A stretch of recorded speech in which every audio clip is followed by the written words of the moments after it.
Welcome back, everybody, to NECC here on, surprisingly enough, a Wednesday, not a Friday, but that's because it's a special occasion today. We're here for the grand finals. Joining you tonight is going to be myself, Nick, and over to my right is going to be Mr. Orbital. How are you doing today, sir? I'm doing all right, excited. Won't be on play-by-play, but we'll be on color, so I'll be able to bring a little bit of knowledge and information to the broadcast this time. Yeah, I'm excited for it. I know you probably have a lot more knowledge than I do in this department. I'm just here to try and be as loud as possible. So I feel like we'll do our respective roles pretty appropriately here today. But if, you know, we're talking about the game, we're talking about the matchup, we're talking about what we're here today for. We're here for the matchup, the grand finals, when it comes around to the old Navigators Yellow Division. So this finals that we're going to be dealing with today is going to be the ESU Warriors and their main team, and then Howard Community College's second team. So a primary versus secondary, but quite honestly, I feel like they're both equally reliable for them to get to this stage here today. Yeah, the East Stroudsburg University squad, they have been very, very flush this entire time. And the best way I put it is they've been solid. They've been very consistent throughout the season, which is winning, right? Taking a look back at their regular season, they have not dropped a single game, let alone a series. So currently, if you take a look, there's about 20 games straight win throughout the regular season and the playoffs altogether. So looking like an indomitable spirit. On the flip side, Howard Community College, Howard CC Dragons Team 2. This is a team that actually came in as second seed at 6-2. However, most notably, they have lost to ESU Warriors A. That was all the way back in week 1. That was one of 2 of their losses. That was an 0-2. So again, ESU Warriors A, as much as we want to say this is going to be an even matchup, this is going to be very close, it's going to be a fun best of 5 grand finals, it has to be lopsided to ESU Warriors A just because of their stellar performance throughout the regular season and playoffs so far. Yeah, and quite honestly, I feel like that kind of can develop somewhat of like an underdog story. So maybe that's the kind of card that we could really draw out today, and that'd be a lot more exciting to watch possibly. But we're already getting into the bans and picks, and this is where it all starts. Because sometimes you can lose in champ select, but I doubt either one of these teams are going to be looking at that, being they've gotten themselves this far. So Lux being the first ban, we're going to see a caster and a tank as Dr. Mundo also gets knocked out here today. Kind of being some exciting, but yet predictable, at least for that top lane one. Yeah, and to keep in mind, as we go through these picks, at least from my perspective, I'll be talking about it a little bit. These players have already kind of selected their champions. There was a pre-draft beforehand that kind of goes hand in hand, making sure that everyone gets the picks that they want and gets the bans that they would like as well. So that'll be kind of fun. But again, taking a look at the targeting coming through here, that Lux is something I believe both Toshi and Mince the Meat both play. So it's a very nice flex removal. The Echo and Lilia both targeted at Mons in that jungle. I do like that. Lilia, of course, has been flexed in the top and jungle. Not so much in the top lane, of course, but it does feel like a jungle special, so I like it. And then the Mundo, of course, on the top side, you got to ban it away. It is one of the strongest meta picks. However, with the current change with some of the items, I'm expecting it to fall a little bit to the wayside. Yeah, I'm kind of with you there, but I mean, I'm just generally excited to see kind of how things could be a turn up here, because I mean, seeing some characters that we don't typically see, especially in the playoff season or even in real like massive competitive play, especially for this right side, to see that Cinch is already going to be coming out. We're going to see a Tarek as well. I mean, those are two champs we don't typically see in kind of a competitive format. They're more of like a kind of a solo queue deal, more of a comfort pick, or both of them. I mean, in the same lobby on the same team to be coming out like right here. That's kind of really intriguing for me to see how it could really pan out. Yeah, and the thing about it is when it comes down to certain levels of learning how to play League of Legends, there is the first thing is learning basics, learning how to use abilities and all that stuff. That's a very bare bones, right? That's what everyone learns. Second is finding what you're comfortable with. And in that competitive setting, comfort is actually the name of the game to an extent, right? You want to be comfortable on certain champions, and unfortunately some feel better than others. And then above that, you start getting into the meta picks. What's strong in the meta? What's better, with items and everything of the sort. At this current tier in the navigators, we are at what is comfortable, right? Is York the comfort for Moose? Yes, it's in the wheelhouse, one of the better ones that they play. On the other side, for Gang Singed on the top side is very, very fun. Taric is something new though, which I'm very surprised Mons is actually bringing that out. It's recently started taking hold of the meta again. I think it showed up, I think back in season 7 and 8. So it'll be very, very entertaining to watch if that Taric can actually get off to a good start here on the side of HCC. The surprising thing to me is that it looks like it could be a Taric jungle, maybe. And that's something that is most definitely more of a niche pick because, I mean, he was obviously kind of made for being that support role, being sold of a tank, having a little bit of crowd control. But you can get those heals off. You could be in your jungle and relatively close to one of your lanes and still sustain those heals to some extent. Say if you're on Gromp and then you got your ADC and your support really backing up, especially with Soraka being you already have a heals, a lot of them here for that side. But I mean, even then going over to Raptors and mid or sitting there getting the old Krugs in the top lane, there's so much diversity there when it comes around to adaptability, getting the heals off in some kind of niche areas that really open up the map a lot more. So when you say, all right, well, we don't need to really recall if that's not necessary. We have a jungle that can sit there and take care of that for us. And I mean, I'm sure that's something the opposing side isn't going to have. Well, so let's talk about the Taric jungle first, right? Yep. Why is Taric jungle so good? It's specifically, like you said, when Taric goes into the jungle, when it's at Raptors, you can't heal up.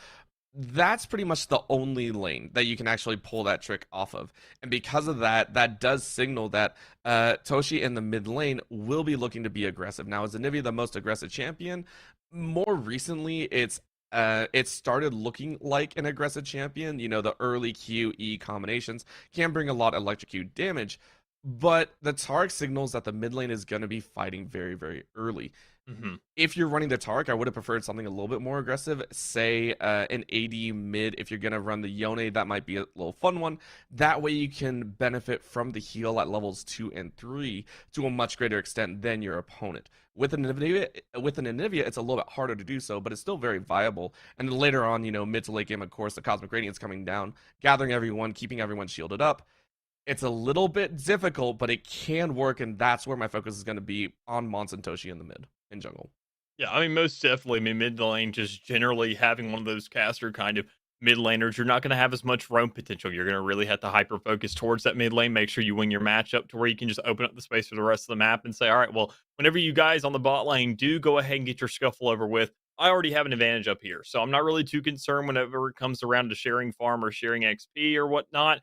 So long as I just win my lane, you guys can have a little bit of a field day, kind of go out, do what you need to do, and get your job done. But it really just comes down to whether or not that start comes through. And with Anivia, I feel like it's going to be more of a survivability game, knowing that you have a lot of poke. But, I mean, in comparison to Victor, that's the biggest kind of thing that I'm concerned about looking at this matchup, knowing that Victor, have a little bit more range. You don't have to really follow through as much. Once you get those Hextech cores kind of upgraded, you have a lot more potential to get damage off essentially for free.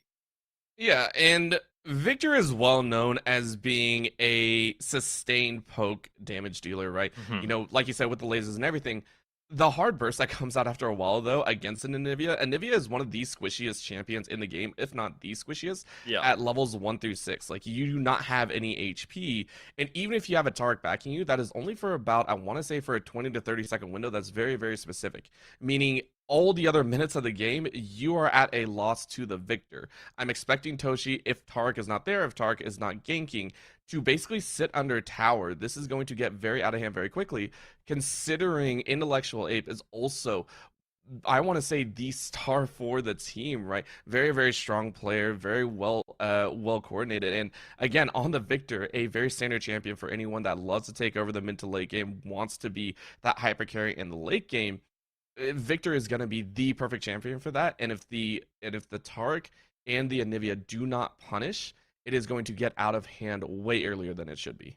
Yeah. So I mean, if we're talking about Victor, talking about him running away with the game, we also got to consider the other side, talking about the resources allocated to them. You see that the Poppy's going to be there in the jungle when it comes around to the other side. So that's going to be a little bit more survivability. That's going to be some tower toggle. That's going to be some tower aggro that can really be pulled off.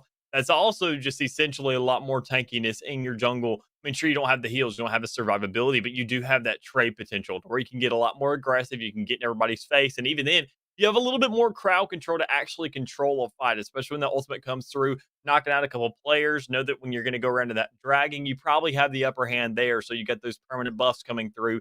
Just kind of act like a natural passive to really play with the rest of your team off of. So I feel like in a sense, we really see ESU kind of playing the long game here, doing a much better job of looking to pace themselves over the course of this match in comparison to all on the other side is going to be looking to go very, very aggressive there in the start is what I'm really starting to bargain on.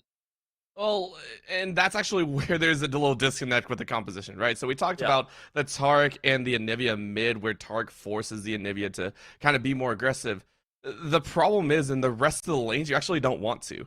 Yeah. So if you take a look, basically you pull that microscope away from the mid and jungle. You take a look at the rest, as we can see here in the top lane, there's a Singe that doesn't want to do anything until mid to late game, where all they do is run around, try and proxy farm and everything. And then the bot lane, you have a Vayne Soraka. This is the safest lane unless you're taking an aggressive engaged support with the Vayne. You're not going to be doing much. You're going to be farming up. You're going to be trying to hit, 30, 40 minutes. You're going to be trying to hit 3 item power spikes.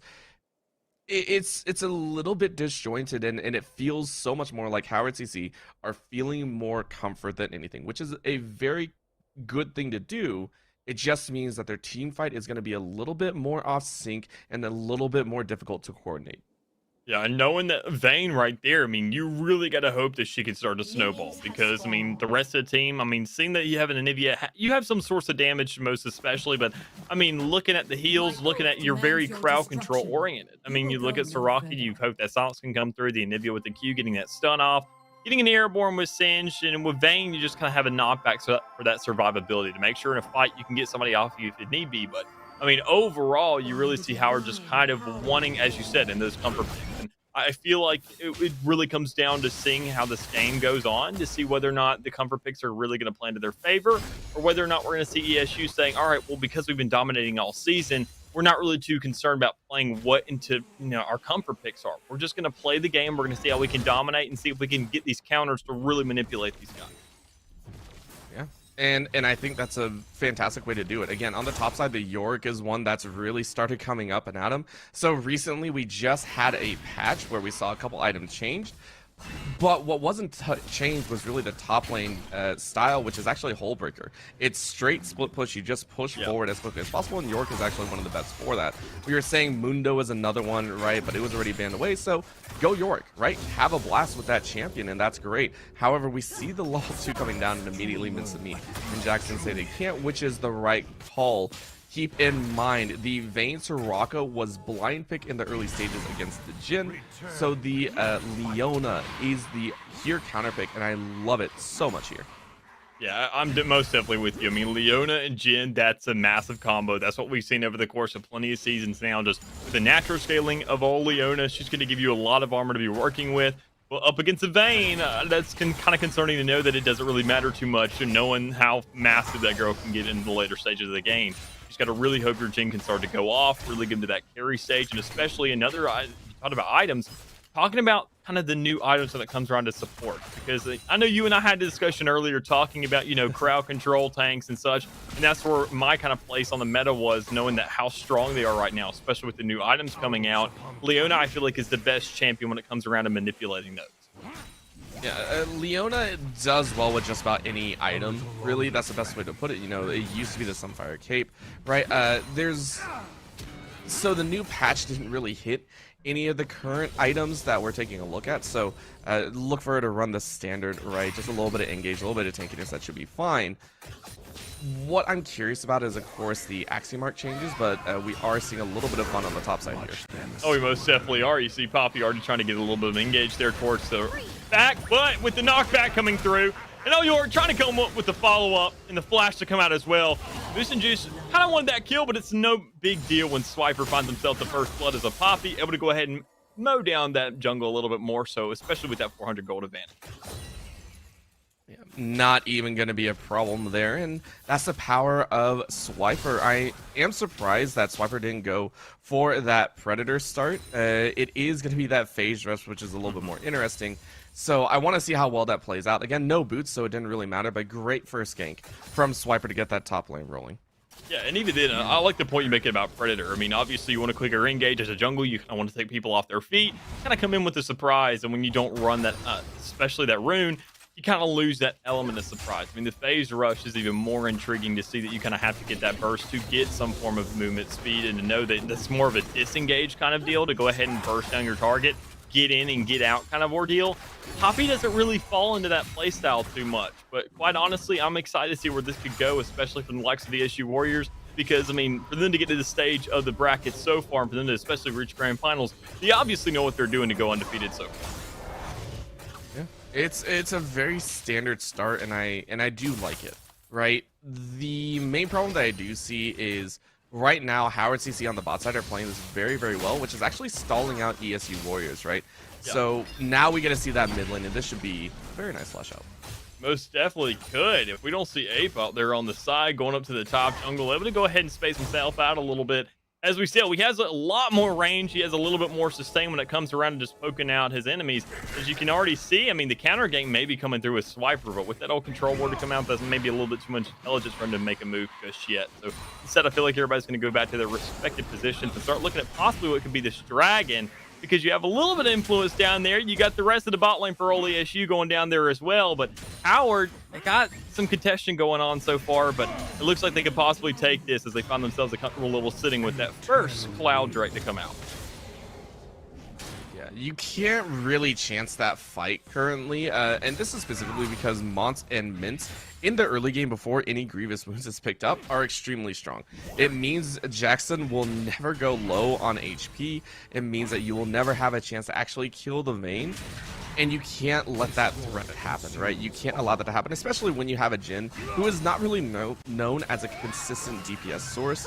So why not you go ahead and gank the top lane once again? I mean, most definitely. It worked for you the first time, so why wouldn't you try and go for it at least a second? But with old Gain trying to get himself back, knowing that Singe is going to scale a little bit more, so he probably has a little bit more movement speed in this stage of the game now that he has his boots. So he can go ahead, survive a little bit longer, get out of those ganks a little bit more efficiently, able to go ahead and kite himself in this lane, and also get out of old Yorick's lockdown. So that's going to be a little occasion he can avoid and keep himself alive for a little bit longer as he goes ahead and farms a little bit.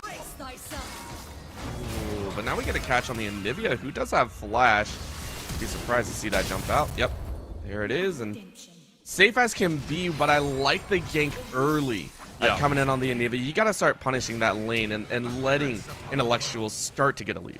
Yeah, even then, you just want to get that passive proc. Even if it's not a full death just yet, go ahead and make things a lot more easier for 8, because I've seen this guy over the course of the season. He's an absolute madman. So once you go ahead and let him get that edge to be working with, he will absolutely run away with it. I mean, Intellectual is in his name, and he definitely has the smarts to go ahead and back that up. So you see how he plays this game. He's the last man you really want to run away with this, because he is so diverse with his picks. He can get so much done, but if we're talking about getting things done, we may see Moose and Juice find himself something in the top, but both of them getting fairly low there, so I doubt either one of them want to go ahead and with a goal to disadvantage. This should be a little bit more comfortable for Moose in the top side. I am a little bit curious as to what he is going to start building out. Due to the fact that Gang is going to start having a little bit easier time in this matchup, even though the first gank occurred. You know, you just ward up, it's fine, but we're going to see a gank mid now. Oh, and a good little stun there for the Taric. So, I mean, that's a great little setup to go ahead and get yourself set, but it's not going to be enough when you know that Intellectual Ace can have a little bit more damage, and you got Zac attack, so that's a support. A lot more CC, especially over the entire kit. And knowing that you're going to be caught out with that passive as well, you got a lot of the resources to go ahead and make sure to secure this kill. Yeah, and that's just a fight I don't think Howard CC actually wanted to take. They thought that they could catch Intellectual on his own, which is the correct call. If you can catch that, Victor on his own, that's great.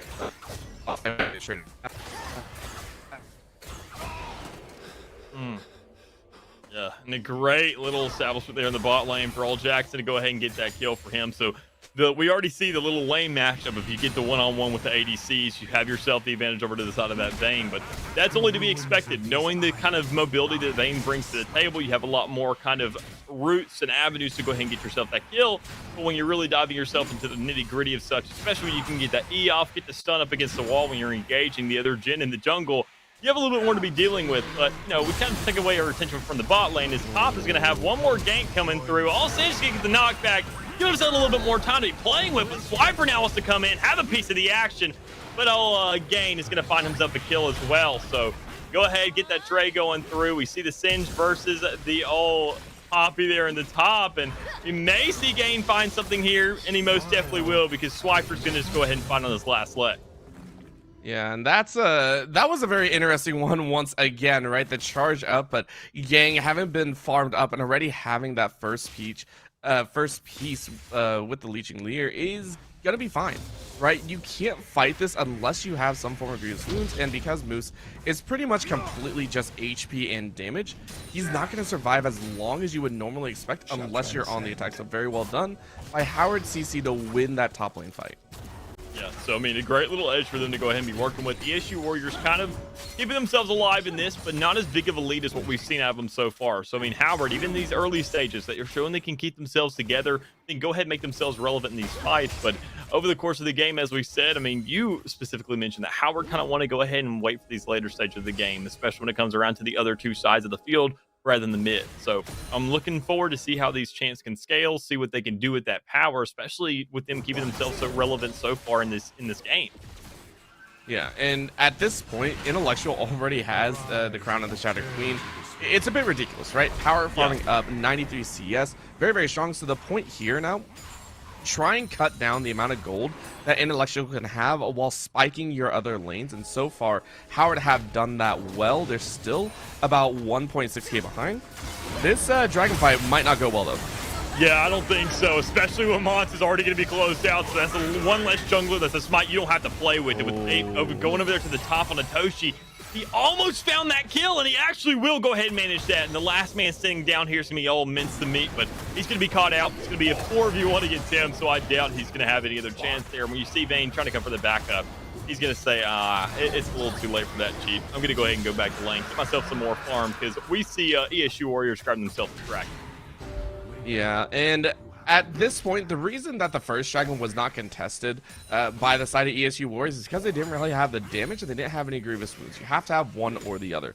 In this situation, though, Mons face checked the bush, tried to take a fight, and immediately got stunned up, meaning one of the healing potentials was gone, meant that Mons could not do anything, could not drop the Cosmic Radiance, and that entire plan fell apart. So ESU Warriors, very quick on the collapse, expect them to repeat that consistently throughout this game as they are starting to scale ahead as kills keep going into Intellectual's pocket. Yeah, and especially, I mean, we already mentioned it, Intellectual. That's the one man that you really don't want to give these kills to. I mean, seeing that now he's won 2 matchups against Toshi, I mean, sure, you already had the top one there towards that Rift Herald. You had a teammate there, but for him to almost kind of 1v1 in that fight, to really space himself out, he wasn't really too concerned about the resources allocated to him. He was just kind of sufficing and doing a great job of it and able to still get all the damage off to really sit there and win that fight. So Noni has that much of an edge, and especially when you see the items that are coming through for him, knowing that he has a financial edge as well, I mean, things are just looking good for Howard right now. They really got to find an edge they can work with, and they got to go ahead and shove one of these lanes, knowing there's no objectives on the field yet for them to be playing off of. Yeah, this is getting into dire straits, and this is where I started to feel like there was a little bit of a disconnect, right? Yes, the late game is good from Howard. It's great even if they can reach there. The problem is their mid game starts to become stagnant if this Vayne is not already ahead, if Toshi is not already ahead. And at this current point, you can already see the Victor controls mid. You do not win mid at all anymore. So you already lost one lane. Bot lane, Nold and Voided and Zac Attack are just kind of trying to play even. It's not bad, it's not great, but it's enough. Yeah, and even then, I mean, Victor, another thing to mention is not even just the gold and the amount of kills that he has. It's also just the farm in general to know that Hex Tech core is going to be even more upgraded, that it's not just a level advantage at that point. It's also just general kit being better when you have those upgrades coming into play. But as we have a little bit of a scuffle in the bot lane, it looks like Leona could go ahead and get picked out. Zack Attack able to go ahead and fall first. And Null and Void are going to be possibly the second target here for Jackson, but when you get that flash off, you get that flash heal off as well. It's not going to matter that much, but mince the meat to go right up there, kind of circumvent towards that top area. It's not going to be too much. You're trying to look for a little bit of a compensation there in the top, but with everybody kind of making their own dues, getting themselves out, Jackson's going to go ahead and get that kill over to the side of that Jhin. So that's going to be a great little thing for the bot lane, because sure, you had Swiper down there now. He possibly wanted that goal, but honestly, you need to keep your Jhin relevant in this game, which Toshi may not if he found himself getting caught out there. Yeah, this is gonna happen over and over again, and honestly, it's a great dive. You will take that at any point, considering the extent of the rest of the lanes, right? Any kill on Vayne at this point is gonna be a good thing, and I love the fact that they went for it. They weren't hesitating at all. They went to dive for it, and they won. 3-1 on the Vayne now. Should be getting close to level 10, and I'm gonna try and power into level 11. Should allow to get through intellectual later on.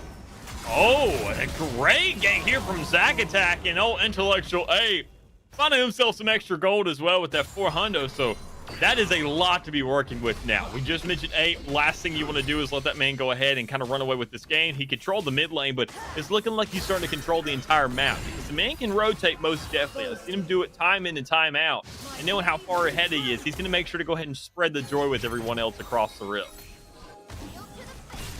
And he's already doing that. So Yeah. there are two ways to basically control a game from mid lane. One is to teleport into opposite lanes to consistently, take fights to the rest of the team. The second is to actually draw your opponents towards mid lane, and that is a great thing that we're seeing so far, is Intellectual Ape is actually pulling 3 to 4 members consistently towards mid because of his high damage output, because of his current control over mid. And see right there, and a nice great stun. Oh, and a great way to go ahead and open up the curtains, as we got the curtain call here from old Jim, but not able to finesse any kills, but to get everybody low enough to at least back them off and grab that first turret. That's going to be a great little bit of bonus gold for the rest of the team to be working with. But the follow through and Nold grabbing a great W there. That's so much damage. It's going to be a lot of a follow-up to really be playing off of.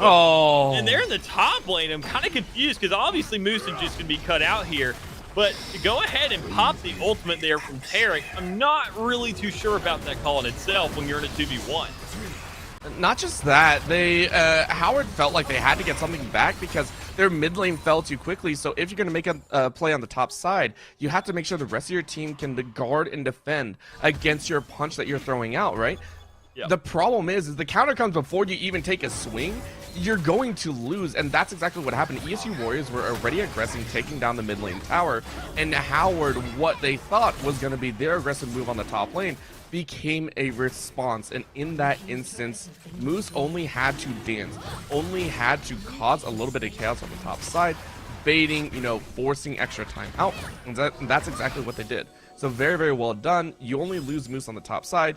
You take 2 towers in mid and take an extra 2 kills. And now Nold and Voided, Intellectual Ape, and Swiper are all just as strong as Jackson, who is still only 3-1, still trying to get that second item. And even then, I mean, not on top of those 2 towers, I mean, you also get a dragon as well. And you get that much closer to having yourself a soul. So that's going to be massive over the course of this game, especially knowing it's Hex Tech. That kind of gives a lot more buff to the rest of your team. Knowing its ability haste and attack speed, those are 2 almost essential key kind of traits for any champion in this game. I mean, sure, Jhin may not be able to make the most of it, but to go ahead and get a little bit of a faster reload speed and know that you can have your abilities up that much quicker, I mean, knowing that you have a Leona as your support, you couldn't ask for really too much more. So know that you already get that first dragon. You get that little Hex Tech direct to be working with. You're driving yourself that much closer to it. That's going to be a huge bit of blackmail that they can work with in those later stages that they find themselves as third. Yeah, and hopefully a bit of extra freedom, as even though we are moving into that mid game, ESU Warriors taking a very large lead, they haven't gotten as much as I personally would have liked at this point, right? Yes, it's 11-6. Yes, they have 2 dragons.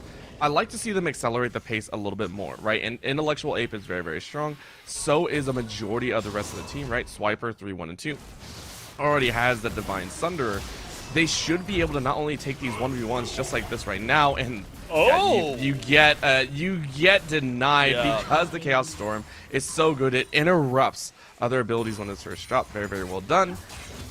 They need to get these kills as well as make a play off of them. So now it's not just kills for kill's sake. It's kills with objectives and map pressure in mind. yeah, and you just mentioned objectives, and I think Howard will heard you because they're already moving into that rift, and that's something I was expecting ESU Warriors to go ahead and keep an eye on here earlier, to go ahead and make sure they can find themselves a little bit more objective. Talk about that kind of tide that turns into their favor a lot more so. I feel like that Rift Herald would have been a great way to punish them or keep some pressure somewhere, but it's not really going to matter too much because you're already getting a fight here in the middle. You see old Gain right there with the cinch, trying to engage everything, doing his job with the curtain call to come out, not able to really hit anything until that Terror Cult comes out. You really are restrained on how much damage you can do. But with Gain being the first one to fall, Jordan Bolt is grabbing that first kill, so a little bit more gold in his pocket to be playing off of, getting that gem more in the game. You don't have too much of a follow-up until Ape wants to get the chase, but he actually may get caught out here with the Anivia. Toshi looking for a move, but he'll find himself to die instead. Ape will be the one to fall as well, but with the rest of the team backing off under that first tower, when you're in the likes of Howard right now, this can be the biggest edge you have. Pop that Herald, move down that mid lane, find yourself some pressure, especially when you got that Terror making the first move. Yeah, and that was all on the back of the fact that ESU Warriors, they were out. They had defended mid properly, and they were alive with multiple pieces of damage on Howard. The problem is they stepped a little bit too far forward. Toshi showed up. Yes, Toshi died, but guess who got 2 more kills? That was Jackson. Jackson was able to take it home and is now going to purchase up after taking the mid tower as well. They will, I believe, get prepped for the upcoming Drake. And the Vayne was not focused in that latter half of the fight. That is something that's very, very important and critical. ESU Warriors don't actually have any major hard CC aside from the Leona that can catch the Vayne while shrouded, while she's invisible, right? You're hoping that the Leona lands a really good solar flare, catches the Vayne before anything happens. But we do see the power of how Howard CC's team composition will fare in the late game, and it all banks on Jackson staying alive, keeping these kills in the pocket, and getting monstrous. And even then, also just grouping up, playing off of old Mont's ultimate. I mean, that's going to be massive. Give yourself a little bit more leeway. Go ahead and have some survivability. Have yourself a free engage if that's what it comes down to, knowing that you're literally invulnerable there for a little bit. It's like Kale, just a little bit better if you find yourself in the right circumstances. But Howard just has to group up. They have to know really how to punish that and make the most of it. But, I mean, you mentioned it earlier. We're going to see old ESU Warriors trying to go ahead and set up for this drag. We saw Howard kind of have the edge there earlier, but, I mean, the fight was so far away from that timer that you're not really too concerned about. You do have that scuttle there for a little bit of intel, but you need a little bit more. You need some presence if you're really going to fight for that. Because if ESU Warriors get themselves a third, they could go ahead and be looking at a Baron later on whenever you do find that fourth Drake coming up from a possible soul form. But it's not going to matter right now because they're going to be bringing the fight to them before they even find themselves to the drag. You see that curtain call coming through, find themselves 2, or at least setting 2 of them up. But Moose and Juice able to find himself 1, go ahead and get Gain, find that little respective top lane scuffle going on into a conclusion as Zack Attack finds himself 1 as well. So that's 4 players down. And that's not the best setup here for Howard, as we already see ESU Warriors saying, you know what, we're going to make an early call on Baron because we absolutely just rolled these guys at this stage. Yeah, they don't have to worry. There is nothing stopping them from it except for a Toshi Glacial Storm, which even that probably won't happen here. Hiding off on the wings is immediately going to throw a Q over the wall. I don't think it'll do anything, though. Again, ESU Warriors definitely deserve this. And again, they are pulling the fights where they deem necessary. It's solid play. It's fantastic for them to work with. And they can easily take just about any objective that they want. It's a concise, very standard type of play. And this is how ESU Warriors do it. Phenomenal start, 10 kills up, well into that 5 to 6K range of an advantage. There's nothing that they really have to worry about. Yeah, they most definitely don't. And when you see, they already are going to know that these players on Howard are going to be going to that Dragon. So they're going to be looking at this fight most definitely. Even if it's not for the Drake, they know that Drake's going to be there for a bait. Go ahead and give yourself a little bit more leeway and say, all right, well, they're going to be here. Let's try and catch somebody else off when they're exiting that Dragon pit, but they're not going to find that. And so they're going to bring all that pressure over there towards the mid lane. not really go with too much of the split push, which is quite confusing in my regards to know what's going on. But when you have such a massive mid advantage there, go ahead and just push in what you can. Find yourself an inhibitor, create some breathing space on the rest of the map to be working with so you can get that split push and make the most of this Baron. This is the dragon was just a consolation prize, and yes, you get a little bit of the bounty, but that's all it is. You already lose the inhibitor. Honestly, I wouldn't be surprised if ESU Esports actually, ESU Warriors just continue to push and just say screw it, right? Yeah, we'll give it a shot. Nice curtain call, and this is what I want to see. Oh my lord. Yeah, that is what you want to see. A great little shot there to go ahead and knock out the support for the other side. That's going to be a lot of heals, but you still got that Terror alive. But you don't have Singed anymore because he's going to go ahead and fall as well. Game's going to go ahead and get closed out. But you see the rest of the team making such a massive collapse, doing absolutely so much damage that they just seem irrelevant at this stage.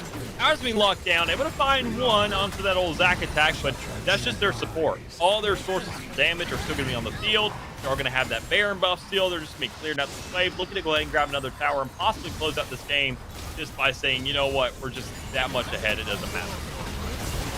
And unfortunately, Intellectual Ape, I was going to make a Rey Mysterio joke. 619, now 6110. Close enough, you know what.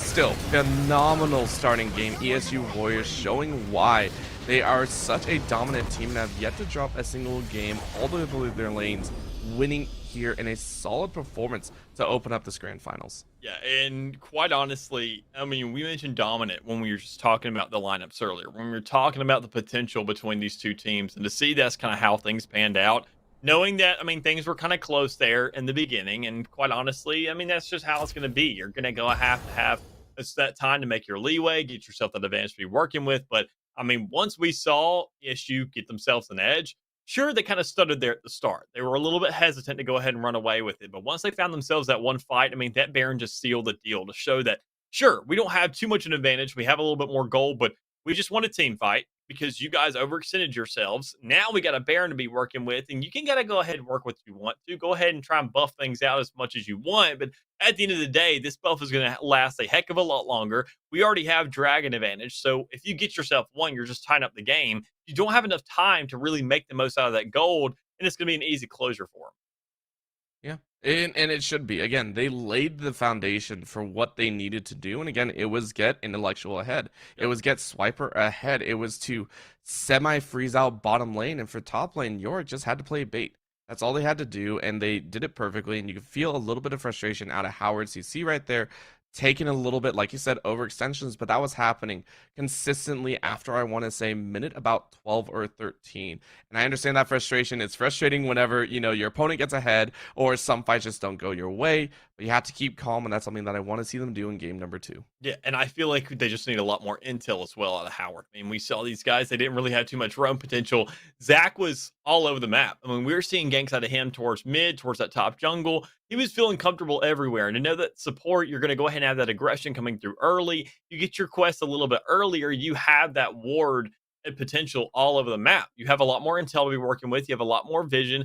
Meanwhile, I feel like that was very lackluster for Howard. So, I mean, they were face checking a lot. They were getting overzealous because I feel like that was just from the lack of intelligence and lack of vision of to know what's going on, to where they're saying we had to figure this out. How else do we do that? Well, we got to face check it. No, you don't. You can go ahead and play back a little bit, wait for your support to get that ward in there. But as a Soraka, when you really have an aggressive composition up against you, especially with that Leona, you're not able to get your abilities off that much when you spend most of your time being stunned. And that's a two-way street. You can't put all the fault on Howard because of the fact that there is something in League and just about in any sport that you get to talk about, which is forced and unforced errors. Forced errors being a mistake that is forced upon you due to the circumstances of the game, right? It is because the opponent just played so well, put you in a situation where you have to choose between two what look to be horrible situations. Unforced errors, of course, walking in, face checking like Mons did at the early stage, which is only one mistake, right? At the later stage, what I have to say is if you are not willing to give up a lot of that territory and a lot of that ground you can't farm up, It is the lesser of two evils, and they chose a higher risk gamble, which I can very much respect, right? Very much respect Howard's choice of moving forward, trying to take those fights, try and get that vision down, even if they know about 80% of the time they're going to find a very strong opponent. So it was one of the choices that they could have made. They could have sat back, but they chose to fight. I can respect it. Unfortunately, of course, ESU were just that much farther ahead. Yeah. So with all that being said, we do find ourselves being at the closure of this first map, but there's a lot more to come because this is still a best of 5 because we're in the grand finals. So with that being said, we're going to give these players a little bit of a rest, give ourselves a little bit of a rest, and we'll be right back here after the short break here with some more NECC action.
And welcome back, everybody, to NECC here with the grand finals. ESU against all Howard CC, against the A and B teams, as we said, respectively. But that doesn't seem to matter too much today because each team bringing their own bit of wit, a bit of grit. And here, possibly to go ahead and close things out, coming up here soon, it's going to be the likes of all ESU Warriors. Able to find themselves the first map here in this series so far in a somewhat dominant fashion. Depends on what kind of time of the game you're looking into. Joining you today, I'm sorry, it's me, myself, Mick, or to arrest me, Mr. Orbital. And we're here to talk about the second map coming up here soon because you mentioned in the first series or in the first map that we talked about how we've already seen drafts. We know what's to come through. We know what's to come to expect. But quite honestly, I don't know if some of these viewers are going to expect what's going to come up here in this draft.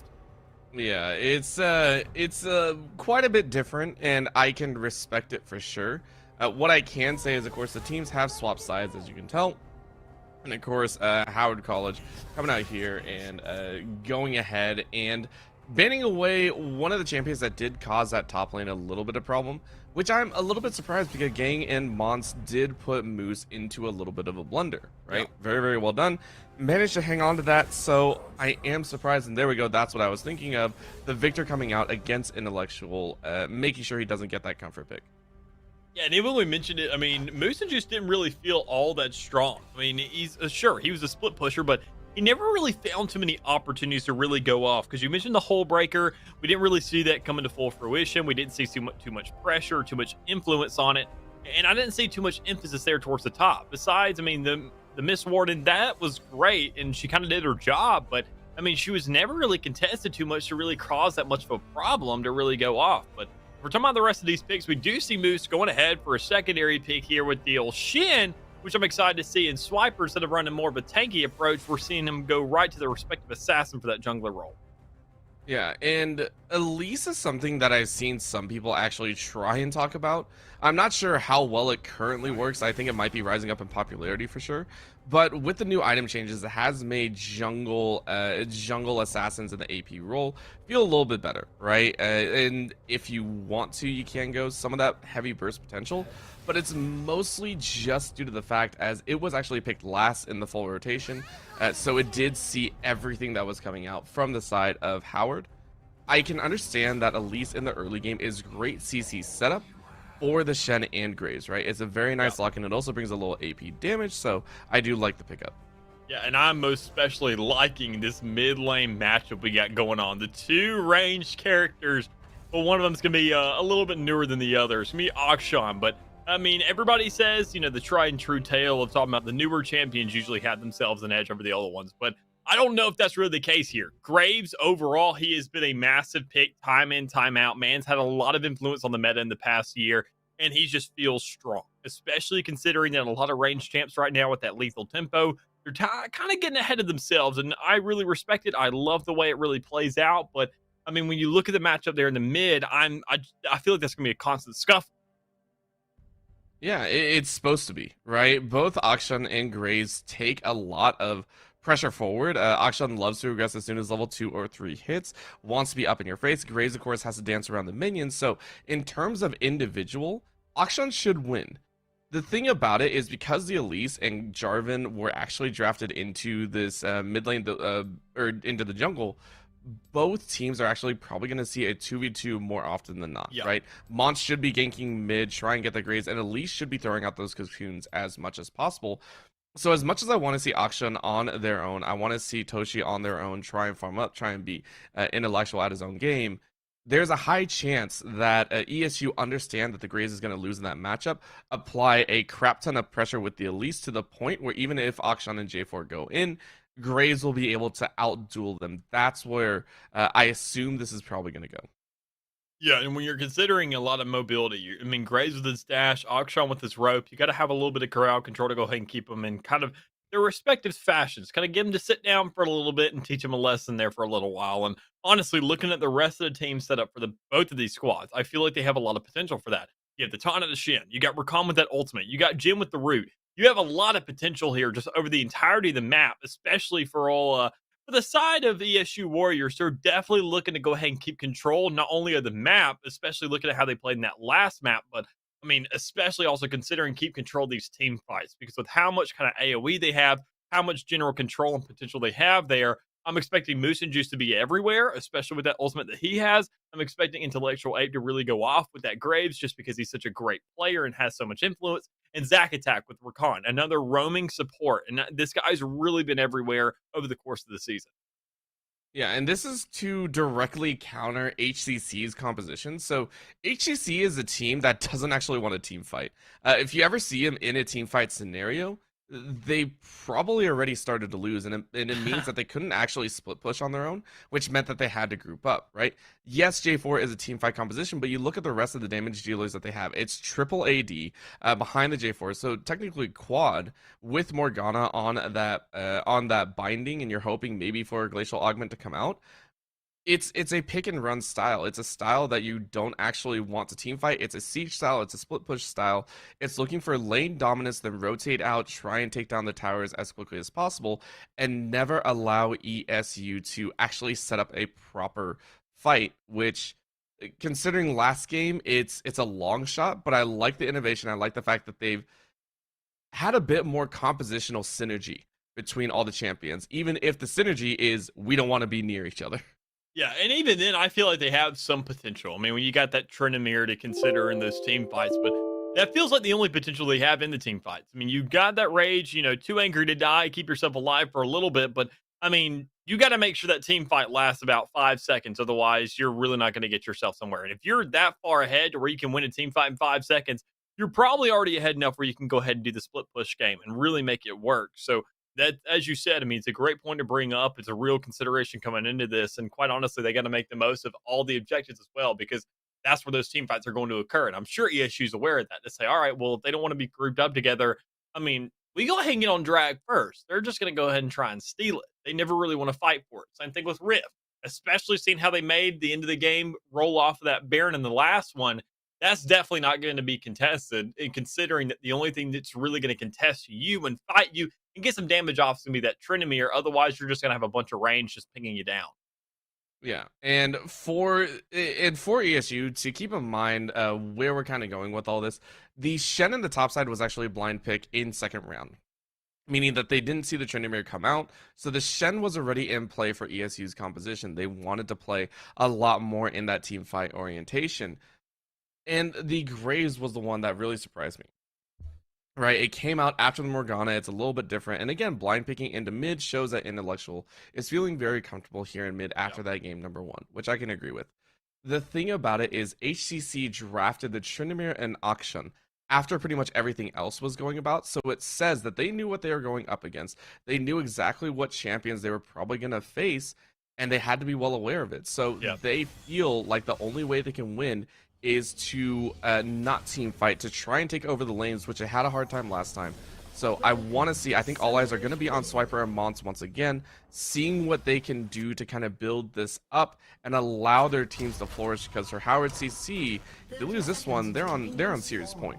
Yeah, and that's concerning in itself. This is where Howard has to really just kind of get all stops out. Otherwise, they're going to be having to go for a complete sweep on the other end, for a reverse sweep. And quite honestly, with the way that first map looked, it's a little concerning. Unless they have the absolute just dominance, the adaptability that we're looking for, and they can go ahead and find themselves to go ahead and come out on each individual lane, they got to make sure to have the edge, and they got to find it quickly. Otherwise, they're going to go ahead and be contended the entirety of the game. And I mean, when you see the ESU Warriors, when they get to those mid stages, when they get to those later game areas, they just know how to rotate and really make the most of the map that much better. I feel like that's the one thing I've really seen out of them over the entirety of the series and over the season, when considering, casting them a couple times. That's what they like to do. They like to go ahead and get to those later stages of the game, go ahead and keep themselves irrelevant in the early stage, which is pretty easy to do, knowing you can't let gold run away that far unless you really just absolutely feed your mind out.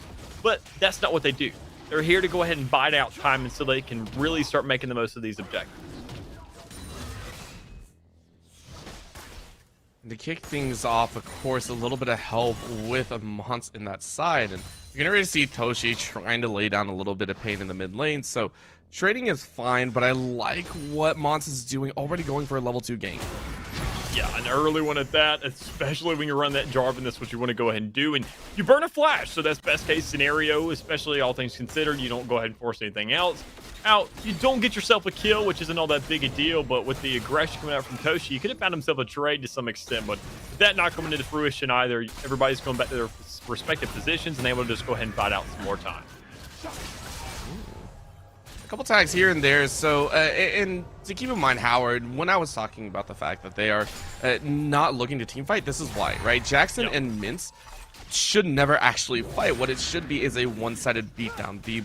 The binding lands, it catches someone, and then you lay traps underneath them, and Jackson takes off with it, right? At no point should Nold and Voided and Zack Attack ever be able to re-aggress after it. So it should be who gets the initiation first, who gets to fight first and, you know, try and get the CC down, and from there it'll break down. So very, very interested to see how it goes, especially considering Nold and Voided has nothing, right? Opted for that pink ward instead of the 3 pots. So only had one, had to burn it very, very early on. Very difficult to get by. And even then, he'd also gotten himself a little bit of a flash shield to be working with. But honestly, it won't matter too much what's going on the bot. And when you find yourself a kill in the mid, very, very quickly out of the side of all ESU Warriors. So that's going to be a fast 400 for all Intellectual to be working with there. And as we said earlier, I mean, we see old Swiper doing just a much better job of sharing the gold, sharing the kills, knowing the potential of Intellectual to go ahead and say, you know what? If I need to let anybody run away with this game, it's going to be you, because you know how to make the most of it. You get everywhere on the map. You essentially become a second jungler at that point, and it kind of puts a little bit of pressure off my back to where I can kind of go ahead and control the map a little more so while you're just winning these fights. It's not just that, it's just like the easiest one to gank, right? Out of all the champions right here, which one's going to provide you the easiest access? Well, bot lane has a black shield, so probably don't want to gank down there. Top lane, it's a Tryndamere who has Ghost and Flash. Most likely you're not going to catch him. Who likes to be a little bit over-aggressive in this lane right now? It's Toshi in the mid lane, who also has lower base HP, so might as well gank mid. Again, Intellectual can also follow up with a great amount of damage, and they played it to perfection. Expect that to be repeated, considering Toshi didn't burn Flash and probably still feels confident enough to basically say, hey, I'll keep dancing up as long as I want to. Yeah, and even then, to know that you're going to get your Graves ahead in these earlier stages, this is where he makes the most of it. I mean, a Graves, obviously, you bring a shotgun to a knife fight. That's not, obviously, the most ideal thing. I mean, you get yourself that shot that you're working with, but if you miss it, you really do. But, I mean, Ape is going to be the last player I really expect to go ahead and miss out on those engages, to really go ahead and get punished for him. So, all things considered, that's the right move. Go ahead and get this man running away with the early game, provide a lot of breathing space for the rest of his team while they can go ahead and look for whatever else they need to, or just go ahead and get a gank somewhere else. Go ahead, be that roaming mid laner that you've kind of created yourself to be, and go ahead and make the most of that and show the opposing side what you're made of. But we already see a little bit of aggression on both these sides, towards the top, towards the mid. The bottom is going to be towards that dragon. So that's going to be Infernal Drake over for the side of all Howard. So they get themselves a great little start, a great little consolation prize there to go ahead and buff out that kill. But I don't know if it's going to be that much enough, but they're only 300 behind. And Infernal is something that scales up well into the mid-late game, as many people know. What's important to note is it wasn't off of a kill that they got it, and it wasn't off of an ESU play that they felt they had to force the dragon. It was a proactive move from Howard, which they've actually done in both games of, I believe so far. Game 1 and here in Game 2. They have consistently gotten the first dragon of the game. The question, of course, comes down to where else do they get to play with, and it might be mid lane. Oh, it could be without that shield, though, from Ape. He knows what's going on. Moose and Juice going to go ahead and pop that ultimate, get himself to be that little bit of a savior right now. So that's going to be a great little way to go ahead and keep the man alive, because, I mean, we want to see a streak coming out of him. I mean, especially if you're a fan of ESU. You want to see Abe go off. You want to see him kind of have the survivability. Go ahead, keep that farm going, because you can see the CS advantage already in the mid. I mean, the pressure coming out. You get a Vampiric Scepter, so you go ahead and have a little bit of life steal, so you're not too worried about backing. You just want to make sure to punish Akshan that much more so, because Toshi, only with those boots, he's playing for mobility, but how much is really provided to him so far at this, or like right now on the stage of the game? Not too much, right? Just it's still cranking out for only about 7 minutes into this game, or counting up at 6:45 right now. It's still slow ramping for all that we talked about this early stage. Howard so far have weathered the storm and are actually 200 up. And this is specifically from the CS differential, so we can actually talk about that now as things have kind of calmed down. Jackson and Gang have both secured, I want to say, a 10 and 20 CS lead respectively over their opponents. Most notably, that Tryndamere is going to start climbing out of control. Moose, I'm amazed, did not go for that Bramble Vest very early on. That would have helped with trading patterns, but opted again for the Bombing Cinder, which is also standard. Still though, Howard, in the early stages, it feels like they found the compositions that they want to work with to give themselves a better early game. Yeah, you can already see early game. That's where Graves really starts to excel. We saw Ape trying to go for a little bit of a sneaky play there. Go ahead and get aggressive into those drugs. But, I mean, honestly, go ahead and get the follow-up. Get yourself to that bot lane. See if you can find yourself a pick down there, being you're that close to your teammates to have a little bit of a rally. And see if you can go ahead and force that Auction to come down as well. So this may be a great little catch out, but it's not going to be enough. It's going to be more of a thing to go ahead and let them know that the rotations are coming out. But you need to go ahead and have yourself a little bit more to be working with. Knowing that you've been off lane, you're ahead there in the mid, you've got to go ahead and kind of hit that lane to the rest of your team. Because we just mentioned that CS differential. You want to keep yourself relevant in this game, and I feel like top would be a much better move. Because as you mentioned, I mean, sure, Gang has a lot of escape tools, but you at least want to get a gank up there to burn one of those. And with no gank up there so far, there's no ghost, no flash to go down, but there may be a jungle to go down as Mont's going to find himself falling short. Go ahead and get himself killed there in the bot lane with Swiper looking to go ahead and follow through, find himself onto these bot laners, but there's going to be nothing there. Instead, we're going to see ourselves going right to the top lane, a little bit of a scuffle there, but old Gain with all that healing he has in his kit, he's not really too concerned about these trades. Yeah, well, the thing is you were talking about that top lane, whereas we saw the bot lane get aggressive, right? Yeah. Top lane, you don't actually want to fight. It's the same concept from game number 1, right? That HEC were trying in that mid lane. Right, Intellectual Ape is going to get very, very strong on the Victor, so you just don't give him the opportunities to get kills. This is the same with the Tryndamere. A Tryndamere with farm and kills and everything is very, very strong, but with a Tryndamere that doesn't have anything with the rest of the team is actually fairly weak. If he doesn't get kills, if he doesn't get a whole lot of plates, he won't actually survive as well as you would expect. So far, Moose has done well with these teleports, and with the Stand United, it has secured at least one assist for his team, or not assist, I should say, a safety. You know, that way the mid lane doesn't fall out. But Gang hasn't been able to capitalize on that, right? Yes, CS is up. If it's only CS, so far, it's not going to be that painful. Yeah, even in a safety, or honestly, a way we could really word it more descriptively would be making sure your MVP stays alive. And that's most definitely something you want to go ahead and keep the lookout for. You want to make sure to go ahead and maintain over the course of the game because, I mean, all things considered, you want to make sure that Graves really just stays alive. But we see the rotations coming through a little bit more so. You see that objective towards the top, and honestly, I wouldn't blame old Mott's to kind of be looking at it after this red buff. And he's already kind of invaded that jungle of Swiper. He has himself a little bit of a surprise to be working with now. That kind of element, he has a little bit of burn to be playing off of. But to go for that recall, knowing that Dragon's be coming up here in 6 seconds, I'm sure he's going to go want to rotate over there as soon as possible, knowing that the rest of the team is right there in mid on his rear, trying to go ahead and pressure that Auction off. Yeah. And this pressure has secured a nice 20 CS lead for Intellectual. Been farming up. Should be the, I want to say the Immortal Shield, but will be coming through here shortly. What's the question here? Noel is actually going to have to flash out and cleanse. Yeah, and even then, you don't have too much of a concern. When you see over there in the back, Noel's going to go ahead, get his curtain call off, knowing the rest of his team is going to be following through, so they're going to catch out the rest of these players. Miz is going to be forced to really kind of move up a little bit more so, but honestly, it doesn't matter. When you got that much damage, go ahead and hand over these kills to these guys. Give them the 2-3 to be working with, and then go ahead and have a lot of Ren to be playing off of that Dragon, knowing the entire bot lane is essentially open now. The only kind of contention you would have is towards that mid or right towards bot in that jungle, which is where it's going to be coming from. But with the only being an Auction and a Jarvan, that's not a fight you want to make up against 4 players, as you already see the engagement coming through, them kind of trying to keep an eye on things.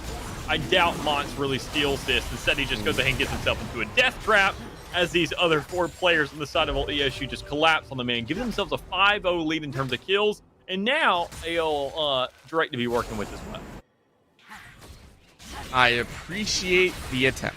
Yeah. Mons went for it, and at that point, the only other option was give it up, right? So I appreciate the attempt. Was it necessary? Probably not. You didn't have to force it or anything like that. You still had plenty of time. You got the first Drake, right? They're not dragon stacking just yet. Either way, though, still nice lead for ESU right now. Swiper is going to find probably a free kill here. But that binding should slow it down a bit. Oh, even then, you go ahead and get the flash out of all 8 because he got overzealous for that kill, but it doesn't really matter all that much at the end of the day. You had the old dash to be playing with. You have a little bit more aggression if all things come down to it, but instead, we're going to see everybody going right back to the lane, go ahead and play that little farm game for a little bit longer and go ahead and hold out where they can because they know that at the end of the day, regardless of what happens across the map, worst case scenario, you got Moose and Juice with that ultimate. And he's not really too concerned knowing what's going on in that lane. He's going to go ahead and get procced out by Tryndamere, but he knows that, I mean, as long as he's under tower and especially knowing how much protections he has, he's not too concerned about any of it. Yeah, he's going to be okay. He's just going to slowly try and ramp up, and I mean, that's been the play for the mid laners so far. None of them have really had too much impact. Yes, Intellectual has been there for a couple assists, but it's like, you know, it's not out of control just yet. The out of control part is actually Gang, who tried to proxy farm and is now forced to burn the ghost. It feels a bit bad. Yeah, and even then you get the follow-up. You think that 8's going to be leaving. You're not going to have too much to be playing off of. You're just kind of chilling at that point. But honestly, when you see Swiper coming through, you see that old control ward there, you know that Swiper's going to be coming there. You know they're going to have a secondary, they're going to have a tetrier, they're going to have so many backups to be playing with, and even then, you've already grabbed that pressure. In the meantime, you've gone ahead, you grabbed yourself a Rift Herald to be playing with. You go ahead and get a lot of plating there in the middle, share between that jungler and that mid laner. So it's an edge to be playing with, but you got the rest of the team following through. You got old Toshi Trout, and you go ahead and burn that flash to get out of that fight. You got Zach going ahead and making the follow-up. He's going to be the only man there, but in the bottom, you got a Scuffle, you got a Trey trying to come through for all Howard, trying to find themselves that gym, but nobody really gets enough damage to find themselves a kill. Instead, you just find a Rift Herald, go ahead and get the most out of it. But now, with old Nolden Voided going ahead, breaking out that curtain call with no assist there from Swiper, you're still not going to find anything. Instead, you're just going to go ahead and go for Monster in the back, but Zach is completely unaware of what's going on. A little bit late there to that engage, and still doesn't find anything until Swiper finds himself a flash, gets under that tower to go ahead and get traded out from that Caitlyn. At that point, if you're both these players in the bot lane, you just want to say, all right, that was a little bit too long of a fight. Null doesn't have too much mana to be working with, so he can't really fight as efficiently as he wants to. We need to back off and just farm a little bit longer, buy some time, but you may not get that chance with old Jackson able to just push up and grab a kill on the Zac attack. Yeah, and that was ESU Warriors not really finding anything, getting frustrated from the mid lane. It floated down towards the bottom lane, right? It started to group everyone up, and Howard just kept cutting back. And then the over-aggression from Swiper, right? Yes, you're ahead, fine, whatever. But you dive under tower. You give up your, I believe it was your bounty. I think there was about a 300 gold bounty on top of Swiper's head. And you give it right over to the other team. So now Howard do have 100 gold lead. Should change here very, very quickly. Yep, gonna be evened up. Doesn't really matter, right? The main thing is, again, ESU Warriors, if they're not careful, are starting to make kind of over-aggressive plays that, if Howard can actually react to properly, might be able to aggress on and get extra from, right? Punishing mistakes and how well you punish mistakes is very, very important in League of Legends. Yeah, and even then, I mean, we just see ESU kind of, I would say, getting a little bit confused at this point. I mean, kind of knowing there's not any objectives on the field. Sure, you got Dragon coming up here soon, but knowing that the Rift Herald was going to be going against you instead of into your favor, and that you really don't have as much of an edge as you expected, you got to start looking for these opportunities. And right there in the bot lane, going ahead and catching on a support, that's a great way to get yourself some free gold. Go ahead and buy some more time, open up that Dragon a little bit more. So knowing it's going to be coming up in 30 seconds, this is Cloud Soul. So that's a great way to go ahead and give the rest of your team that potential with these ultimates to go ahead and open up the map, have a little bit more leeway in terms of making plays, especially with that curtain call, with Rapunzel wanting to go ahead and get those charms off, make team fights a little bit better, and to go ahead and pan them into your favor. We just don't see that much of a rollover just yet because Howard really just kind of keep themselves relevant in this. And that might be with a second attempt here. At a steal, Mons is going to back off, though, as it's 4. He's learned his lesson. Yeah, this is going to look good for ESU, as earlier in the champ select, I did say Howard did not want a team fight, and that's still the case here. However, ESU are not exactly a full team fighting team either. It's more just a standard, you know, win lane, win game style, right? They also don't want a team fight. They don't have phenomenal team fighting potential. they're just there, and they're actually executing now with Swiper on this Elise. Has been able to influence the map, has been a part of 6 out of 7 of the kills so far. Been an absolute monster here thus far on a champion that, surprisingly enough, has not been seen too much in this game, or in the most recent preseason. Yeah, and even then, I mean, you go ahead and look at all the pressure that's kind of being brought. I mean, Elise would have been a great there. You want to get these isolated targets, but you saw how everybody was kind of collectively there, just kind of getting ready for a top jungle scuffle. You didn't find that coming to fruition. You didn't see that really go down as much as you wanted all that blood. You just couldn't find any of it because they go ahead, they find themselves around on the map, create a little bit more pressure there, but I mean, there was nothing to follow through with it. Instead, you go ahead, you're kind of putting all your chips there towards that bot lane, towards the middle, but you don't have any players there. You don't have any champions there to make the most of it. So all things considered, you'd like to say there towards the beginning of this map, and especially during that champ select, you said that Howard doesn't want a team fight. And they've definitely been trying to avoid that, but they just get caught out sometimes. And honestly, this could be one of those attempts. You see the curtain call coming through. Swiper kind of saying he doesn't have enough health to fight this, but with the rest of the team to come out, and there with the flash into play as well. You got the rest of the team following through saying, no, this is our fight, and we're going to find a double up. But ESU Warriors running away with it more so now, finally getting that edge they needed. Yeah, and that's 3. That's their composition, and that's how they win. Over and over again, they will attempt this style, and they will learn how to counter. Again, the repel coming out of Swiper stalls everyone out so much, and it surprises you a lot of the time. You're like, oh, well, crap, now they're safe. Now they're fine. And again, Howard making somewhat of a desperate attempt after trying to drop some wards. They thought they had the pick, and they just couldn't. So now digging themselves even further into the hole. They really need to just group up, or not group up even. They need to start letting these lanes pressure out, start getting a little bit of farm, and keep Gang in your thoughts, because he's currently 185 CS deep. Did go the Gale Force, didn't really go for that Kraken Slayer, which that's understandable, at least with the current setup. Yang still is a win condition at this point in the game. 0-0-0, yes, but is still farming up very, very well for the current situation. Yeah, and even then, you got to consider the rest of the team. I mean, we see ESU at this point. Sure, they're going to feel pressure by that top lane, but they're going to make sure to go ahead and say, all right, well, one champ isn't going to compare to 4 pushing a tower. I mean, they can't. Sure, it's a Tryndamere, but is it really that big a deal to where they can go ahead and outpace us like that? Because they don't want a team fight. So as long as we group up here, we get ourselves onto an objective, we're going to force that eventually, and you can see it right here. The old team fight, 5v5, going right around a Rift Herald. With only 30 seconds remaining. So, I mean, you know the objective was going to come out. You know you need that tower pressure. You got to have that counter wave, that counter lane towards what's the pressure that Tryndamere and towards that mid lane's been. So, you really want to go ahead and either put the salt in that wound or find yourself some kills. As we finally have an engage coming through. A's going to try and go in first with that dash.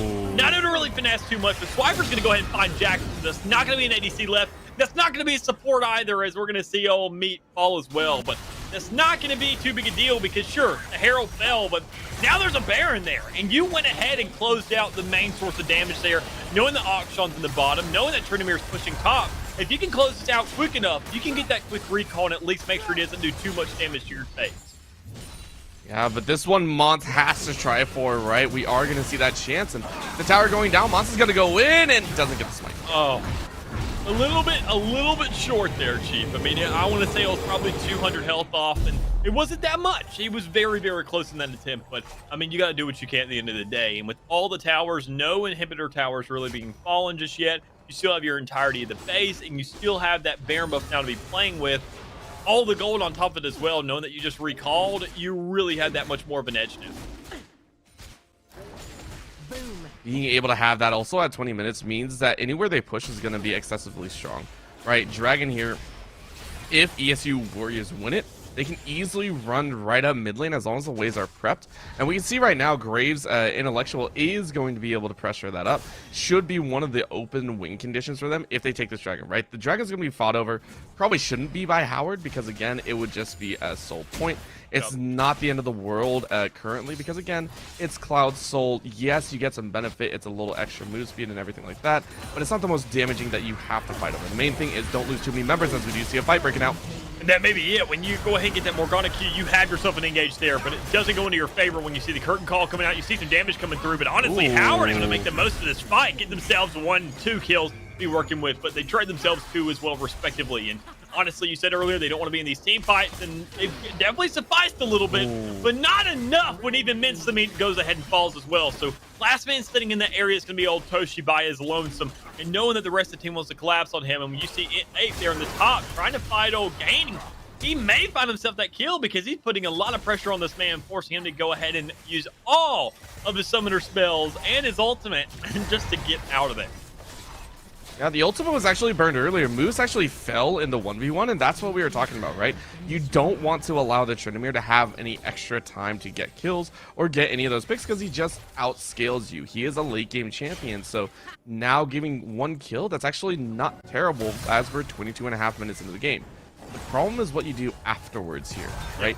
If you continue to give that over, if Moose does not build optimally, if we don't see a Bramble Vest, if we don't see, any sort of armor, any more armor coming out, that's going to be very, very dangerous because he's going to be super strong. Intellectual, as soon as that ultimate comes up, it's still going to be very difficult to cut through Gang here. So, slightly difficult. Again, Intellectual, okay, taking some very nice trades here.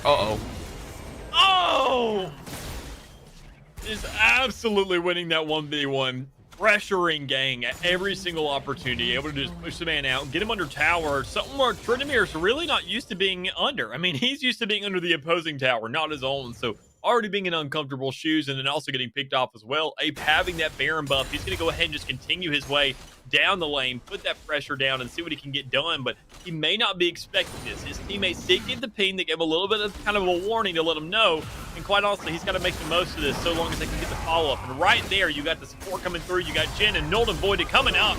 You get the rest of the team as well, but you find the kill into that Jarvan, so you had that pressure, you had the isolation off. You just got to go ahead and find whatever else kills you can. And with Toshi's rope kind of glitching out right there, even then it wasn't the best move to be playing with because you were already caught out. You didn't find yourself enough to really be working with there. Instead, you give yourself over a bunch of towers, an inhibitor as well, and quite honestly, this could be game if they do find these last couple picks. Yeah, this is going to be game here, I think, in just about the same amount of time as ESU did in game one. A little different route, of course, but still very much there. But now Gang does have the ultimate up, so he might be able to do a little bit of damage here. He's looking for whatever he can, and honestly, with Jarvan alive, things are definitely looking doable for that because he finds himself too. Last two players are going to be Zac and old Intellectual Ape, so knowing Zac barely has any health left, Mont is definitely going to be looking at him. He's going to want to find that kill, but with Caitlyn being up now, Jackson, that's some ADC gold you really want to keep yourself relevant with, and not able to end the game just yet, but Ape is still up. He's also going to see if he can pull off something crazy. But when you've got a 3v1, I mean, the guy is great, but he's not that good. Yeah. And I think that was ESU Warriors playing up about as far as they could. They took a Nexus Tower, they took the mid inhibitor, and they're happy with that. There's not a problem in their mind because now guess what? Baron's coming up at a minute 30. You gave him gold, sure. You're still 2k up. You don't care. You are fine with this. And I love the fact that ESU played it like they actually said that, right? They don't care. Maybe a little bit of limit testing, maybe pushing it a little bit too far, but it works, right? And now they go back. Multiple members have 2 items. 1 or 2 have 3. I think we do see 3 on the Graves, of course. 10 seconds left in the revive there. Everyone else had 2.5, whereas a majority of the side of Howard are still just completing their second. Yeah, and even then, I mean, kind of what you mentioned, this is worst case scenario for ESU Warriors here.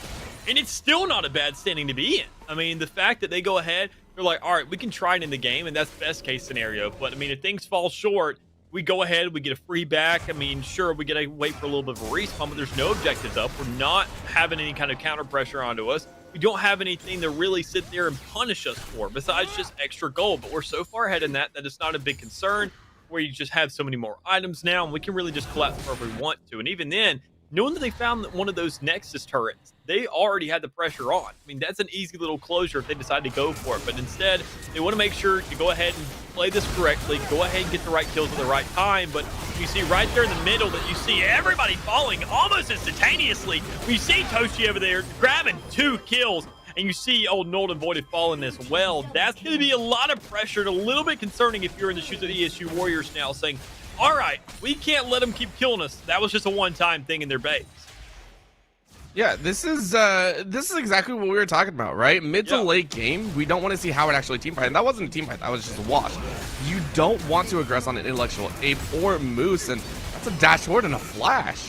Yeah, even then, I mean, you mentioned those two players, Moose and Ape. Those are the two players you don't want to run into, and they're the two players you run into. And so you're going to find yourself dying fairly quickly. You're going to see that pressure. You're going to see the Grim Reaper running down, trying to chase you out there in the mid lane. And instead, you're going to go ahead and see that, all right, well, we lost that fight kind of at the inopportune time. We didn't really choose to punish by any means. We didn't decide to go anywhere with that. We were just trying to push these lanes. Instead, I mean, ESU, the map is wide open for them. They have a lot more options available to them, knowing they have the DPS to go ahead and get this bear down. Even with the rest of their team coming through, that's going to make it that much quicker of a job to get done. With the super minions there in the middle, they're probably just going to push off this and find themselves in the game once again. They're going to be fine. The question is can they take both global objectives, right? They're going to get Baron. That's simple enough. Can they get the dragon as well? Howard, this is the one that you guys do have to actually fight for.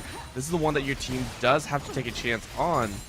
But no one's really in position, and this is because ESU Warriors built up a fair advantage early, right? They granted themselves the ability to take this uncontested, and they will have Soul at 28 minutes. That's the Soul, that's a Baron, that's an entire mid lane gone, and that's the Nexus turret down as well. So, and that's also an entire team with a Baron buff for the next couple minutes. So that's a lot of pressure for Howard to really kind of come out with. They got to make an absolutely massive play. They got to find the right pick at the right time. They really got to isolate somebody.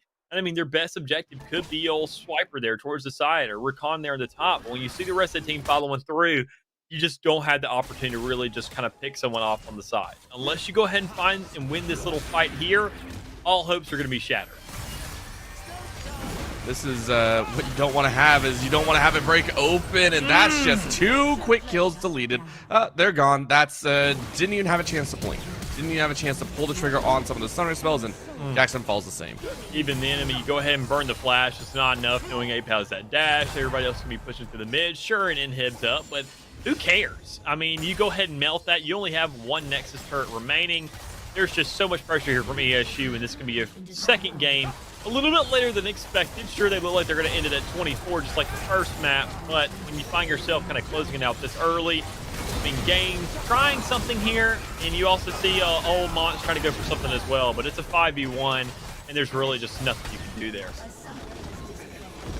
Well played by ESU Warriors. 9-1-14 for the Graves, 10-3-10 with the Elise, and they come out with a brand new game plan, new champions, and still run the same style of winning. So phenomenal job for the ESU Warriors. Yeah, and even then, it was a little bit slower of a game than we expected, but I mean, it still almost ended at the same exact time. I mean, 24 minutes on the first time, 24 minutes when it came around to that second map where they really made that home run. And even then, they didn't close it out. They found themselves in that stage. So, I mean, ESU, they just really know how to pace themselves. I mean, they're almost like they're as consistent as a car. I mean, they got themselves on cruise control right now.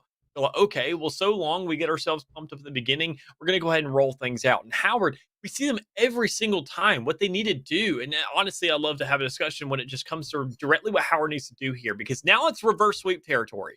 They're on series point. Their backs are up against the wall now.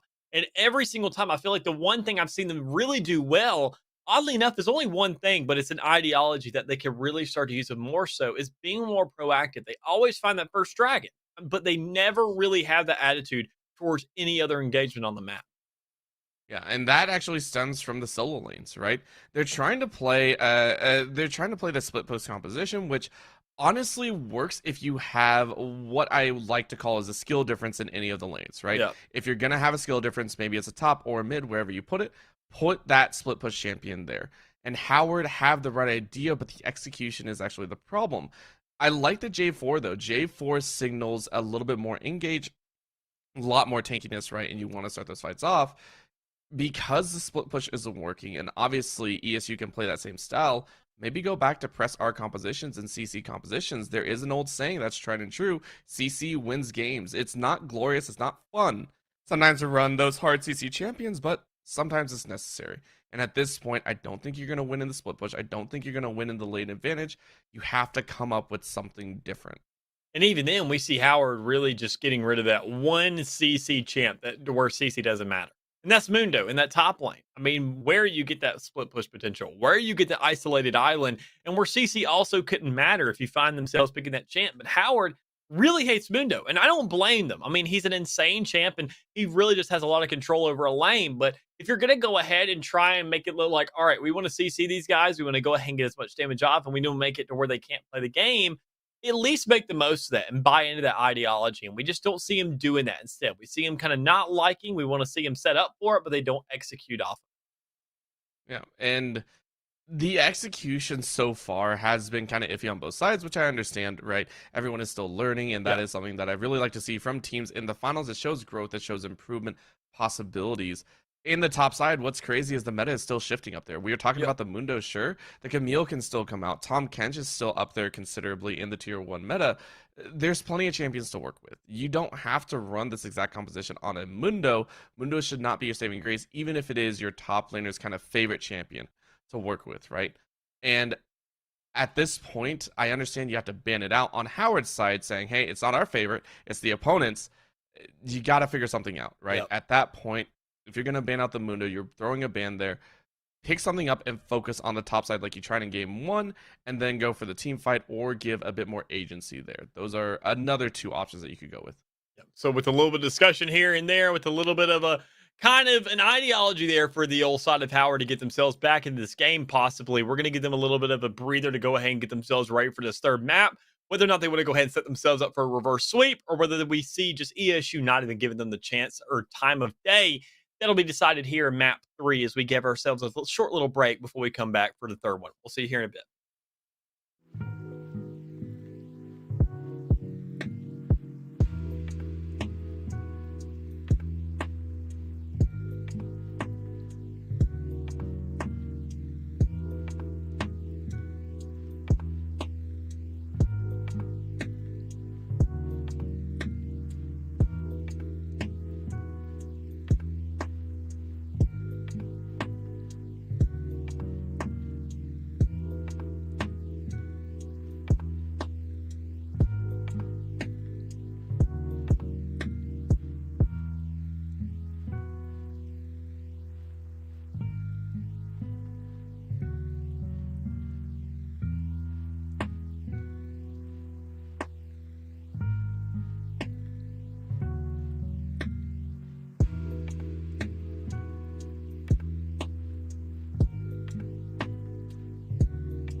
Welcome back, everybody. This is it. Possibly. We see the matchup today going to be here in the grand finals for the Emergence Yellow Division. We're going to find ourselves looking at ESU Warriors A team and Howard CC and their B team colliding, now sitting at a 2-0 series point for the side of all ESU. Howard, with their backs up against the wall, they're back between a rock and a hard place. Do they get the reverse sweep, or do they find themselves going ahead and sending themselves home? Joining you today is going to be myself, Mick. Over to my right is going to be Mr. Orbital. And ready to get right into this, especially when it comes around to these drafts, we see possibly ourselves talking about what we, once again, Howard could bring to the table to go ahead and keep themselves in this. Because, I mean, by no means necessary has ESU been slipping up so far. Yeah, it's and it's difficult, right? Yeah. When your main compositional style, which Howard was probably running in both those games, is a run and gun style, very pick heavy composition with a split push in the top lane. Once it's kind of collapsed on like that, as it was in games 1 and 2, it's very difficult to recuperate yourself and try and figure out a strategy. And I'm very, very curious to see what they'll bring out. Of course, I do have a little bit of prior knowledge, but we'll get into that later. ESU, of course, just have to keep doing the same thing. They just have to keep maintaining the status quo, and considering they're on the blue side this time, you can see Howard going ahead and just saying, yeah, keep that Graves off, keep the Victor off, keep everything off the table. We don't like intellectual in the mid lane. I don't think that's something they can really sit there and pick against, honestly. Sure, you can ban 5 mid lane champs, but I mean, Ape, I'm sure he probably has 6 selections up his sleeve. I mean, the man's going to be prepared for whatever. But even then, they also want to go ahead and get Swiper off that Elise. They were not a big fan of that either. They didn't like an assassin there to be playing with. And honestly, I can't blame them. I felt like Swiper did a fairly good job there. Didn't have as much of an impact, but was definitely relevant throughout the entirety of that game. But at the end of the day, we're going to find some picks finally coming through with a Heimerdinger for Moose and Juice. And then we see 2 tanks already out for the side of Howard CC. Yeah, so I'm not sure if they heard me or took it to heart, but HCC go ahead and draft some pretty harsh top lane picks, or CC champs is the best way to put it, and I like it, right? Now keep in mind the Kled came before the Heimerdinger pick, so it was the counter pick from ESU. However, I like it with the Nunu also in mid. Nunu, AP Nunu used to be a very, very big thing. It was very, very entertaining. I want to say it was all the way back at the beginning of Season 11 or maybe midway into Season 11. It became very, very popular. And bringing it back, Toshi is going to give it his best shot. But again, a lot more CC on the table, a lot more synergy in terms of locking down an opponent. And ESU are going to have to be running for the hills, I think, during some of these times and kiting as best they can.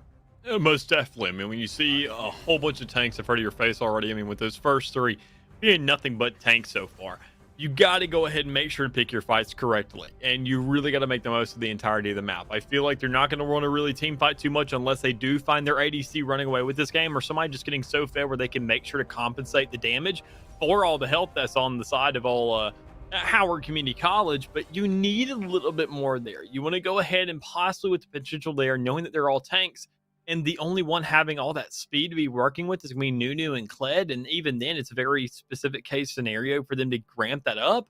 You can go ahead and get a split push, especially seeing you've got Heimer there. I mean, Jin and Leona, they're going to be relevant again. Leona, especially a lot of crowd control to be working with to kind of keep everybody, tolerant to some extent. So I'm liking the picks here overall, but Howard, they just really got to know what they're doing here, and I don't know if their comms over the course of this entire series have really been there for them to pull something off like this. I mean, it's easier to pull off than a split push, I would say. The reason for that is your win condition's pretty standard. It is get together, run it down mid, press R, and hope you hit someone. That's actually their game plan. I'm not even kidding here. Nunu is gonna roll in with the snowball. Kled is gonna up the charge and roll down mid. Sejuani is gonna follow through with the glacial prison, and Vayne to follow up with a little bit of damage. That's your game plan. That is legit your game plan for just about any team fight. Yes, Kled may be able to duel off on the side, and if Kled gets ahead against this squad, you're gonna have a good time, but that's what you're looking for. That's what you're praying happens, and you just wash them all at once, and then take the rest of the global objectives or rest of towers, whatever you're trying to go for.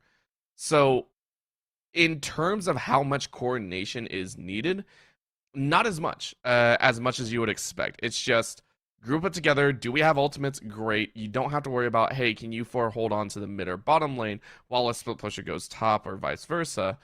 It's simple, but because it's simple, it can be defeated quite easily.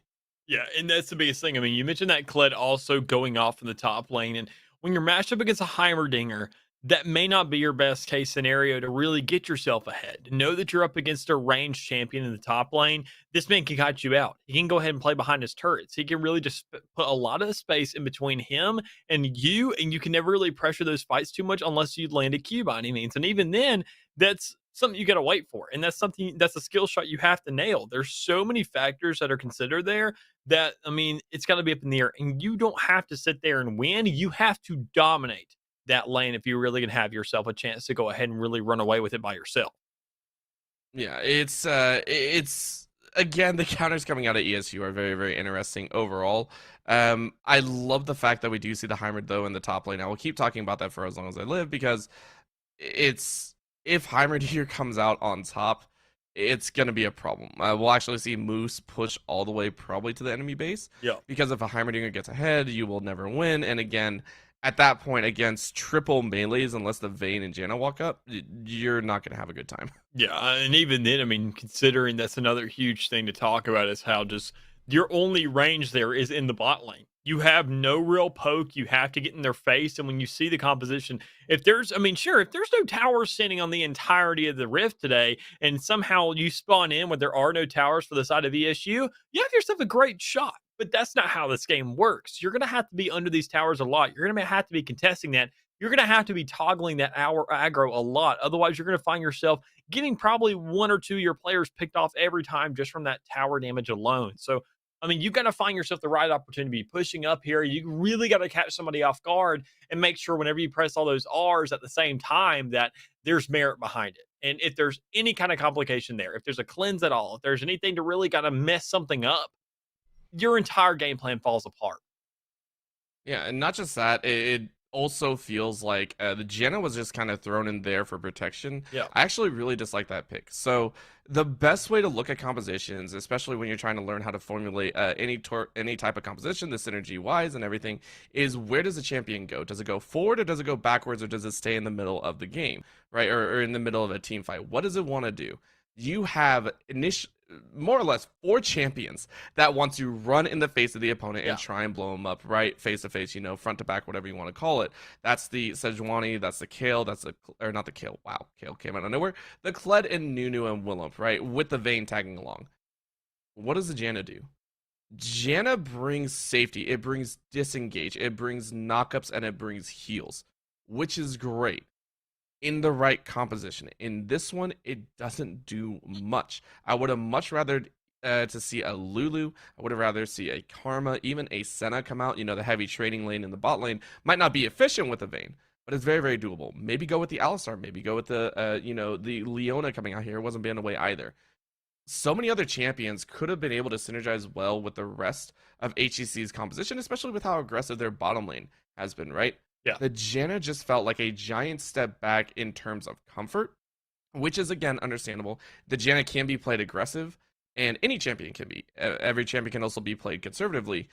I just dislike how aggressive the playstyle will have to be to compensate for the disengage utility in a Janus kit. Yeah, I mean, I feel like the best way to really compare it would be that almost everybody on the side of Howard Community College right now, think of them like a battering ram, just trying to get up into you, trying to break down your walls, really get through that front gate and just flood the doors. But honestly, Jaina, you don't have all hands on deck. That's one less man that you've really dedicated to that battering ram to just kind of sit back in the back and be like, yeah, go guys, really just kind of being there support and just kind of being that rally man, that kind of little emotional support there in the pack. And at the end of the day, that won't do you enough. You need another hand on deck. You need somebody who's going to be there up there with you, able to contribute a lot. And honestly, I don't know if that's going to be enough. Sure, you can shield a tower and you can have a little bit of knockback to have that survivability in the early stages towards that bot lane, but you're not really wanting to disengage too much with that Vayne. You're praying that that Vayne goes off, is able to do all that damage in those later stages. And if you never really ramp up to there, you're just going to, like I said, be in the back once again, just being that emotional support. Even Vayne will be in those same shoes if we don't see him getting ahead as well. Yeah, and another champion that I would like to point out that could have worked here, that could have done the same in terms of shielding maybe, or you know, the sustainability, would be Alistar. Alistar, I think, is one that is a champion that's sometimes underrated. In the current meta, Alistar is not amazing, right? But still very doable, right? Still able to play forward, and I think Mince the Meat would have been able to play it off well on that. However, with the current standings, of course, this one is a very nice trade so far. Jackson getting a lot of damage down. Yeah, and that's exactly what you need right now. I mean, you want to go ahead, you want to put that pressure on, but you want to get a kill as well. So being really, really short there, and even then, I'm sure Jackson didn't want to go ahead and pop out that flash to go ahead and get Nulled off as well, but if you have a flash heal and he has an exhaust, I mean, when you're that low, it doesn't seem to matter all that much. Quite honestly, you could put that pressure on, but I like the call there, say, all right, let's go ahead and kind of pace ourselves out. Let's not get a little bit too far ahead of ourselves.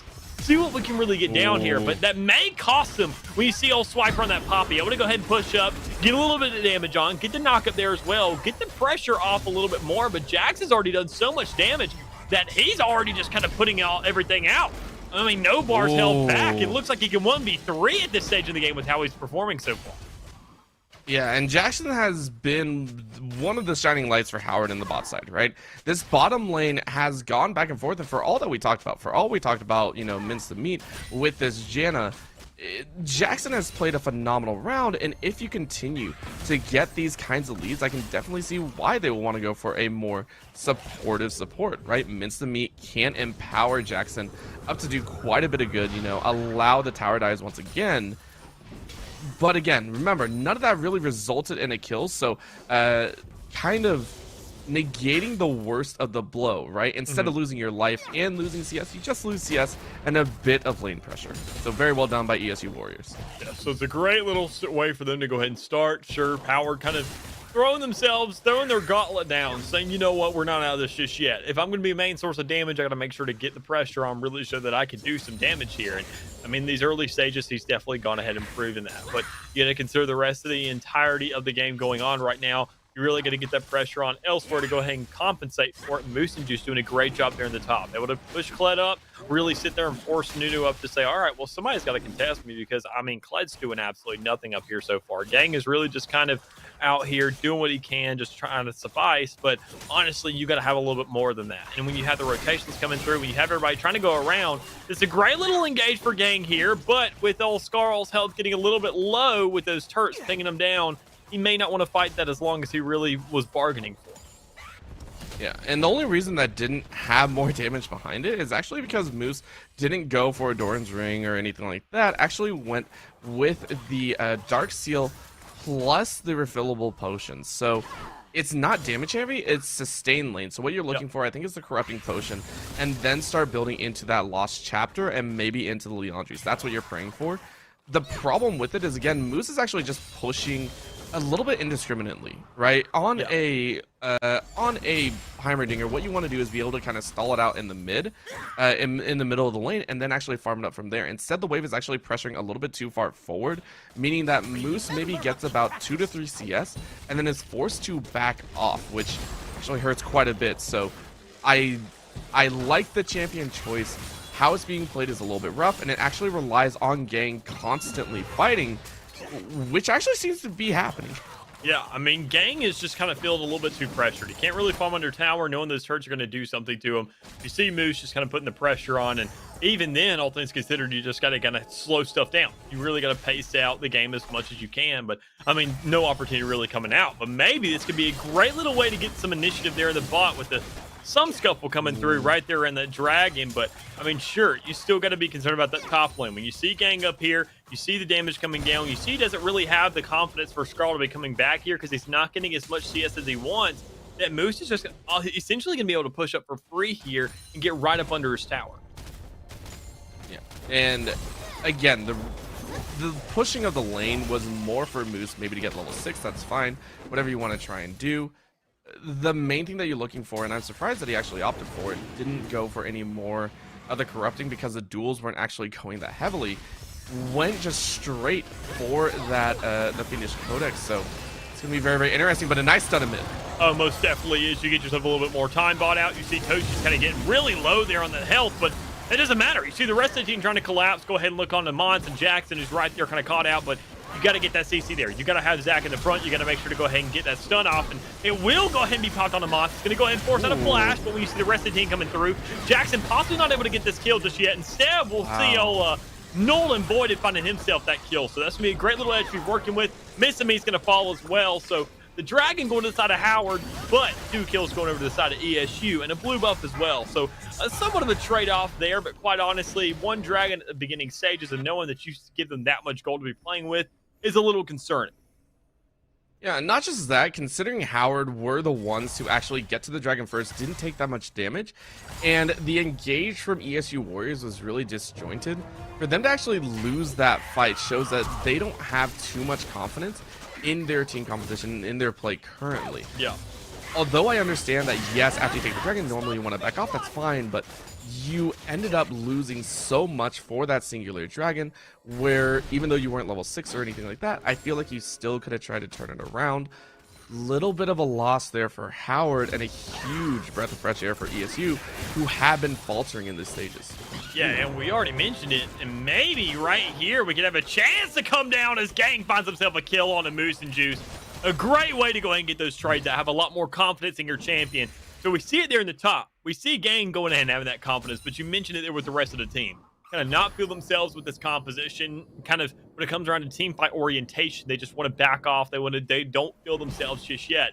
And sure, this was kind of a desperate attempt for them to go ahead and say, we're going to have an all-in comp. We're going to get right in their face as much as they can. But I feel like that's not something they're typically used to. Because we saw in the last roundup, in the last map, they did the quite opposite. They literally wanted to go ahead and have isolated fights, and now they're doing something on the opposite side of the spectrum. So maybe that's exactly what it comes down to. They just don't feel too confident with this. They're not used to this. They're just praying it works out for them in the last chance attempt.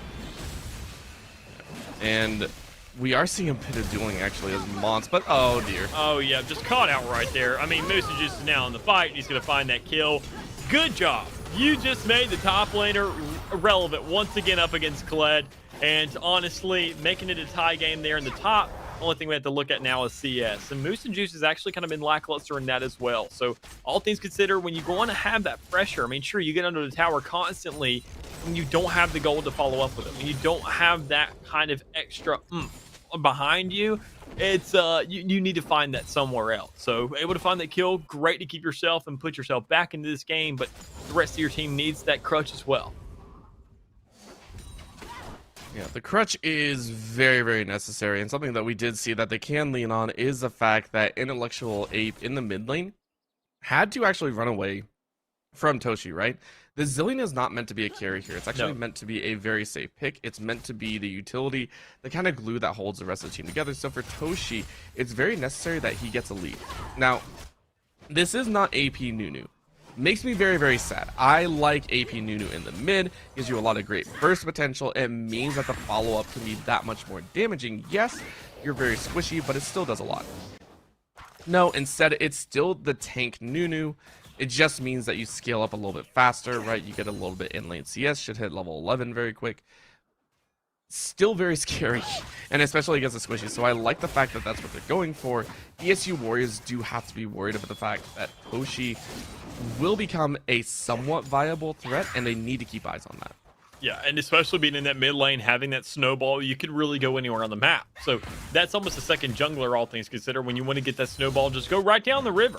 I mean, you're there in the middle of the map. It's already laid out for you. The path is literally paved. All you have to do is drive down the road. And I mean, we see him using it for an engage here in the middle, able to get some damage off onto Intellectual, able to go ahead and force somewhat of a fight here, but he does get stunned. So Ape will find himself an escape, but will Moose and Juice in the top find that same amount of escape? When you already see Gang get him once again right in his face, keeping the pressure on 24/7, doing exactly what he's need to be doing and doing a great job of it at that. Yeah, I did say that the Heimerdinger would be scary if you get ahead. Yeah. If you get ahead are the very, very important words here. And in this mid lane, Toshi is not going to enjoy that one.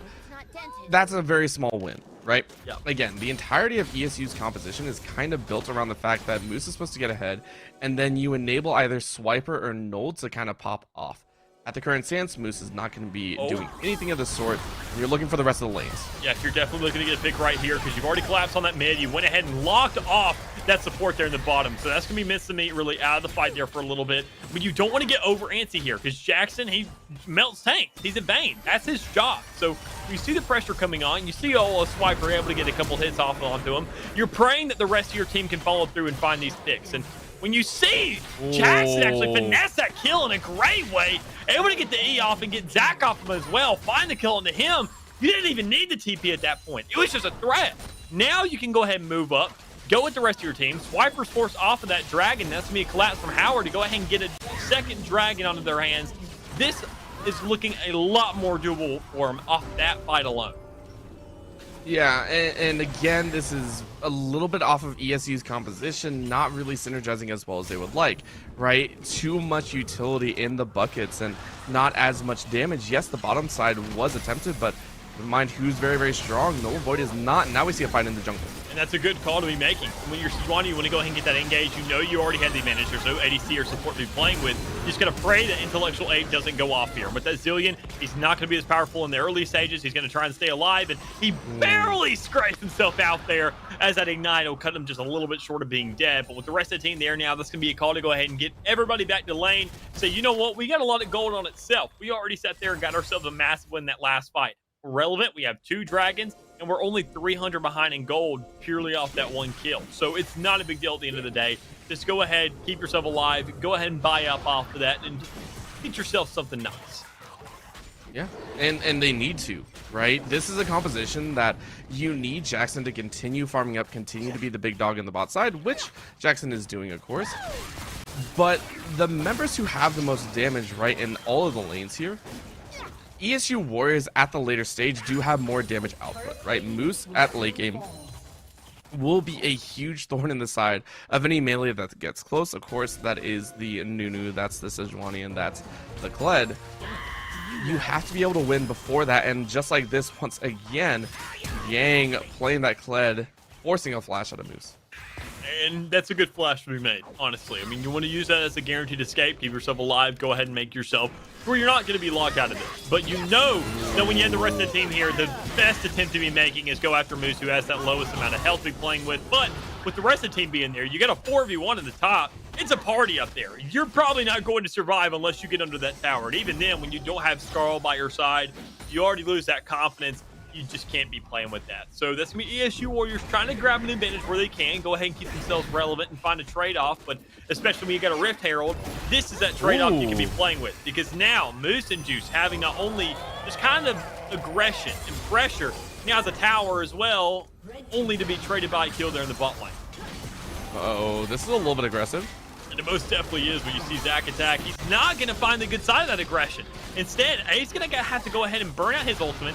Zach's going to have to be caught out there and say, all right, well, it's great you kept me alive for another second, but it's not exactly what we needed. Instead, you want to go ahead and grab a hit onto Jackson there, who is going to be cut so close getting aggressive into that tower that he's just shy of another death. Yeah, and Jackson is showing some excellent control on the Vayne. really showing that, hey, I know how much damage I can go with, knows how far they can go before they're in a lot of trouble. So I like the fact that Vayne is in the wheelhouse for Jackson, and it might be something that if ESU lose this game, which it is a real possibility currently, ESU Warriors might need to look at controlling that bottom lane a little bit more. Still plenty of game to be played. Still plenty of room to work with, as Moose now has finished the Leandries, already taking down top lane. But Mont says hello. Yeah, he's going ahead and trying to really bait this out, especially with that ultimate. You're hoping that Kled was going to come through with that follow-up, but he just never came around. Instead, Gang was just trying to go ahead and keep the pressure up top. Knowing he's lacking a tower now, he's trying to just go ahead and sustain what he can, keep himself relevant, because he knows he wants to fight against Moose and Juice. So he just wants to make sure to keep his lane there in the middle to where he can get those easy rotations with his ultimate when it comes around to it. But all things considered, you go ahead. This is the biggest lead that we've seen out of Howard so far. This is going to be their best chance. And I mean, this isn't going to be a 24-minute game or 28-minute game like we've seen out of the last couple maps. This is going to go a lot longer unless Howard closes it in that same amount of time. But with how they scale a lot more so, it's going to take a little longer. But this could be the fight to really turn the tides a little bit more so. Swiper goes ahead and falls, but you got Ape there with his ultimate. You see Zach almost getting caught out with that flash able to keep him alive. Everybody else is trying to collapse onto this side, but now Jackson's in the fight. He's going to find himself one, maybe that second immense thing, go ahead and grab it himself, but it doesn't matter. You get the assist. You had the pressure on the tower. You got old Gang coming here from the rear. You're looking to go ahead and keep a shot on Devoided, but he's going to get under that tower. You're going to have all that aggression coming through, all that damage coming out. But now with Aether and the Everfrost trying to go ahead and get the hits on him, you're going to go ahead and find meat, but you're trying to find a little bit more. With 3 more players on that first tower able to escape, he's going to go ahead and say, all right, maybe this is a move I don't make anymore. Yeah, that was the best window of opportunity for Howard, and they took it. I love the fact that they did. And again, they know for a fact if they catch either the Poppy or the Heimerdinger, there is no real damage to follow. Yes, Intellectual is getting up there in damage output, is starting to do a little bit of damage, but the scaling is not amazing, right? So very nice catch by Howard. Yes, they went back limping, and most likely they won't get this dragon. It's still a win, right? You are still 2.2k up, and you can continue to press this advantage. And guess who got some of those kills? Again, Toshi and Jackson. Jackson now sitting at 1.5 items. I think that is a Gwinsu's build coming out here, so really going for those auto attack patterns. And I can't blame him. He doesn't even really need his abilities, quite honestly. I mean, he's doing enough damage on his own. You want to make sure those auto attacks come through. You just want to make sure to punish these guys and do as much as possible. Because, I mean, we already see the investment in the shield bow. You have no tanks on the field. That's literally just kind of a spit in the face of Swiper to say, I would usually build Kraken Slayer against somebody like you, but not today. You're not a problem for me. So I'm going to go ahead and make sure to sustain myself in these team fights. Follow with my team, especially when you see that Nunu now having 7 stacks on that Dark Seal. Like, I mean, look at the other side. You see Zillion only with, 8. I mean, and sure, he's had to really struggle to keep himself alive, Apex, and he's hoping that scales well, but we see the rest of the team getting punished absolutely massively for this, especially Moose in the top right now, who gets caught out, and Swiper there to try and help. You just don't have enough support there. Sure, Nolan Bond is there now. He's going to possibly grab this kill. He's got to get the curtain call out.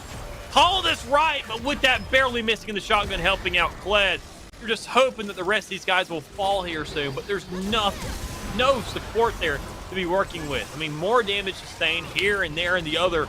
You just haven't found yourself a kill knowing how tanky everybody is, and this is where we see Howard turn it around, be the aggressor now. But with me being in the front there, that's the last place you want to be.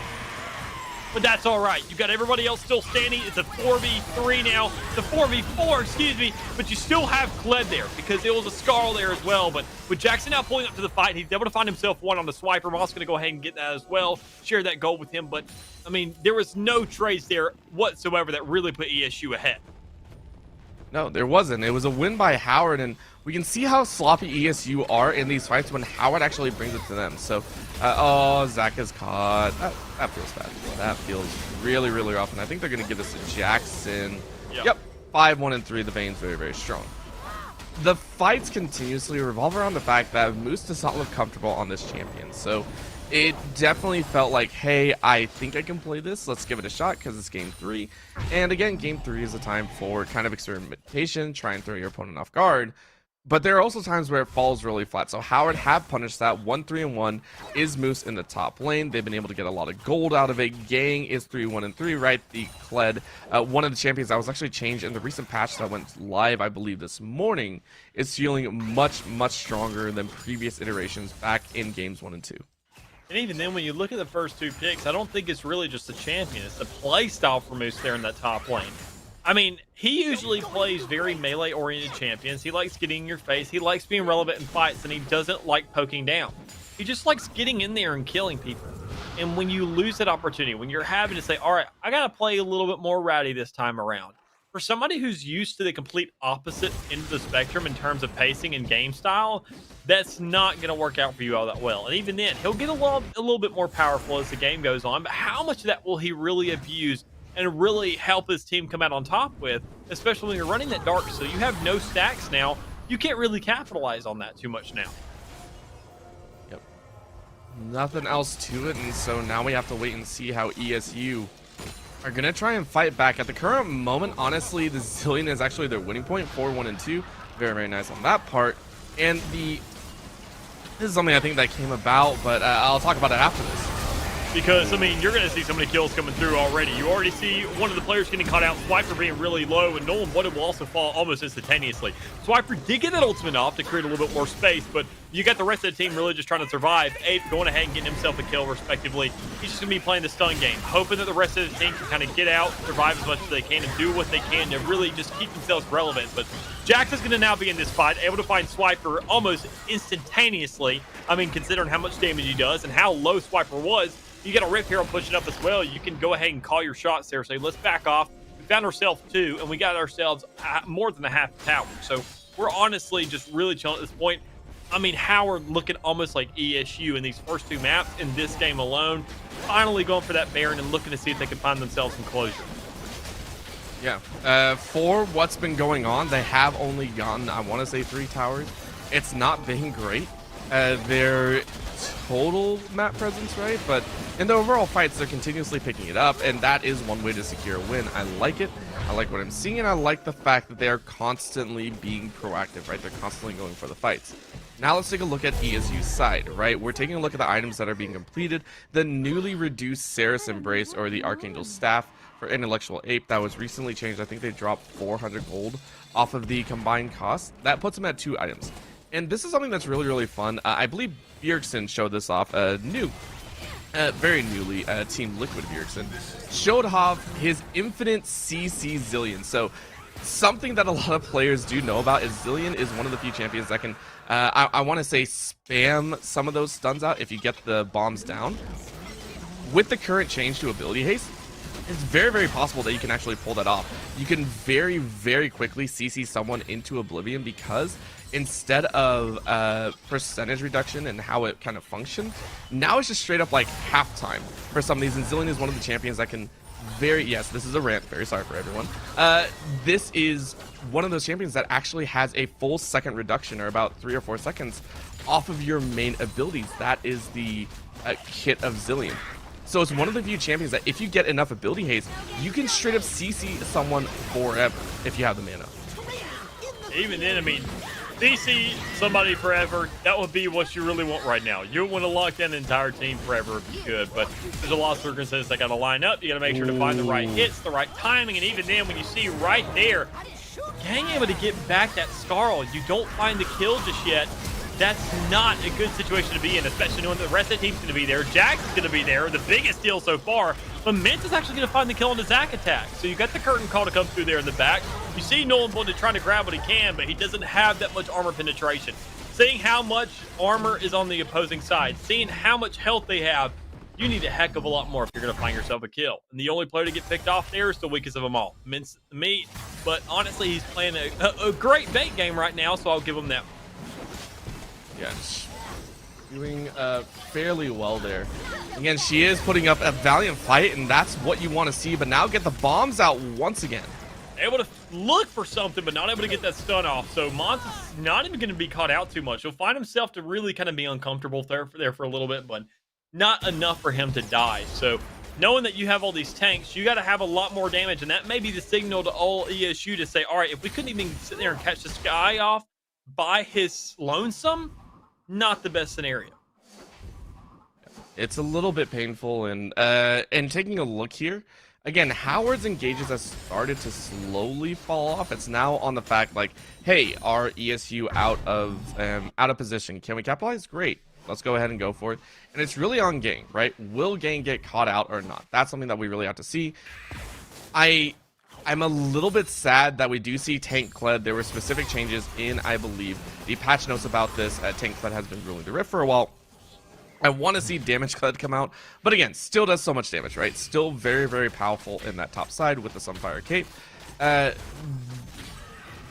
Maybe not as much towards the late game, but we'll just have to wait and see. Again, Howard are now extremely far ahead. They've been slowly accruing a lead, now sitting about 8k in the lead, and they should be perfectly fine to try and close out this game.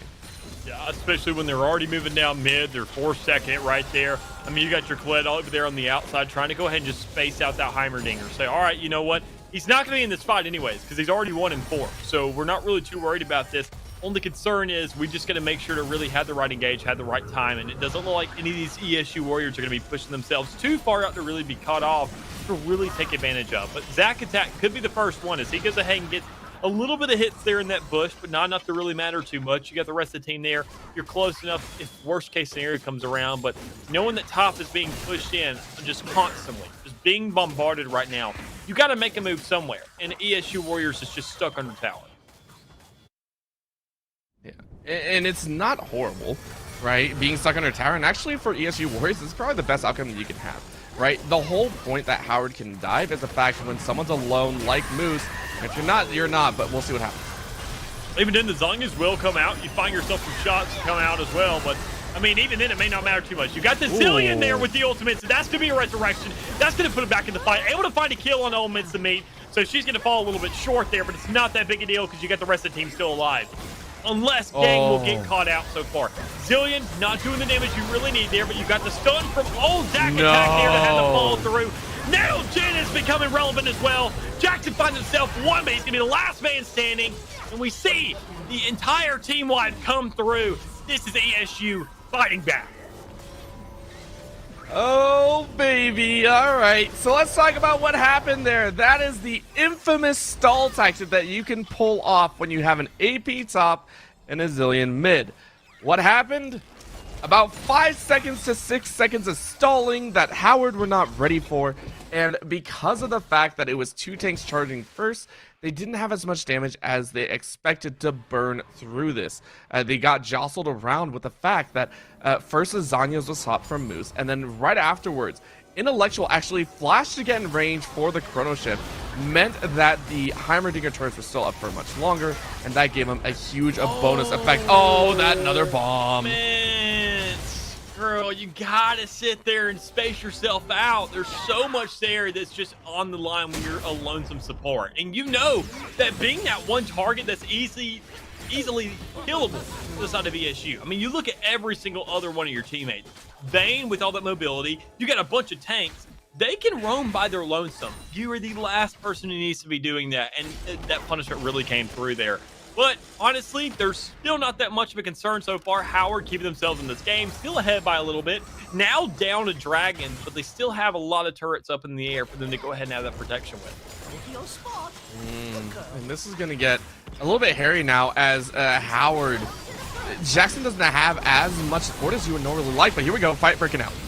Most definitely is. You see Swiper trying to go ahead and keep himself alive, knowing he's going to be the lowest so far, but that attack will fall as well. And you didn't have that Zillion ultimate there to keep themselves alive. You go ahead. I mean, that may be the one person you need to keep alive. But it doesn't matter when you see that old Nolden Boyd is able to keep himself into here, able to get the damage off, find himself one of those kills. But now Gang coming out from the side. You had that damage. You had that CC. You had the kill from Moose and Juice, following on to Mince the Meat. So that's a great turnout for the likes of the ESU Warriors, showing that they can now fight. They're in the later stage of the gaming. You said it there in the early stages. They're going to have a hard time if they don't get ahead. But until they get to those later stages, we're now sitting at 30 minutes.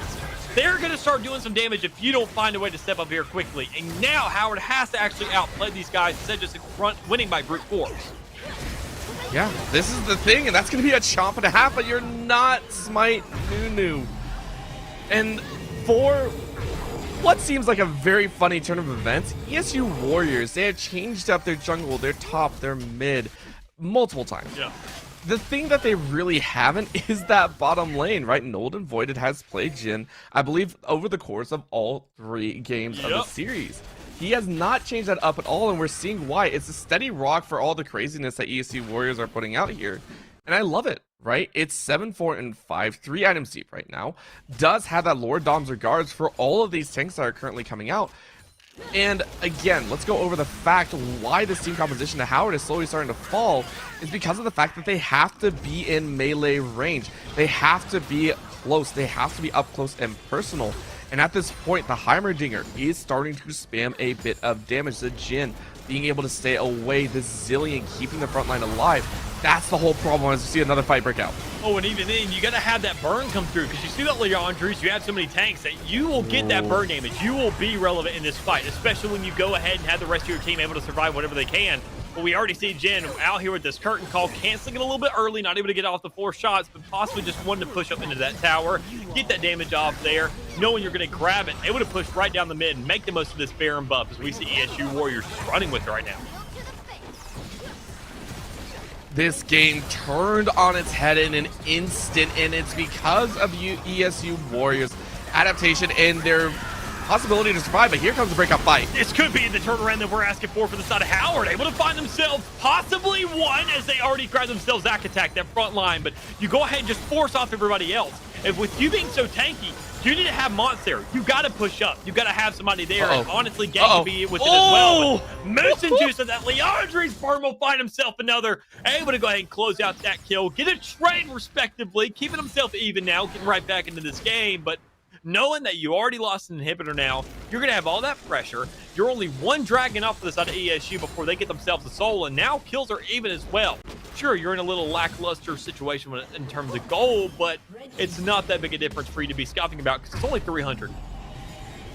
Now it's even. Yeah, and this is, well, here's the thing. No one cares about the gold right now, yeah. Right? We're at that point where gold lead doesn't matter. What did matter is the fact that they had 8K and it dwindled down to nothing. The fact that gold depreciates over time in League of Legends as well as people start hitting full builds, right? Gold difference doesn't matter at all. A 15K lead is the same as like a 3 to 4K lead in the early stages. ESU Warriors are back. They don't care. They are perfectly fine with this. And keep in mind, Intellectual fully on that CC. He is going to be running wild with 3 CC items.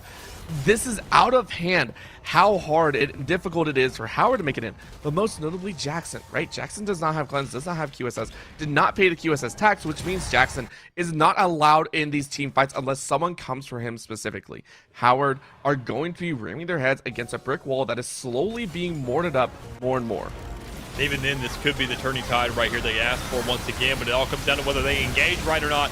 Swiper kind of being that first target, able to get a knock up and keep his team alive a little longer, but Zac attack will be the first to fall in this fight. But Zillion able to get a resurrection there in the Dragon's Pit. Won't be enough to really be working with, but maybe with the CC he has, keep himself alive a little bit longer, but his teammates still going to be able to fall. So that's going to be almost a full wipe for the side of Howard, able to find themselves a really good team fight, but Intellectual is still going to remain alive and well, just looking for whatever answer in a solo venture he can make right now.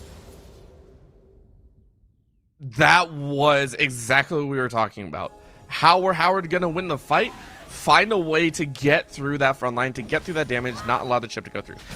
Gang was able to charge right to the back line. I believe caught, I think it was Moose into the Dragon Pit. There were no towers prepped, right? No one was there.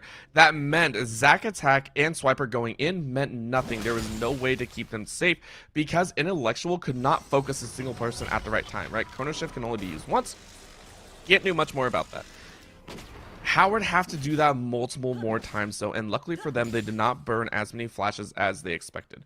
I think it was actually none, as we do see 3 available for Gang, Jackson, and Mince the Meat. Toshi's will be coming up, Mons will be coming up. Looking on the other side, if it's a face-to-face fight, ESU Warriors will most likely win. If it's a scuffed fight like that and Howard is able to find a different style of engage, they might have their last-ditch effort, but it's starting to get to the point where one slip-up, one mistake costs you this entire game. And yet, even then, I mean, the slip up, I feel like has occurred a lot for the side of ESU Warriors in this game already. And they've had a super valiant attempt so far, keeping themselves here, keeping themselves relevant, and winning some fights when we least expected them to. But at this stage in the game, when one of your front lines, I mean, you have so much damage here, you have a lot of crowd control, you got to have somebody to sit there and tank a lot of that damage so you can get it out. And Swiper has just been falling a little bit too quickly. I mean, Leona's been there. Zach has been surviving a little bit longer, but I mean, he doesn't have as much of an escape. He just has to go ahead and take the brute force of all of it. He's just praying that, he can get an ult on himself, get a stun here and there, just kind of use that crowd control to keep himself alive. But Swiper has to rely purely on that health and all that natural scaling, and it's just not there yet when you're sitting at 0-4. But maybe in this fight, things can turn around when you see Zach being the first one there to get caught out, but not going to be enough for it to really matter too much. He's going to keep himself alive. And the rest of the team's going to go ahead and start kind of colliding around this Baron, knowing that whoever gets this is probably going to win this game. I would say whoever gets Baron is good, but whoever gets a pick is better. That's going to find Mons, and he misses the flash. And even then, it's not enough damage just yet. You got to pray that the rest of your team's there for a follow-up. But honestly, Nolan Boyd has not gotten that many hits onto the man, but Moose is there for the follow-up. You see Jackson in there in the back. That's going to be your best attempt to really get anything going down. But when Jackson gets a Leona, a 1v1 or a 2v1 at that, you're not going to win that fight. But maybe you can go ahead and get yourself some compensation there towards the bottom of that red, but you won't when you find yourself in another 1v2. Everybody else just getting really picked out right now. Even Ape just trying to really escape with his own life, knowing that he's the last man standing beside Swiper once again, who's just going to be camping around, just hoping that he can smite this Baron and grab a steal, as that would be really the last-ditch attempt for him. I mean, I don't think you're going to go for it, and I mean, we got to talk about that fight, right? Mons was caught out. That's fine. Again, that's the tank factor. It's what comes after that was important. Nulled and voided, got nulled and voided over on the Krugs, right? Got caught out, got killed, and got taken out early. Remember, that's your main source of damage in this composition. Intellectual is not going to be doing that much. Intellectual will bring the CC, will bring a little bit, but doesn't have that. Rabadon's is actually building into more safety, is going for the Zhonya's. There is no magic penetration coming out of this Zilean, right? Zilean will not do the damage. Zilean will CC, will keep everyone hopefully caught into certain corridors, caught in pinches, but you have to keep eyes on Nulled and Voided right now. And with the 7th dragon of the game coming up in just a minute, both teams have so much work cut out for them. If Howard is able to pick this one up, it will give them that advantage they need to kind of circle around and pincer in on the ESU Warriors. For ESU Warriors, if they get this one, it allows them to stall. It allows them to be that annoying pest to the side of Howard's chances at a reverse sweep. Even then, I mean, you got to consider the Elder Dragon that would come up after that. I mean, that's another objective that, honestly, this is where Howard really starts to step up and win these fights. When it's not because they have to force a fight.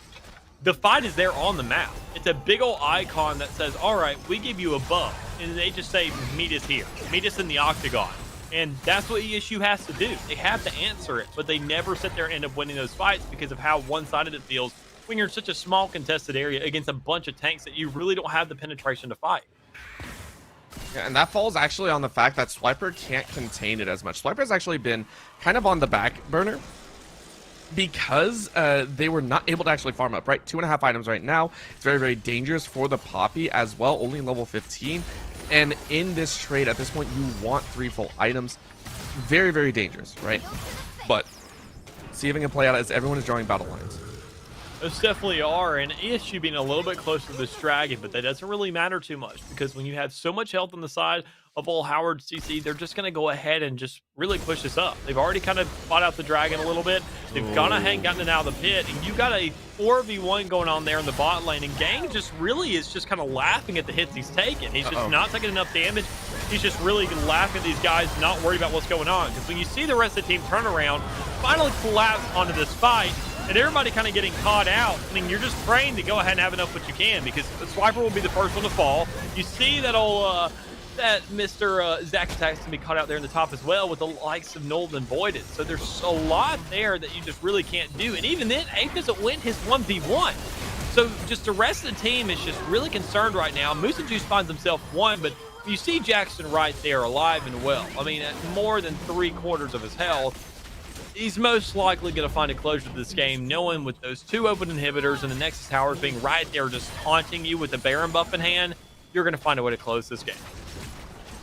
I mean, that was the closing fight. That was it, right? It felt like there was no impact behind it because it wasn't. They chased for one. They ended up losing it, and ESU Warriors, with an unorthodox composition, will lose. Plenty of time to try and come back in this series. They have so much time, as Howard CC, of course, are looking for their revamp, looking for that reverse sweep after taking game, whether it was because of the side of ESU kind of giving it up. It doesn't matter. You get a win. The final score, that's all that matters, and now you have another chance to try and go a little bit further. Yeah, you got a chance to bring it to a tie game, but I mean, they're still down one more. I mean, this is where we have to see Howard go flawless. They have to win every single game after this. Otherwise, they're going to see themselves going home regardless. And this would all be for nothing. Sure, they found a recipe that finally worked for them. But now that ESU's kind of noted, not only do they see what works for them and kind of how they figured that out, they saw it was rocky there in the start. But they found themselves a chance. So it's not flawless by any means. They weren't dominating the game. But this is where ESU is going to have to step up and say, look, we actually have to ban some tanks. We can't go for comfort picks anymore. We may have to sacrifice that because they're actually showing their adaptability now, and that we have to go ahead and also find some trades of our own because, as we said, Swiper didn't feel very impactful in that game. There wasn't enough penetration there. There wasn't enough tankiness there or survivability. You were relying purely on items instead of your natural scaling in those stages of the game. And when you see that you're not doing anything to them and you're relying all on one ADC, that's not enough, especially when it's a Jin who's going to be caught out 9 times out of 10 with all the movement speed buffs that these guys had. And it's not so much that Swiper didn't feel impactful, right? And natural scaling, there is no such thing as natural scaling with champions. No champion is going to outrun 6 items, 5 items, whatever you want to say. Where the scaling comes into fact is how well those items play into the builds, right? What items do you build? How well does it work with a champion? That's what's scaling. And the fact is that we didn't get to see the scaling at all. Just no scaling whatsoever in Swiper. Yes, you had the HP, but it was primarily just armor, and and I understand there was so many tanks, right? You're trying to go through the Vayne, but Vayne does true damage. At that point, you need a little bit more, some area of effects, any of those frozen hearts, it gives a little bit of a passive scaling. Another thing is in the top lane, right? In that top side, Moose did not feel comfortable on that Heimerdinger, and it was punished accordingly. So not so much that HCC got some amazing champions. It was they punished the right lane at that time. Yeah. Punishing mistakes, punishing champion mistakes. I want to see it happen again and again, especially if ESU continue to try kind of these weird interactive compositions in the grand finals here.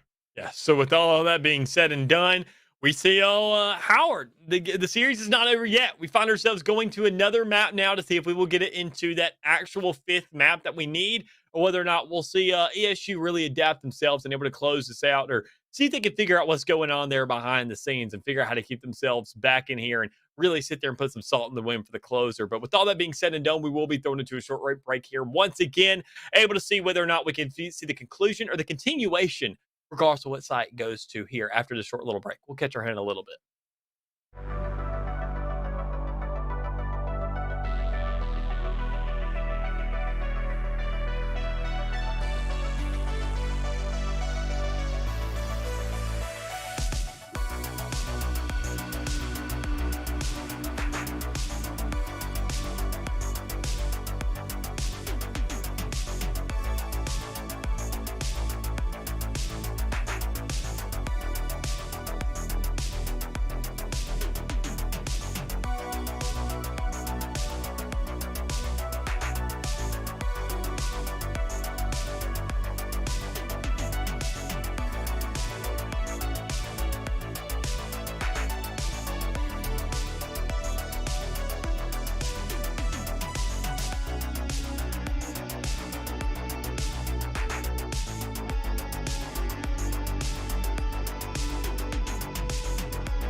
We're back, but we may not be done, and neither is all Howard Community College. They find themselves back into this game, back into the series, able to go ahead and close out a map one for themselves. So they got to get a second and a third to go ahead and claw themselves back into this game. So as we get ourselves into this fourth map here today, we see a little bit of a differential now out of both sides of the field. We saw ESU kind of wander themselves off the paved path a little bit, get themselves a little bit uncomfortable, but they were to scrap some stuff together. They just need a little bit more now so to go ahead and close out this series. So I'm thinking now as we get ourselves into this, we saw the picks already, and we're kind of looking forward to what's been coming up. I want to know, Orbital, with you being the brains behind the game, what are you expecting coming to this game, especially knowing that, with the bans and all being seen, what does Howard have to continue to do, seeing that they can definitely close out a map and things really not being super free for ESU? Number one, bring back the Kled, right? As much as it seemed weird, Kled was a huge reason why they won the top lane, or why it was so impactful in the mid to late game. The versatility that they were able to pull, that they were able to bring to the table was solid, and I really, really liked it. Follow through with the rest of it. Be willing to take those fights. If you have a composition built around team fights, which they did in game 3, bring it back for game 4. Maybe not the exact same champions, right? A little bit of scuffle, especially with Vayne banned off the table, but bring it back, right? Bring back good synergy, bring back fighting front to back if that's all you're comfortable with, because it worked. After a while, ramming their head against the brick wall did break the wall down. Yeah, and even then, I mean, it was a big wall. It was almost the confliction of a wall just kind of pushing even more so towards you. And you could sit there and nitpick holes here and there. You could really start to create some cracks and kind of pour some water on them, but you just never really had that big hole. You never had that big battering ram to shove through their gates as well to kind of create that counter pressure. But maybe this could be the game where they have that, because when we see in the top, the Kled is going to be brought back. But now we see old Moose and Juice going right back to his tried and true, kind of getting in your face, scaling over the course of the game, and liking to be in the middle of those team fights instead of trying to play back and poke. And Cho'Gath is going to be a perfect selection, I feel, for him, especially knowing that All Intellectual Ape has himself a Cassidy pick now, which he's been really neglectful of in these past couple games with it being banned out. Yeah, and this composition is such a big change up for the side of ESU, right? This is no longer kind of that win lane win game. It's a scaling. It's a mid to late game kind of skirmish fights, especially around the Cho'Gath, and I like it, right? One of the big complaints or kind of critiques that I had in game number 3 was the fact that Moose did not look too comfortable on a champion like the Heimerdinger. It requires a very specific play style. It requires a very specific way to play the lane. Moose is not that. Moose is very much just go in, take a couple hits, back out, and fight from there. And it's appropriate. I love the Cho'Gath pick. It scales indefinitely into late game, so if we get another 35-minute barn burner, we could see a very large Cho'Gath, and with Swiper on a champion that is specifically designed to be a bit more aggressive and scales off of AD or of HP, with the red cane or blue cane, we can see an absolutely crushing blow come in. Yeah, and even with that, we see some crushing blows from other side, because we see some differential also there in the middle now, because Toshi kind of playing a lot of range here recently in Echo, and we kind of, I think, had a little bit of a mess up there in the draft, because we saw a little bit of a differential of what we see in our pro draft. So we're going to come right back here to casters. We can just discuss what we saw already. We saw a big differential out of Toshi, who's been running a lot of physical here recently, or running a tank, kind of being all over the place, but finally going to some kind of assassin pick, now being in the Echo, into a Cassidy. So that's going to be kind of a little dancing mid lane there as everybody tries and either TPs or dashes around or rolls around each other. And even then, to know that the kind of big differential and the kind of confliction that can come in, the kind of, I would say, the ace up the sleeve being your junglers, being in a lot different shoes now, we see some different picks there as well. Kane on the side of ESU, instead of the poppy, what we've seen a lot of, and seeing a Jarvan or an Elise, Kane, I feel like also being that perfect adaptability you need to say, all right, now we get ourselves in the mid game. We can see really what they're building.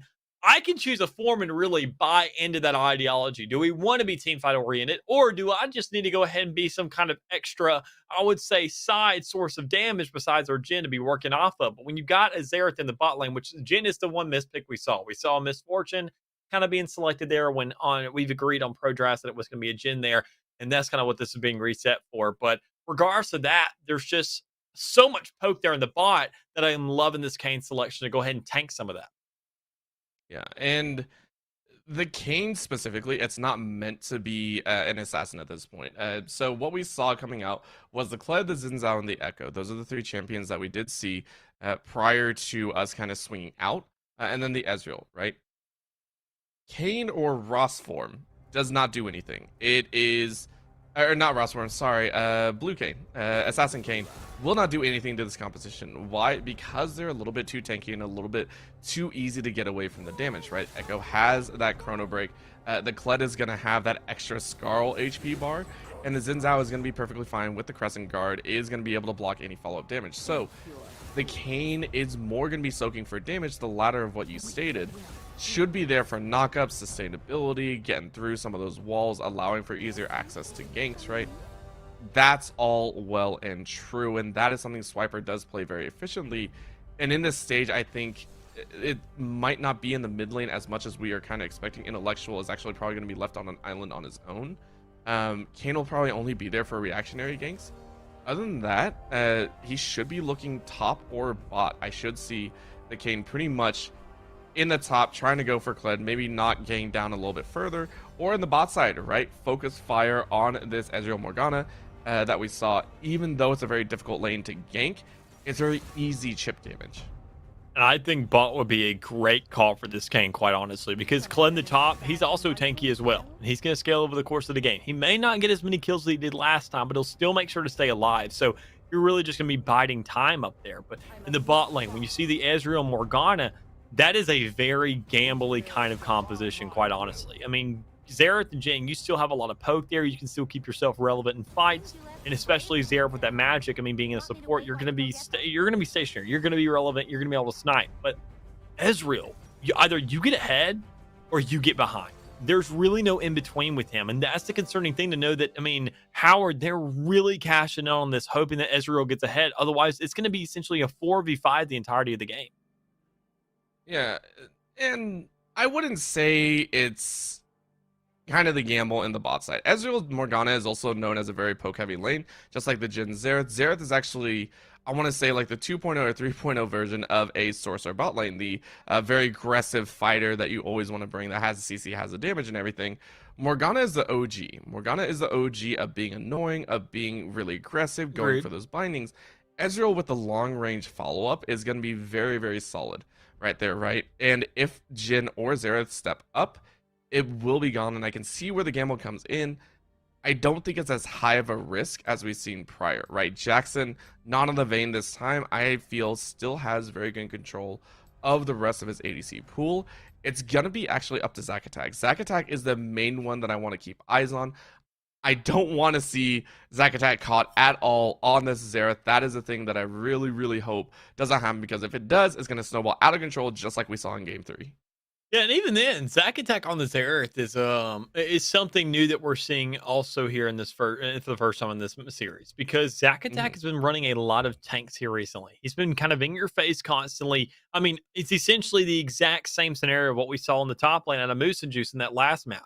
He sat there, went from a very aggressive heavy, kind of roam heavy champ to being it's just somebody who's got to be stationary, able to poke someone out. And Zac Attack, sure, Xerath is one of the easier ones to do that with, kind of with how long range you are. It's not like a Heimerdinger by any means, because I mean, Heimerdinger is more of a mid stage and mid range, but I mean, Xerath a lot more further. So you really got to play back. You can't roam as much as you want to with you being so much squishier now. Yeah. What it does bring is just the hyper aggression once again, right? This Xerath, if you don't win, then you didn't do your job properly. Hopefully you win, and that gives Intellectual a little bit more time to roam out.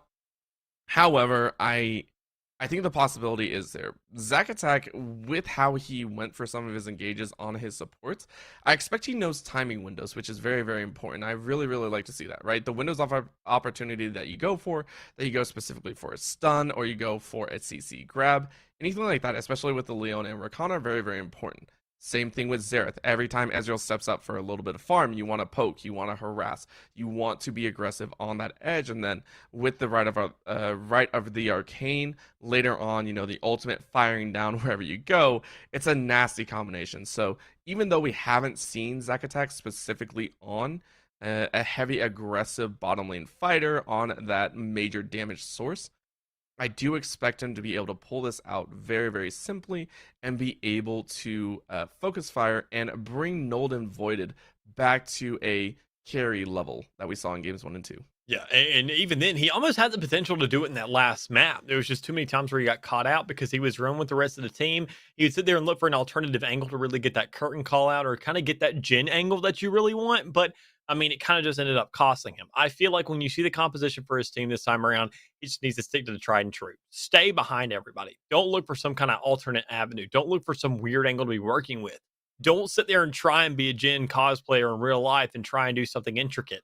Just do your job as efficiently as you can because you have so many resources now to really stick behind. When you got that Cho'Gath and that Kayn, and you got a Xerath standing right there by your side, play that buddy system and really work off of each other. Yeah, and it should happen, hopefully. And again, with the Kayn support, it should go a little bit better. Xerath and all that should be perfectly okay. Kassadin and Cho'Gath are the main ones that I want to watch kind of scale up and watch how well it plays out. Yeah, I'm definitely with you, but I think everything comes down also to this mid lane because somebody we talked about the entirety of the series who didn't really show up as much as we wanted them to in that last game because the role was a little bit different is going to be Intellectual 8. On that comfort pick here on Kassadin. This is something he's been, as I said, kind of locked out of for the entirety of the series. And now up against an Echo, we're going to see somewhat of a brawler against an assassin kind of deal here in the mid lane. Two squishies, but also two very crucial champions when considering the entirety of the map, how much roam potential you can get in, how much of an impact you can make in these fights. And quite honestly, I'm just excited to watch. If I could, I would watch that entire lane for the entirety of the map. But that's not going to be an option because everybody else is going to have their share feel of this combat now because, as we said, Cho'Gath's going to be relevant at some point. He's going to indefinitely scale, and that's going to get to a stage where, especially if you're going for objectives, you almost have two smites now with that Cho'Gath ult there. So that's going to be a little bit more stressful for those objectives to really fight for those contestants. Yeah, and, first point, of course, you brought up is the Kassadin. Yes, it's a comfort pick. Yes, it's there, but it's still going to be mid to late game, right? And that's exactly what I want to see Intellectual back on. I want to see him back on that scaling into the late game. I want to see him be that star carry. The Zilean last time was kind of there. It wasn't amazing. Yes, he had a phenomenal game, but again, it's a Zilean. You can't carry on a Zilean unless you play an S++ game. No deaths or anything. You're able to route so much damage, and you get a huge lead in the mid lane or something like that. Top lane with Moose, something that I want to watch for is the fact that he lost game 3 in the top side. He lost the laning phase pretty heavily, lost in I think 2 or 3 1v1s. I don't want to see him take too many aggressive stances. The whole reason that Moose is on this Cho'Gath, his whole reason for being here is to farm up, one, with the Grassy and then dying, and second, with the feast. What we should see Moose doing, yes, you're probably going to fall behind in CS, but from there, once you hit level 6, we should start see you pressuring in trying to get those feasts stacked down early, and then rotate to help the team be that massive tank that they're looking for. They could definitely be potential of that. And looking at the team composition, looking at how well everybody's been performing today, we're definitely going to see somewhat of a barn burner here, even more so than what we saw the first time around. Knowing the potential of these teams, seeing how much work they put in just to get to this stage, it's not a flawless wipe anymore. Howard knows that they're not locked out of this game. They have a fighting chance. Otherwise, they wouldn't have picked Kled again, with it being such a strong pick that first time around. So it all comes down here this early game. See where this first blood comes through. And as we see some damage going on both sides of the field, what to be expected, we don't see too much of a tide turner just yet. Yeah, and again, it's not supposed to be. Most that we'll see is on the bottom side, as again I said, Zack Attack was the one to keep eyes on, and of course Zack Attack eats 2 bindings in a row. Go figure, right? but Nulled and Voided is going to keep farming up, and that's very, very important. Now top side Moose. Ooh, painful.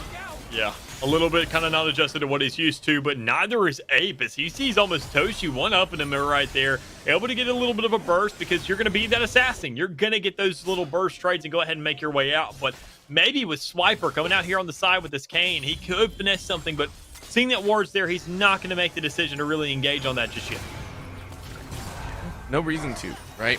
Again, for junglers, it's not the actual gank that usually gets a lot of players, and I think the actual gank is good, right, if you find that opportunity. It's the threat of a gank. It's the darkness that you have once the jungler comes and clears the lane, because you're not sure if he's going to double back, if he's going to try and fight you again. It's always just the fear of the gank, the pressure that the gank brings, and again, Swiper, of course, putting that pressure down early is going to make Toshi a little bit more scared about going in. Considering Toshi did go the teleport, means that he's not expecting to win these trades and is looking to kind of recall off of it very early while we see a fight in the jungle. And it is right there above the mid lane, so Ape's going to be there for that fight as well. Swiper's going to try and go in, and he will burn that flash and also a Q as well to get that kill, but Toshi finds a trade, able to go ahead and finesse something there, but you already see Ape trying to possibly look to see if he can grab some kind of consolation, but it won't be enough. Instead, we'll just go ahead and go back to our respective positions, and maybe even then with that scuffle going through, he may keep looking to continue to fight this out, especially knowing that he has a health advantage, but Toshi's going to realize that he's kind of outmatched here, and he should just go ahead and back off, really go with the dividends he's already being cut. Yeah, and the dividends is actually the fact that Intellectual did not get double buffs, right? That is Toshi actually picking up buffs. So what happened is the transfer of buffs went over to Mons. Mons took out Swiper, I believe, first, and then, nope, brain fart once again. Swiper took out Mons, and then Toshi took out Swiper. So there were no double buffs for Intellectual to pick up, and that's going to allow for the kill to happen. Double buffs trumps all. Most definitely does. I mean, when you get that short little trade, I mean, Toshi going ahead, getting that back, getting himself back onto the field, getting that TP as well, going ahead and cashing in early on it. It was a good call because he made sure to get its time's worth out of it to say, okay, sure, it's not like I just sat there and did this pressure. I managed to get a kill. I managed to make sure that Ape can't run away with that Dark Seal by any means. He now kind of has a little bit of neglect there. He had a kill on it, or an assist, excuse me, and now he's kind of locked out. But if we're talking about locked out, you see right here on the top lane, Moose almost outplaying that right there with that flash, but not enough for you to get the mobility of these other two players there. Instead, we're going to see a counter gank here in the mid lane on a Swiper, but it won't be enough with Toshi really just doing a really good job with that double buff, able to poke the man out with that burn. That is something that I really liked watching for the side of Howard as they punish that top side. And again, the punishment might not feel too bad later on, but it's definitely going to do some damage early. Most definitely will. And if we're talking about damage, we see a lot of it going back and forth here in this top lane with Mons getting on the aggression, able to go ahead and find Swiper. A little bit of a mastery flex right there. But honestly, I mean, just look at that scuffle, being in the right place at the right time. That's it. I mean, going ahead, bringing the pressure to the likes of ESU. We saw Howard, I mean, we talked about it earlier, having preemptive strikes, and they've really been missing out on that. And you can tell that after the confidence of winning that first map, they're running away with it this time around. It's not just that, it feels like they kind of realize where they need to focus. Again, Moose on the top side is one of the weak links, and that's something that you notice over an elongated series, right? You test the waters, and the waters that they found is that top side. Moose not able to win the top lane. Yang able to take advantage of that, and is now looking ever stronger here. That's going to be 2 plates into his pocket. Can't wait to see a little bit more, but maybe going for that feast? No, trying to go for the kill. It's only 5. Ooh. He's definitely going to try and go for that kill, but he didn't have enough mana for the feast. Otherwise, that would have been a free kill. But maybe with the tower on his side, he can finesse something. But the tower aggro will be toggled. The Scar will go ahead and leave, and Kleb will actually stay alive in that fight. So, Gang really going off here, just kind of adding some salt into the wound for Moose and Juice there to say, all right, I found a kill. My buddy's found a kill. We're really just getting this gold off you, buddy. You're just kind of being our wallet right now, and you're walking at that. Yep. This is not the scenario you want to see right now. Yang is going to be fine, and I wouldn't be surprised if Mons actually stops going bot lane. But again, once you already have that lead, and once you've seen that lead go out, you want to play at other areas. Very nice. Oh, and he barely misses that Q. So he's able to live. You get the rest of the team moving down this river, trying to see if they can collapse on a Mons, because He's the closest target.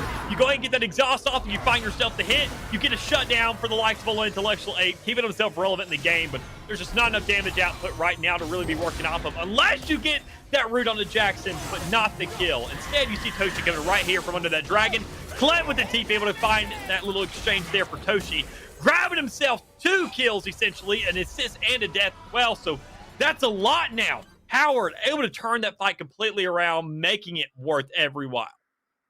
Yeah, and ESU now trying to scramble for scraps here. This is not a team that you win the early game with after what happened in the top side, right? Early stages, yes, you might have if it were an even game. But the fact that Gang won early on the top side means that he is able to influence the map much earlier on. As soon as he hit level 6, dropped down into the bot side, was able to clean up that fight. Guess who got away though? Intellectual with a single kill to his name.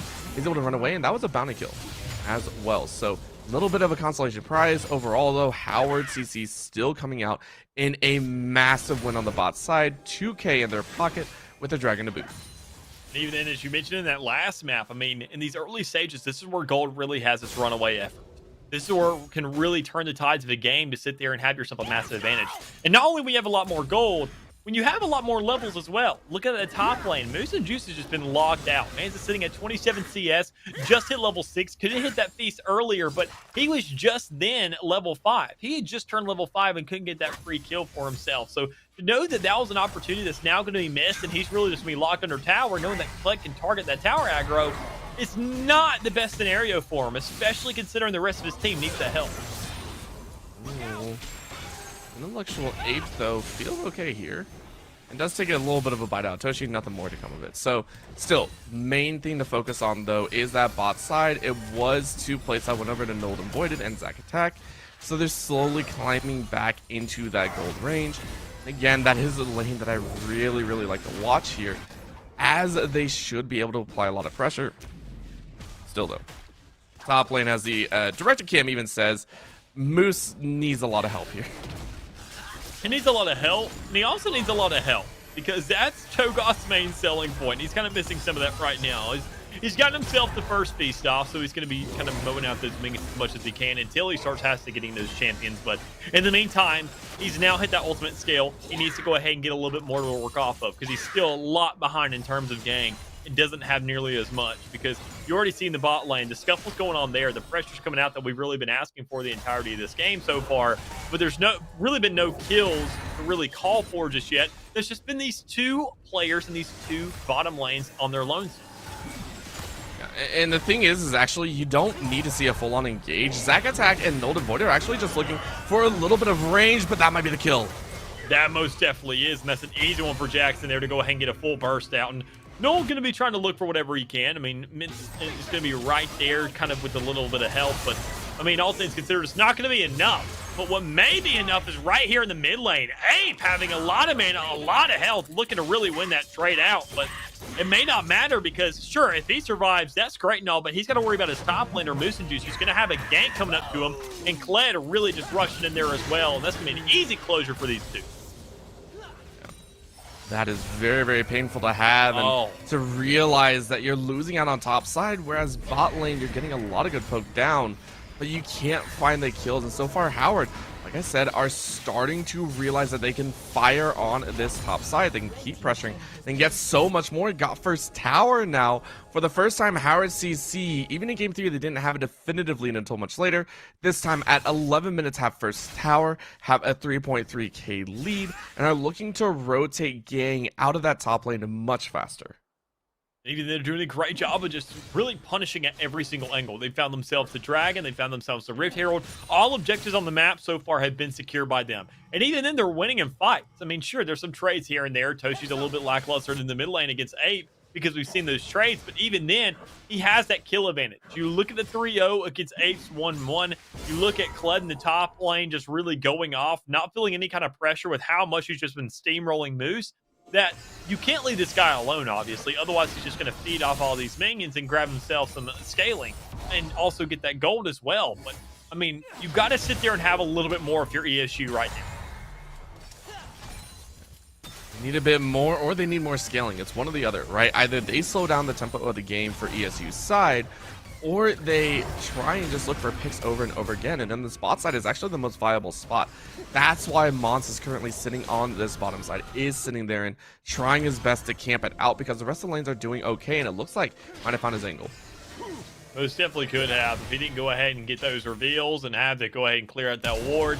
That could have been free for him. But maybe if we're talking about free kills, he might find himself one there, and he does get that shut down onto Toshi. So making himself that much more relevant. But is he going to be there for the rotation on the swiper there in the bot lane? He doesn't have enough health to go ahead and fight that, but the rest of the team will be moving up. They'll try to put the pressure onto old Mott's there, but with everybody else following up, the other bot lane for the side of Howard trying to move up as well, you're just going to go ahead and have that crowd control, bite out whatever time you can, and get right back under your tower. I mean, you're happy about that going over to Intellectual, and again, he's showing why he's one of the players to watch, if not the player to watch on ESU's side. Even in some of these losing situations, your top and jungle going a collective 1-6, your bottom lane 0-2, and a 9-3 kill differential. You're still looking like a threat, right? You're still looking like the Cassidy that can rip walk all over anyone's face, that can completely dominate that lane. And it's only going to get worse from here, right? Howard, I wouldn't be surprised to start seeing some of them index into... Oh, is that Smite going to come down? No, it shouldn't. Yeah, they're going to jump on it. Oh, dear. Oh, they have to. When you see that Infernal Drake coming out, you see the field open up a little bit more. So you're going to want to make advantage of that, knowing that even then at the wall, it opens up literally for you. It's almost like the map is telling you, fight this. And they definitely took that chance. They went ahead and followed through with it, and they found themselves a kill, making themselves get that much closer to being back into this game. Yeah. And no matter what, if you trade a blue buff for your life, it is not worth, because it's still, I believe, went over to Swiper. So no matter what, all your efforts were for naught. I enjoy and respect that chance, though. So still showing that, hey, Mons is a little bit ahead, does have the Gore Drinker in pocket. Should still be a little bit dangerous, and I'm surprised right now. So normally you would actually see a rotate out from the bottom lane as soon as the top lane went down, and I just realized that Gang has actually stayed up there. He is going to continue to split push because he knows he can win against the Cho'Gath. So it's actually on ESU Warriors to try and find an answer here, which they finally do. 2 towers now falling in the top side, and it's only Cho'Gath being sent again. I'm not liking this answer from ESU Warriors. I'm not either, and I feel like it's kind of a desperate attempt, saying that we're kind of also winning our lane. The only option you have to really allocate there, because A, he's been doing a great job, but he's met his maker there in the mid lane. He's actually had a pretty good matchup against old Toshi, so you want to make sure that he's not the one roaming up there. You got to get your bot, and you got to find a kill. You got to get ahead for that, and this may be it, as we see old Null and Voided able to go ahead and lock out Min, possibly, and he will go and get that kill. Zack Attack will be alive now, but Mons will be coming into the fight as well, but he may not even need to be there. With Jackson already possibly making that kill, but able to just be cut short a little bit, he's not going to find it, but the pressure will be there, and that may be another tower for him as well if they don't push him a little bit too far to go ahead and chase down Zack. But he's a little bit too far now, but that answer up against that Kled, you asked for it, and it shall come into fruition as we see Ape and Zack come up there as well. Gang looking to go ahead and get knocked out by that Xerath. He's not going to be there for the assist. Gang is going to go ahead and find Swiper, but you do get the respective trades to knock out both the other players as well. But Echo went ahead and got out as well. Well, Echo got out involuntarily. So this is one of the problems that you run into if you're an Echo player teleporting in. Your ultimate, the Chrono Break, the tether, is 4 seconds long. That's how long you have to wait after your teleport goes through to be able to follow through and be able to use it, right? If not, you go back to your original spot, which for Toshi was all the way back at the mid lane tower. So that was the unfortunate scenario. If Toshi had stayed, I think that fight could have been turned around on its head. Either way, Intellectual, I believe, was still able to pick up that kill, is going to be sitting on a huge chunk of gold, and should be able to help him out a little bit more. Again, trades of 1-for-1 right now favor ESU. And you can see it right there. Yes, still doing very, very well. Pacing only 600 gold behind Gang. And I think that is a monumental win for the side of ESU right now. Almost definitely is. I mean, so long as they can keep themselves in this fight, knowing that your top lane's really just been locked out the entirety of this game so far, and that you're not really feeling too much consequences because of it. I mean, sure, you've lost 2 top towers, but I mean, if Gang likes to overpush again, you get the rotation there again. You find yourself another pick. Feed the rest of your team. Give them that goal to be playing off of. But you got to make sure that Ape can also roam a little bit more so, because that bot lane has been really neglected so far. And even then, Howard's been winning that matchup most definitely. Howard's been winning, but not kicking things off, right? Looking at where everyone is, I want to see him do a little bit more, but that's okay. That's exactly what you need from ESU, because Howard, again, their scaling is decent, but at this point ESU also have a massive set of scaling, and it's a little bit more dangerous, right? So that's what I'm really keeping eyes on. So do you see a little bit of a jump in? Mont's getting caught out here. Yeah, him being the only one there so far, but Gang will be pretty close there in the top lane as well. But when you went ahead, you bought all that time to go ahead and try and get that Rift Herald, and you have nothing to show for it. And especially when you see Ape go ahead and get an amazing play there to shut down that Ezreal, that's a lot more gold into his pocket. This man is absolutely running away with this game. He started at 0-1, but now he's sitting at 5-1. He's definitely showed that, okay, if I get behind, it doesn't matter. I can still turn this around, and I'm intellectual Ape. This guy has really done work all day, and he's definitely showing for it now. Oh, at this point, Intellectual Ape, we didn't even get to talk about the fact that he went on Electrocute, which is something that I really like to talk about. It means that you're going for the early to mid game. It doesn't mean you have the Conqueror stacks, which, of course, Conqueror got changed up.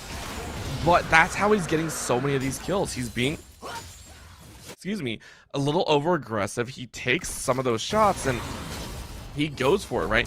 He knows he has that damage advantage, and now at level 12, highest on his team, at second one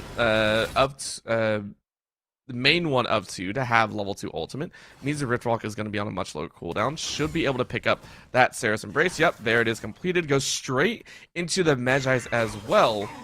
So the kill difference doesn't really matter. Howard is now going to have to contend with the fact that if they meet Intellectual, they better have at least 2 to 3 members there, and Mince the Meat better have her Black Shield up and her Binding. And I mean, I feel like that 2 to 3 is kind of cutting it close. I mean, sure, the 2 would have to be if you have Gang there, quite honestly. You got to have somebody who can survive. But we're talking about survival. It looks like Mont may not survive all that long, and neither could Ape, as that fight got cut a little bit short. And looking at the way that Swiper kind of got a little bit of a gauge of everything going on over there, he said he didn't want a piece of that action too much. Instead, we're going to see the action move to the top lane with Moose and Juice just trying to get Gang off of this tower. This man's been compressing him all game, and he has no backup there just yet. I mean, Xerath could go for the rotate. They were eyeing it there for a second, but that's just not the best decision when you got so much more pressure there in that mid. Yeah, I mean, you look at the item difference between the 2 top laners, right? 2 completed items versus components. Moose is not enjoying that, so we really have to look elsewhere, and that's a huge set of damage.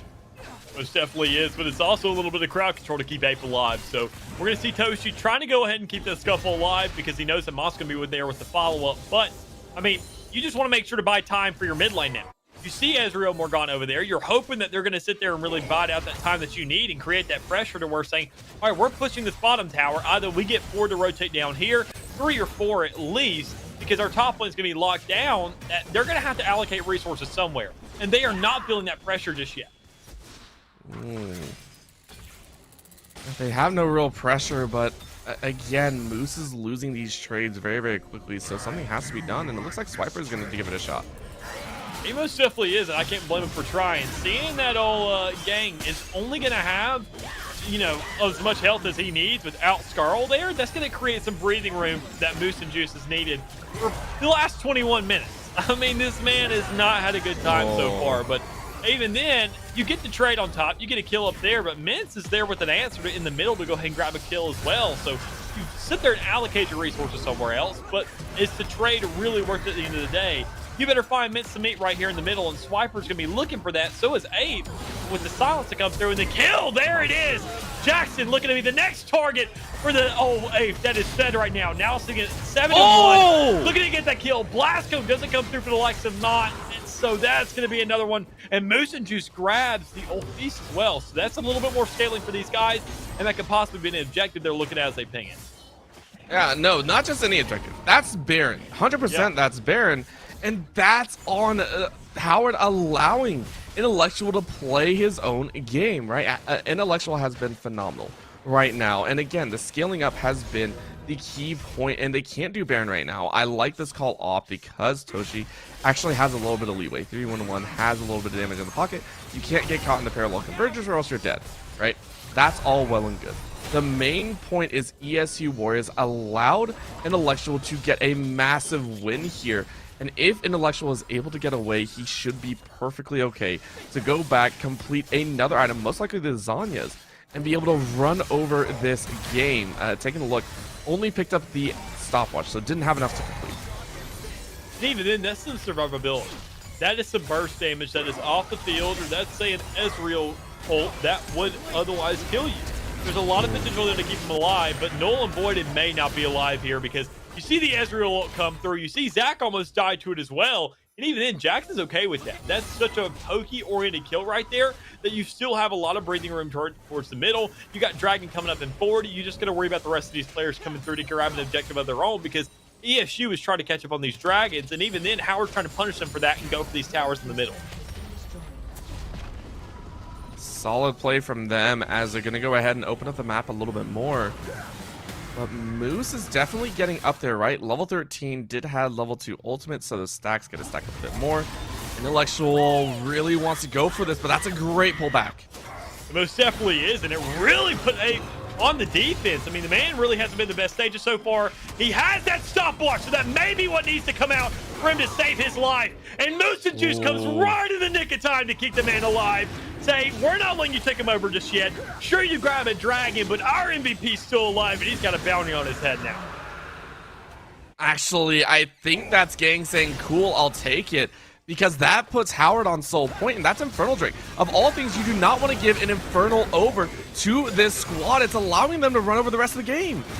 It is, and when you look at Moose and Juice already being cut out there in the middle, I mean, that's all that damage already coming to fruition right there. Toshi being that assassin he is, he's going to go ahead and grab that kill. They're going to move up a little bit more, so put the pressure and kind of create a little bit of a scare here on Bear to say, we're now set up for this as well. So let's go ahead and start it. I mean, what do they have? Only 3 players? Sure, 8 may be the biggest threat they got, but, I mean, we saw Clegg kind of almost square up with them earlier, and he's got that ultimate to be in this fight if need be. This opening actually out does force Mons to flash, but now we get to see the re-engage. Right there, that Gleddle's been coming through, coming out, doing a little bit there to go ahead and cast some distraction there on that Kane, but Kane kind of having survivability of his own. Swiper able to get there on the side, get that phase rush to come through, keep himself alive, Echo with the old rewind. So everybody really just kind of vibing out now. I mean, sure, you don't have the most health in the world by any means, but you've definitely sat there and set a precedent for yourself to say, all right, we can win fights. And that's just the one hit we needed. But with Abe to come out here on the side, trying to go for a little bit of nitpick there, a little bit of a peek onto that team, he's not going to find anything. Can't find anyone as it's reaching late game, right? Everyone is going to start grouping up. Everyone is going to start playing a little bit closer together. And that really only benefits Howard. So at this point, ESU, they can't look and say we're even. They have to look and say, we're behind. How do we get back into this game? And the way you get back into this game is start playing for the objective game. At this point, Howard is able to pull multiple members all over the map, right? Specifically with Gang. If you send him into the bot lane, it's going to draw 2 people. Or 1 if it's Intellectual 8. At that point, though, Howard can punish on the other end, catch ESU's 4, because the 4-on-4 benefits Howard. The 5-on-5 keeps it a little bit even, depending if Intellectual 8 is able to stay alive. ESU want to avoid a loss of Intellectual and a loss of Nulled and Voided. What you can be happy about is if you find a collapse onto this member, but look at Baron being started up. Yeah, I mean, even then, you see all the pressure towards that bottom jungle. You want to go here for this Baron here at the top, and the only man there so far is me, an Intellectual Ape, and I'm sure he's going to be looking at it, but when he's got his ultimate up and he can go ahead and pop it as many times as need be, he's probably just going to go ahead and keep on peeking it until the rest of his team can come through. And when you already see Gang right there, being that engaged, not able to sit there and get any shots just yet, but the curtain call comes out, the shots are coming through, Moose is here in the back, and you see Echo coming out with a lot of damage on Swiper. Moose will go ahead and kill Jackson, but he'll be caught out on his lonesome in the 3v1. Abe is trying to come with the follow-up. You see Zack attack there in the back, trying to get whatever damage he can off, but instead you'll see Gang go right for Voided. Abe will be there on the side, go ahead and pop out the Zonyas, but with so many players dead so far, he just doesn't have any hope. That's the win that you want to see from Howard. You're able to split the fight, and it came out the fact that Moose actually tried to TP in the back line, focused a little too hard on the Ezreal, who is not your main damage source at this point. Yes, it's one of them, At Howard, they're more focused on keeping Toshi alive, more focused on keeping Gang alive and keeping Mons alive, right? Those are the three members that you should be looking out for. They're able to play it off well. Yes, Zack attacks did survive, but that's a small consolation. Howard are able to take so much more. Should be able to pick up the Baron if Kled comes to follow up. Should be ESU Warriors fighting for scraps here, but it's still about 6K. Swiper might be able to chance in and take a peek. Boost's definitely going to go ahead and give it a shot. Kind of give a look for what's there, what's kind of approaching for him. Kind of get a read on the time, knowing that it's already been there for a pretty long while. Oh. But the flash to come through and the smite to be just shy, it's not going to be enough. We're going to see Mons go ahead and get the better end of that. But surprisingly enough, Swiper will go ahead and survive for another day. So, I mean, that's pretty good for him to make sure that you don't give him free gold on top of the Baron. But at the end of the day, you went ahead and burned out a smite. You got to go ahead and make sure to get the most out of this. And with no dragon up until 30 seconds, that's plenty of time for these guys on Howard to go ahead and rotate for this. Yeah, most importantly, you knock the flash out of Swiper, which means he can't do any dance. It means that for ESU Warriors, they have to play front and center for this dragon. It's going to be super dangerous because Intellectual did complete that Zanya's, but is now down a little bit lower in some of those openings. But a nice pop of the crown means that Intellectual Ape does not have that extra reduction in damage. This is going to be a full-on fight, but it might be a give. Howard are free to continue push and might just give it the dragon for control of the map. Maybe not. No, they're definitely looking like they're going to go for this dragon with it being soul point right here and knowing that Gang is going to be coming out here for the bottom side. They want to make sure to go ahead and make the most of that opportunity while they can. And Gang's already going to go ahead and find Swiper. So that's going to be one player down. You see the Ezreal coming through. Darn near killing two players, but able to go at least finish off one as the rest of the team follows through and grabs another. So you see the reversal going on right now. Howard just running over, able to sit there and clear out 4 of these members of the side of ESU, forcing 8 to be the last man standing. He's going to try and find whatever kills he can, but when you see everybody else just kind of spread about, 2 of them going for tower, 2 of them on dragon, 1 of them on bot lane, he just can't be everywhere at the same time, regardless of how many times they can TP. Yeah, and not only that, the Mystic shots coming out of Jackson right now do a good chunk of damage. You're not going to take any chances there, right? Howard have secured all the win conditions that they need. Baron is going to be down here in a little bit, but that's a misnomer, right? You can always pick that one back up. Main thing is Gang is feeling very, very confident here, able to dance on his own. He is sitting at three items and a pickaxe in the back pocket, so 8, 3, and 6 as well. He can't be stopped, right? The tank of this Kled will carry Howard into a pure victory, I think. Yeah, that's definitely what it's looking like. You got a soul now, you got yourself, you grab that first Baron, and you know you're winning most of these team fights. I mean, you have yourself a pretty big lead. You can look at that score in the top in terms of kills. I mean, Howard's just feeling themselves. They're doing a much better job.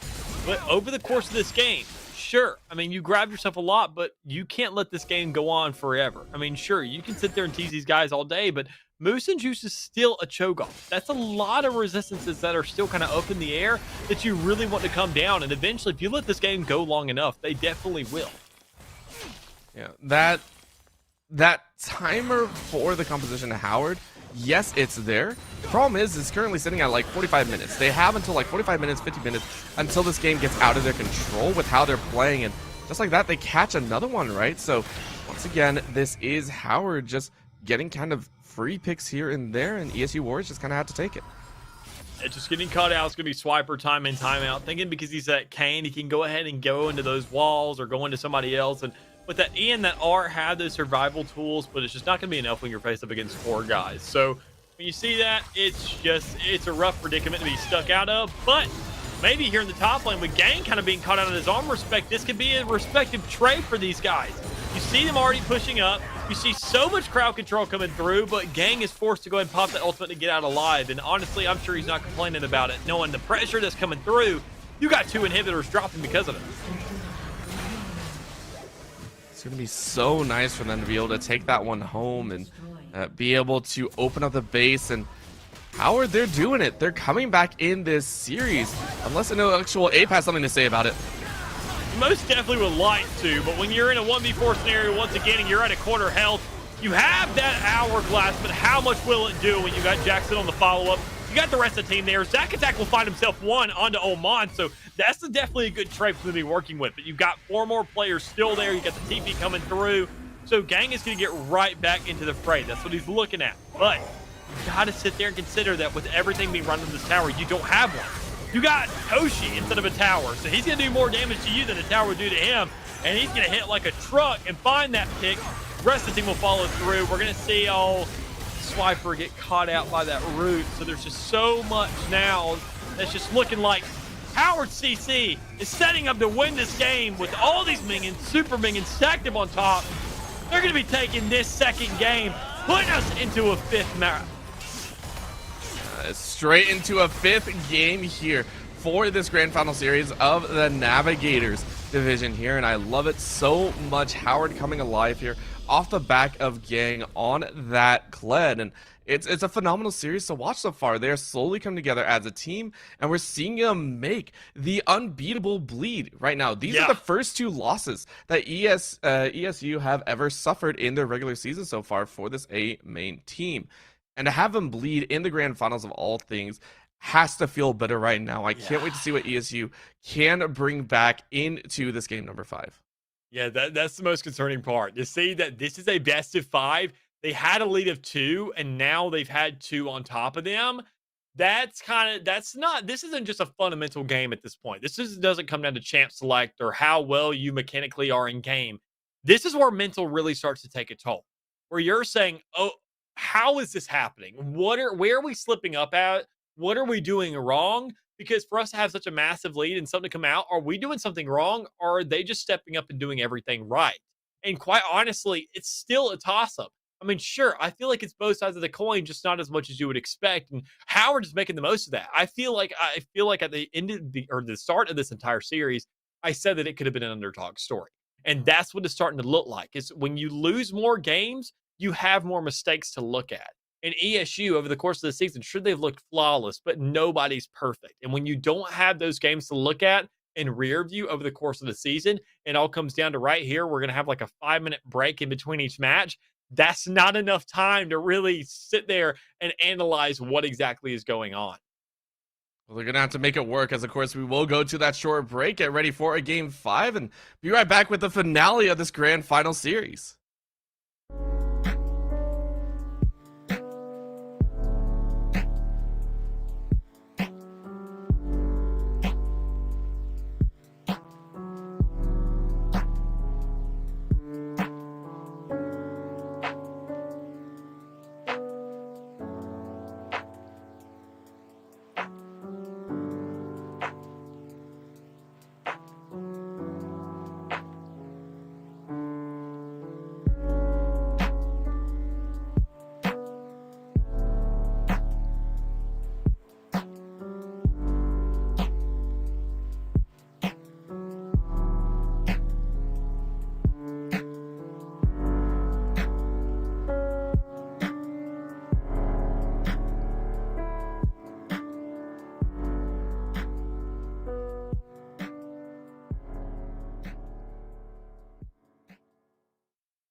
right, welcome back, ladies and gentlemen. Thank you so much for staying with us here throughout the entirety of this evening. I know it's crazy. We are on to Game 5 with the before undefeated ESU Warriors now losing 2 games in a row on the cusp of being reverse swept. And Howard coming out here, Howard CC getting ready to kick some more butt if they can, of course, here on the blue side once again. Mick, I am so ready for this, as we have seen 4 fantastic drafts from both teams, 2 from each team, or whatever you want to say. Now getting into the 5th here, we already see the Graves off the table. Oh, I am as well, and I'm sure that with this last one coming into fruition, with this being the 5th map coming out here, now a tie game, this is all or nothing at this point. This is what it comes down to, and this is where it all starts, is on this champ select. And as we go ahead and start up, we see the 2 bands coming through, and I've kind of expected this one was for ESU to go ahead and say, we need to get rid of this Kled. This has been a massive problem for the last 2 games, and it's been the 2 that they've won. So obviously this is some kind of key to success for them, and we got to make sure to take care of this as quickly as possible. And when you see the other answers coming out, we're still seeing them kind of aiming for Ape on the side of Howard. Yeah, and I think that's the right response, because that's exactly what the side of ESU are doing as well. They took out Gang's Kled, then they focus Jackson, and now a triple ban into Intellectual. Mick, I'm curious as to how this is going to work, because this leaves up a lot of options for everyone else. It most definitely does. I mean, the only kind of hindrance that we've seen so far to ESU is that pick on the Lilia. They just don't like that champ, period.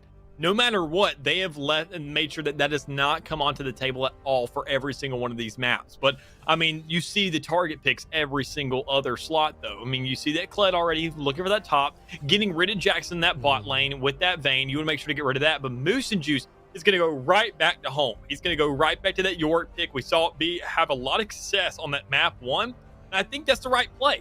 I mean, into an Urgot, it may not be nearly as efficient because you had that range matchup, but it's still most definitely going to do its work, because Moose knows he can play that champ. He knows he can win on that champ, and that's why he's probably going to opting for it. But with Swiper on this Volibear and Mott's going right back to this Jarvan, these are going to be some interesting picks. And honestly, I can't blame Fertoshi to go right back to the Echo as well, forcing Ape to kind of go for a different approach on this. Yeah. And the Vladimir coming out here is the 4th down the champion pool.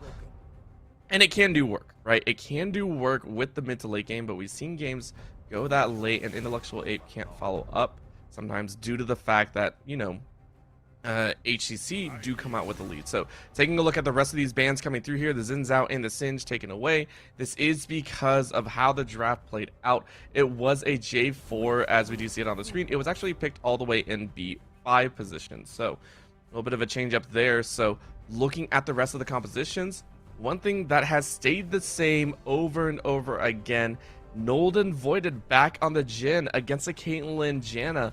How you feeling about this, Mick? Honestly, I'm kind of liking the Jhin pick once again. Nolan Voided, he's kind of had some off games here and there, but he's felt fairly consistent. I just like the fact that they're going right back to the tank approach, because Zereth just didn't feel all that impactful in the last matchup. But Zach, instead of going for the Leona this time around, he's going to go for the Rails. So there's a lot more tankiness going on. Maybe a little bit more crowd control, things considered, but a little bit more skill-oriented. You got to make sure to get right there in the fray. You can't really get yourself in. Go ahead and get that shield and then get yourself out. As Rail, once you hop off that horse and get yourself into the fray, you're kind of stuck there for a little bit. So I'm really expecting him to go off, really just buy into that mentality of saying, I got to fight, and I'm going to, and I'm going to stick around as long as I can, especially in those team fights. When you see that Volibear, he's going to have that lightning coming down. That's going to be a shield for himself. That's going to be a lot more sustain going on in these fights. I mean, generally, I'm liking just a sustain out of the side of old ESU, but Howard, once again, going for a very bursty comp, a very isolated comp. So I'm hoping overall they can either excel in this and at least get us to the later stages where we see that ESU is going to start forcing up all these team fight engagements, make the game a little bit more interesting, and utilize these objectives as those hot spots to say, you got to meet us in the octagon. Yeah, and in terms of the octagon fight, I mean, we look on the side of HCC, right? They, again, went for a little bit of this and that. They have the J4 for the team fight and the Echo to follow. Caitlyn and Jenna are still going to want to sit back, right? They're still going to want to kind of disengage. I mean, do you think this composition can withstand this team fight? Or do you think that HCC are going to try again for kind of this split post composition? Well, that's a tough question to answer. I mean, knowing that Caitlyn, she can kind of get in those mid ranges, especially with that E, with that net. You have that kind of shoot back. You can disengage yourself and then get a free shot off, but you got to make sure to have that leeway. Jaina, that's not an option. I mean, sure, you want to go ahead and have that tornado off from a distance, and that's where you got to cast it. But to get an efficient use out of that ult, to get the knockback off it, to really isolate people and flood everyone into a specific spot, you need to get into the fray. You got to get in the middle. And there is so much that has to go up in the air for that, when especially seeing all the crowd control that's really brought from the side of ESU. Jaina's going to have to find that perfect window of time to really get in there and use that. And that's such a specific case scenario that if it's played perfectly, you got to pray that the rest of your team goes off to where they're providing so much of a distraction that you can go ahead and sneak yourself in there to really go ahead and pop off and get those resources down. And honestly, Toshu with that Echo, that could be the opportunity they're looking for. The man was slippery as heck last map. He was all over the place. He was getting kills left and right, putting pressure wherever he could. But my biggest thing is knowing that he doesn't have the back of that Kled anymore. You have an Urgot instead. So, I mean, he's gone off over the course of the series. He's really started to ramp up and feel the momentum now. This is where Howard really has that snowball effect going in for him. ESU's figuring out what's going on and whether or not they had this last hole, whether or not they have a roadblock that's big enough to stop the momentum of Howard right now. But honestly, Howard, it just comes down to how big that snowball is, how much momentum they built, and whether or not they're really going to be so big that they just can't be stopped at this point, that Newton's laws of physics are just thrown out the window. Yeah, and I love the fact that you bring up the snowball. Again, that's what came about in game number 3 and 4. It was Gang finding those window of opportunity with the snowball effect, literally rolling it down and catching some of the opponents out. At this point, though, I mean, let's talk about the execution steps that Howard have to go for, right? If they want to snowball off, where do you want to see the ganks coming out from? Because Mons has tried every single lane. He's done very well ganking top, mid, and bot. Where do you want to see him gank first? Where do you want to see him apply the most pressure?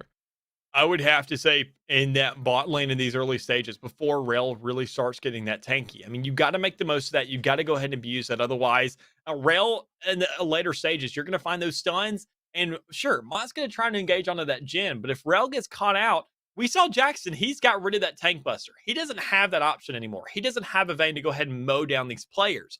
He's got somebody a little bit more sustain oriented. He's got to run that Caitlyn. And sure, it does some damage, but I mean, we've seen lethality Caitlyn be an optimal kind of build every here and there, but Rel isn't a lethality kind of champion. You got to get armor ping. You got to make sure to break out those percentages because flat numbers aren't going to cut it here. And you got to make sure to abuse that in those earlier stages of the game before she really gets out of control and you just can't kill her at that point. Yeah. And that is a terrifying aspect, right? Once again, this Zac attack back on a very aggressive support, on a support that will engage for the team, that will bring about some of those team fights. Looking on the side of ESU, then, we talked about the fact that you want to see it a little bit on the bot side. You want to see it kind of focus down there. Where do you want to see the flip go? Where do you want to see Swiper go? As on that Volibear, it's going to be a little bit more one-dimensional for the ganks, right? But it's still very viable. Where do we see the bear bring some of that power? See him counter it on top. I mean, honestly, Volibear is fairly tanky on his own, has a lot of sustain, has the heals to really face off against an Urgot. You go ahead and get those chain Ws, you get yourself the lightning strike on top of yourself, get that shield to be playing with.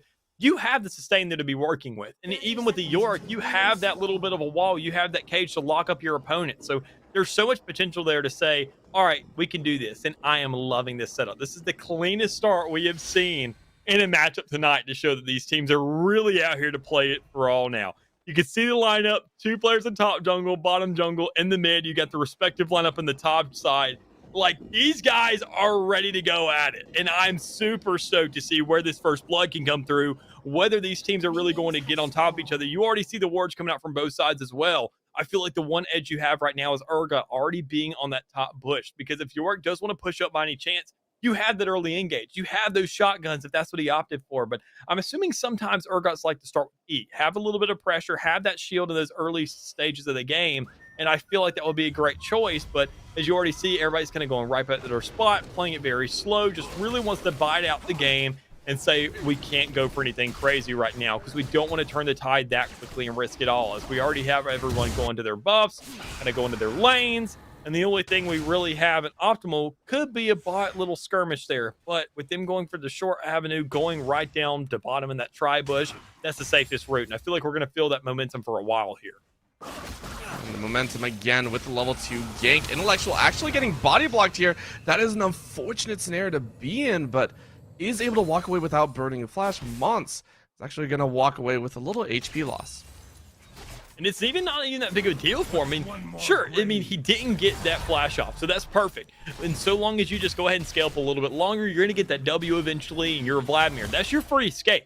You are constantly going to have that free escape if you go ahead and make the most of that. That's the one get out of jail free card that every Vladimir has, and it's a darn good one at that. And I feel like, hey, if anybody's going to make the most of it, it's going to be him. But we already see Zach getting right here into the fray. Yeah, nice little ping and forcing the flash out of Mince the Meat. Their flash is down, so is a heal from Jackson, and that's a pretty good win for a level 2 engage from the Jin and Rel. Most definitely is. There's a little bit of damage to be dealt with. It's a little bit of pressure as well to show that kind of some respect to your opponent in those early stages, saying, you know what, we're going to go ahead and do what we can, and we can show that we can get in your face. Only issue is you want to make sure not to get overzealous with it. And honestly, that could be it with that first blood.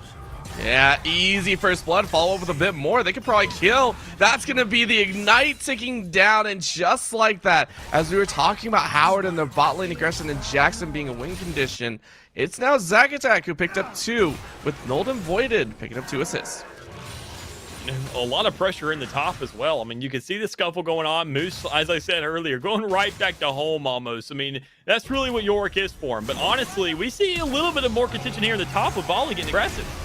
And that's actually going to split the fight up as Toshi was able to find Intellectual, but remember, this is a little bit dangerous. Flag and drag whiffs, so Mons is not able to follow up. Now inside the cage, Gang is going to get ganged up on. That'll be a couple big chunks, and that's going to be the kill. Mons is now going to get out with the flag and drag. The finally off cooldown abilities, and it's still the kill. Gang getting taken down and gifting a kill into Intellectual's pocket. And ESU really just coming out in this game, saying, all right, look, if we get ourselves a good start, we need to come out all guns, really just armed right now. And it's looking like it. The double CC layering perfect to catch out Mons. Nothing there for him to do except take his death. 4-0 is the start here for ESU Warriors. I mean, the way that Howard's really acted, it's almost like they give a mom and her kid in the candy store. He's kind of complaining, sitting there throwing a tantrum, hoping to get what he can, and she starts caving in a little bit, but then eventually, honestly, you just sit there and say, all right, well, you know what, you're going to get a spanking when you get home, and here comes the punishment. ESU absolutely just coming out, swinging right now, making sure that, sure, Howard's had themselves 2 games now, 2 maps at that. A solid, I would say, 50 minutes to an hour of just them getting bullied, trying to keep themselves relevant. But this is where they sit there and turn these things around. They say, all right, you gave us our comfort picks again. We're going right back to what we know and love. And it's not just play styles or champs. It's just overall pacing of the game. Really biding out that time, keeping themselves alive. And even then, they're not keeping themselves relevant. They're winning this early game matchup. And especially when you could see that how they stack themselves on top of these objectives in the middle stages of the game, they can run away with this so long as they just find themselves the opportunity. Not just find the opportunities, finding those windows of vision blindness. Howard putting that into full effect here as we do see multiple wards for Howard going down. Does mean that the first dragon, just like Howard's MO, will go their way. This isn't Ocean Drake. It's very nice to have. It's going to give Howard a little bit easier time here in these laning phases. Yeah, so I mean, just some great setups here, some great rotations for the likes of Howard. Because I mean, they gotta stay, somewhat relevant now. The pressure's on them now. They're, I would say, they're a solid 1,500 behind in gold. They got the pressure onto them now, and they're not really used to this. They found themselves in an upper hand a lot just across the map, putting the pressure on bot, putting the pressure on top. But now that you see that in the mid, it's even somewhat even there. Knowing that, I mean, 8 isn't really forced to fight. He doesn't have to sit there and fight whenever he wants to. He can press that W key, and if he says, you know what, I'm not really feeling this, Chief. I'll come back to you 3 minutes from now when when I feel comfortable and I've farmed enough to do this again. But in the meantime, he can just use that escape as much as he wants to sit there and pace out the game. And the entire map is in his control right now. He doesn't have to worry about mana. He's just got to make sure that health is stacked up. And honestly, Gang's health may go away here. Yeah, that's going to be a jump in. Quickly loses 50%, but Moon is actually taking way more. Oh, That's going to be the fear from beyond death. Death from beyond, or whatever you want to call it. Now that's going to be a collapse of Swiper as well. And just like that, Howard find a huge pick on top side, once again punishing Moose.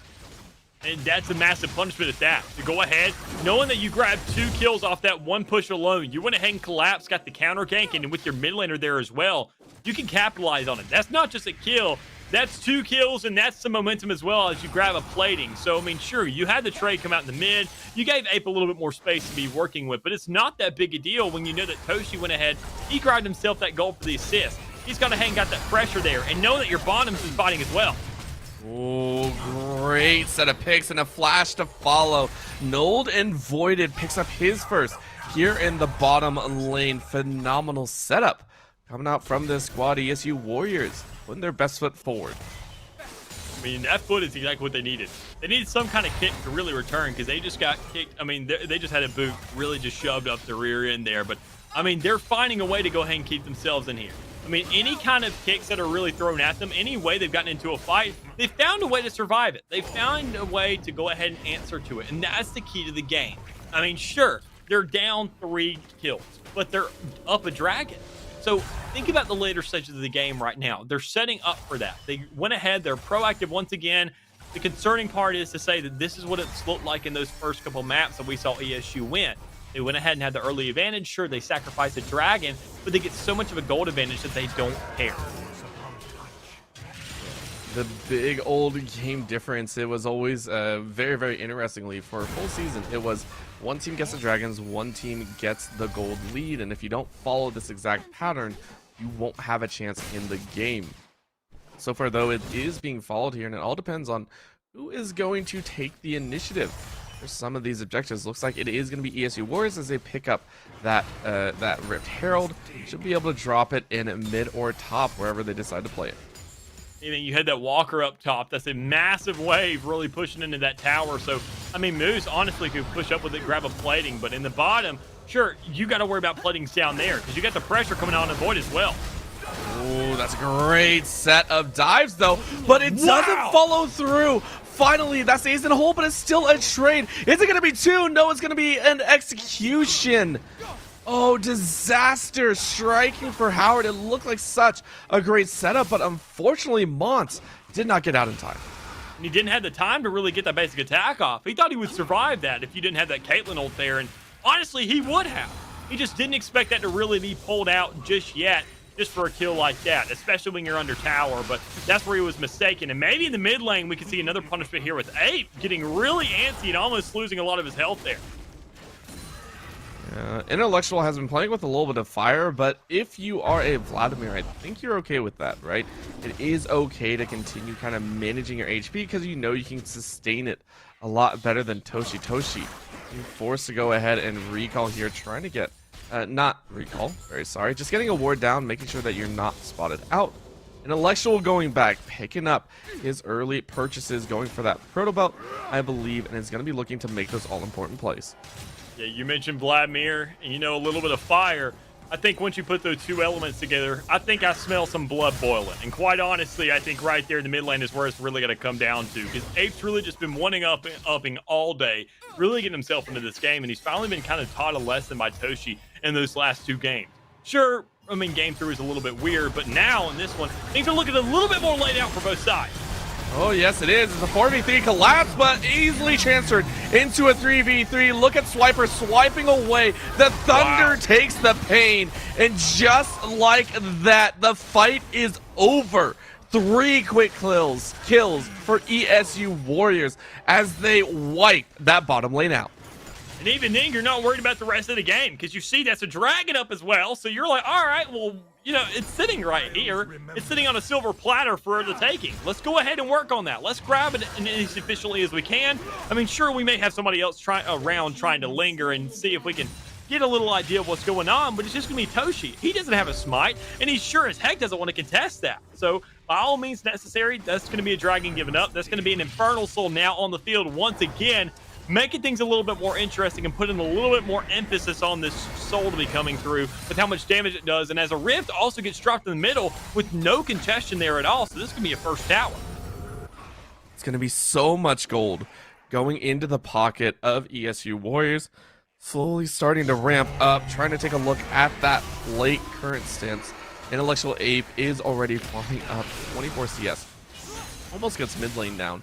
At 2 minutes to knock that down should be fairly easy for Intellectual. Toshi trying to manage as quickly as possible, but I don't think you out-sustain an Intellectual Vlad, who is very, very strong. That's going to be a dive in. Pool is pulled and Mont's ready to go with the Cataclysm. They're not going to jump in, but a flash out means that the Vladimir is able to stay alive. Nothing more comes from it. ESU Warriors get so much out of that mid lane push. And even then, Vlad, I mean, hey, went ahead and popped his ultimate there to go ahead and get a little bit of damage off. Once he went ahead and drowned himself into that pool, sure, he had a little bit of escape, but he had a preemptive to all of that. He's like, I'm probably going to lose some health here, so I'm going to go ahead, make the mark, get some damage off, get a little bit of a hit there, and go ahead and have that sustain and that return afterwards. Because, I mean, worst case scenario, it comes back here in a little bit, but with that spike coming out now, now they're going to dive right in. Mike get an extra, but the parallel convergence is able to keep Tosh alive, and that's going to be the split damage. Damage comes back, immediately annihilates the Vladimir, but look who falls on the bot side. Mince is now meat, and that is going to be a big problem as it's going to be the mid lane. The Rel now falls. An exchange of blows all over the place as Howard CC come out in a 1-for-3 advantage. even then, I mean, that was some good trades across the map, and you may even continue that momentum in the bot with Jackson going ahead and pushing up, saying that he has a little bit more mana. He's not worried about that with a lot more poke to be playing with. Now, this game is still very close considering how the early stages went. It was at 1.40 for ESU Warriors, but Howard have slowly clawed it back, and the recipient of that has been Toshi 401, now able to challenge Intellectual. And the Echo is going to only get more powerful here as Gang in the top side is still being a massive pain against Moose. And even then, I mean, sure, it's only a 4-kill differential right now, but the gold is still relevant to everybody. I mean, you see that, I mean, everyone's kind of had their own sacrifices to be making in terms of the buys, but, I mean, at the end of the day, it's not all that big a differential. It's 800 gold over the entirety of the team. You see things being a lot more evened up on the side of Howard, nobody really having too much ahead, unless you're considering the Echo, and on the side of ESU, that outlier over there is going to be that Jhin. So, I mean, you need to make sure to get these rotations out here soon, because with Nold having such an advantage right now, he's got to run away with it. He's got to do something with it. Now, honestly, this may be the opportunity to go ahead and survive in the middle with 8 going off. Ooh, the Hemoplague is thrown down, and that should be the follow-up. So just like that, the shutdown goes into the pocket of Intellectual. Toshi is going to give it that bounty into the pockets of someone that he did not want it to have. I mean, his opposing laner being the first person he would say, I don't want to go to. So that's a little bit of a slip up, not that big of a deal. But even then, it's a good standing for the side of old Howard. I mean, sure, you sat there and had yourself a death. You lost the tower, but you got to think on the bright side here. You went ahead and you grabbed that first tower. Urgot went ahead and copped it on the top already. So you're not going to get the entirety of the team having that bonus goal to be working with. Instead, it's only going to one man. And sure, it's going to 8. But, I mean, once you funnel all that gold into one person, it's going to be good. But he's got to make the most of it. And quite honestly, here on the bot lane, they can punish him for that as well, with Monty coming down the edge. That's a flash in, but a flash a little bit early, and a nice kill force to keep him out of harm's way. Now they're going to try and regress from under nothing in Monty's pocket. And remember who has the damage right now. One more shot goes off, but Nold and Voided can't follow up. But they're behind enemy towers. That's going to be a break open. Other current call just barely misses Mont. But they're going to follow up with a few more. Final shots does miss. They are going to heal up. And Howard have 4. On the top side, meanwhile, it was ESU Warriors that were able to collect the second Rift Herald. So for all that they put in, they lose a couple Summoner spells. It will be Howard running for the hills. It'll be ESU Warriors potentially getting a little bit aggressive depending on where they drop that second Rift Herald. And even then, when you look at the standing of both these squads and where they're sitting right now, I mean, you have aggression on that dragon. You saw the answer come through. You said, all right, well, we just sat there and had a pretty heavy fight there in the bot lane. And the only man to come to their rescue was going to be Toshi. And being Abe killed him earlier, we should be sitting fine here. We're going to drop that Rift Herald on the bottom, put the pressure out, kind of force him out to have an answer as we go for this dragon. And with it being an Infernal, that's going to set him up fairly well, setting up for the Soul. Because, I mean, what best complements an Infernal Soul? A bunch of Infernal Dragons. So you definitely want to go ahead and prioritize that. Grab it while you can. Find what edge you can, because Moose and Juice, he'll be just fine in the top. He may need to go ahead and TP at some point, but that fight doesn't seem like it's going to come through with everybody rotating right back to mid, standing themselves out, and really just pacing the game a little bit more so to say, this is looking even, but only in its own respects. We got to find that one point where we can manipulate him in this That was a bit rude. Mince just wanted the ward and instead finds her death.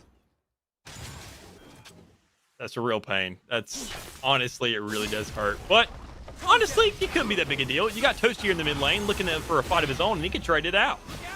Yeah, that's going to be a great little pull there, but look at the damage coming back again. Toshi is still very, very strong. That's going to be the flash in, gets a little bit of a kill, and Intellectual is now 4-1-1. Tower is also going to fall from the mid lane, and now Gang getting caught out a little bit. They're going to jump in 3v1 style, and they can't get away. So Gang is immediately taken out of this game. And instantaneously at that. I mean, that's such a stack up that you don't want to have up against you, of all people. I mean, you just don't want to have that. You can even see right there on the bot, Mons is trying to go ahead and do whatever he can. He's trying to go ahead and get these Raptors, but that's a 1v1 he doesn't want to take. There's no wards around there. They have no vision.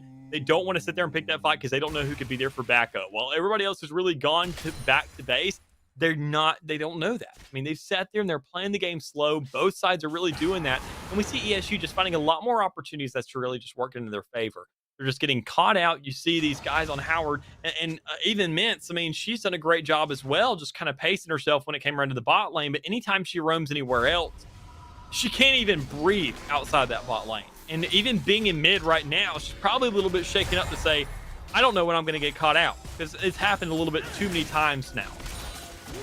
That's going to be a jump forward, and now it's just a straight-up frontward style of opening. Jackson is now going to get ulted, immediately drawn in. Final shot lands, and that will be enough. Again, the final shot from the curtain call, though, is not going to find its mark. Mintz, though, getting clawed away as Swiper swipes the claws, true to his own name, and is going to take his third. Howard CC now down 10 kills and down about 4K. 3K, I lied, can't do math. It's just, it hurts at this stage when you see that you don't only have one player with a bounty. You got two on the side of ESU. You've now grabbed two objectives in a row that, sure, you handed off that first one, but you literally did that. You handed it off. I mean, at this stage in the game, you can say that, I mean, ESU just gave that to him to say it doesn't matter. They had such a large lead that they really just doesn't play, but hey, looks like he ain't playing around either. Yeah, that's a huge jump forward, and again, fear beyond death indeed. Shut down as Gang is very much online. Only takes an item and a half plus some grievous wounds to take that one home. Now we get the flash out from Moose, as that will be him saving his life. ESU Warriors, though, realizing that Howard still have a few cards up their sleeves.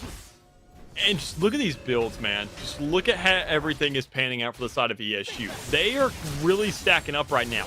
They found themselves really just even across the field, and even lanes they're losing in terms of kills. The CS is so even that it's just not even that big of a differential. Sure, Urgot the top lane. He's found himself 2 kills. He's 2-2 right now. He has 161 farm, but it's not that big a deal when you see that. I mean, York is also staying extremely relevant.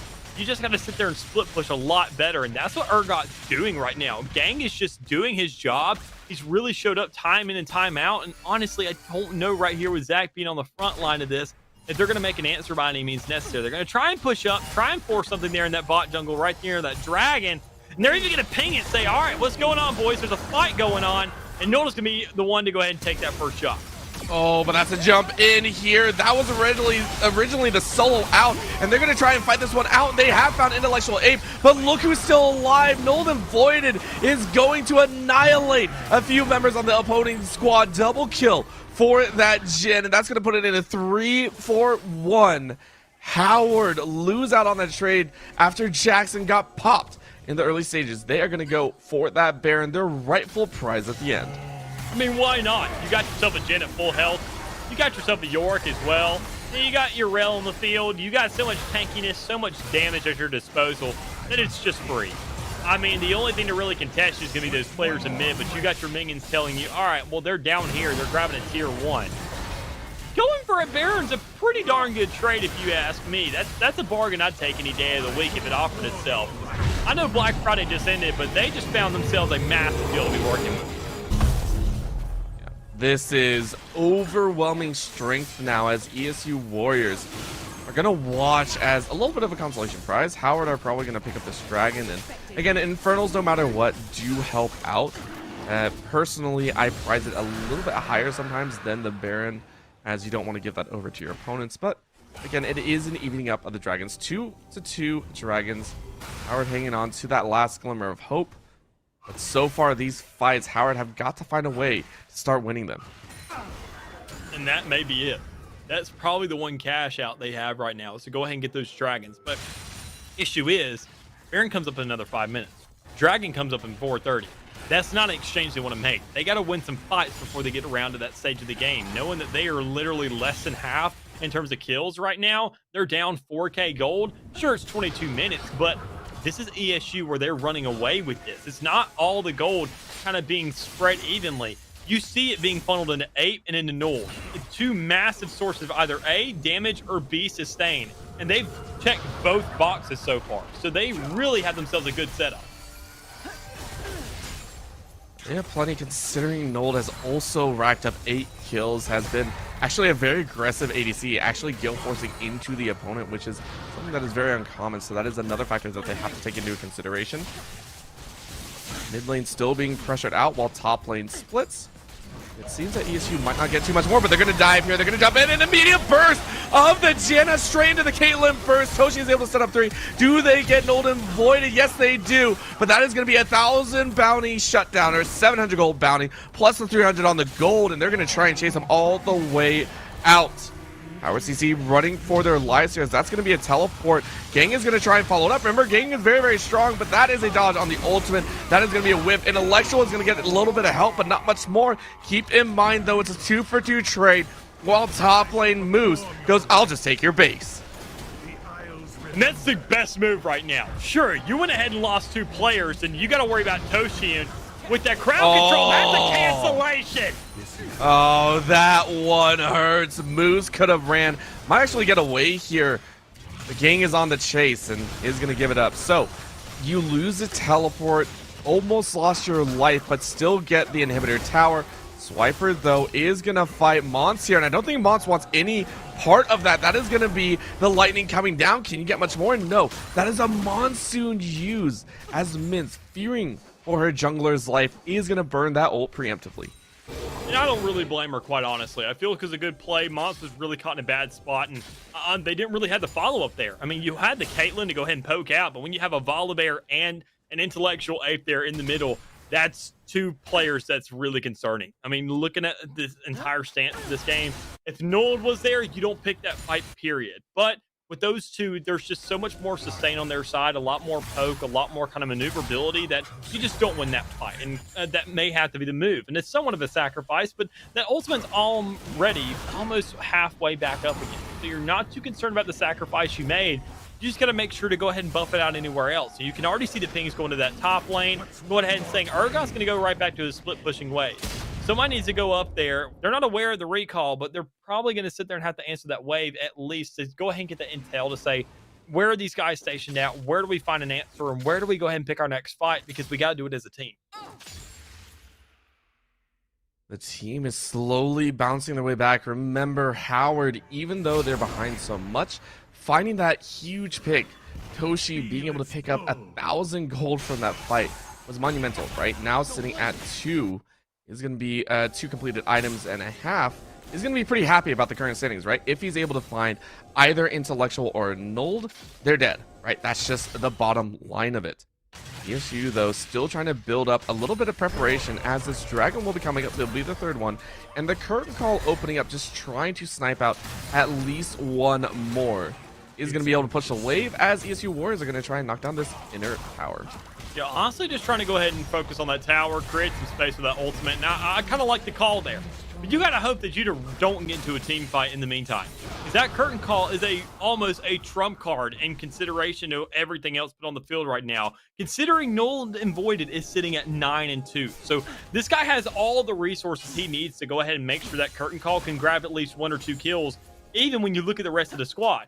Toshi being really squishy and being their main source of damage right now with how much he's been going off in this game, you want to make sure to pick him off with that. Same thing with Jackson. He hasn't been as relevant, but he's still hurt. And maybe this could be where things start to hurt. And an Intellectual pulls out the bait of the Sentry, potentially. But that's going to be Fury on Death, actually catching 2. That's actually huge. First kill goes the way of Howard, but they need to get a few more. They cannot find Nold and Voided. Yes, they do. Toshi is able to fight it. The kills are coming through. ESU Warriors are running for the hills right now. Off the back of Toshi, off the back of Gang. Howard are going to be able to solidify the ace on a Caitlyn double kill. Howard community, they are going to school ESU Warriors and how to take a fight. They are going to push for a much needed amount of gold and dragon. What is this man, Toshi? Like, if you're not targeting him, what are you doing? You just sat there and gave that entire team fight over, and sure, it all started with the Urgot and the fear and all that crowd control to be working with, but their main source of damage is looking you right in the eyes, and now they're sitting at 3 dragons. Sure, they're down 7 kills, but they're still schooling you right now. They just grabbed themselves a dragon. I'm sure they're possibly looking at Baron at least to ward it out to say, you know, we'll leave that there as bait. We'll make them think and go ahead and take the worm to where if we got to go into another team fight, apparently they don't know how to do them all that efficiently because we are just winning these time in and time out, and they're making sure to punish these guys. This game, Mick, it's going the distance, if you will. ESU Warriors have to respect the fact that Howard can do the damages, and that is partly because Moose is going for a damage build, right? This York in the top lane normally gets very tanky, normally gets a large amount of HP, and is an absolute brute to work with. But considering they both went Divine Sunder, because Moose went for Cyrilda's Grudge, it's full damage. He really has nothing else. An Intellectual Ape, he's going to give his best efforts, but you can't catch Toshi now. Yeah, he's way too slippery. He's a little bit too small. He's like a snake, but his bite is the most venomous I have ever seen out of any of these players here tonight. I mean, sure, we sat there and talked about Ape for these first couple games, and he's definitely been keeping himself relevant. He's been getting some really good fights, some really good picks on the side, but he just hasn't been able to keep up with Toshi. He's been moving that much faster, being that much around the map. He's being as squishy as possible. I mean, look at him. Even putting a ward right there next to everybody, and then they're having to chase him down. He's like, no. This isn't my department. I know what fights to pick. I know which ones I can win, and I can win most of them. But I got to sit there and respect my opponents because, I mean, these guys can run away with the game at any point in time. When you see the rest of my team, I'm just biding time because they're on Baron right now.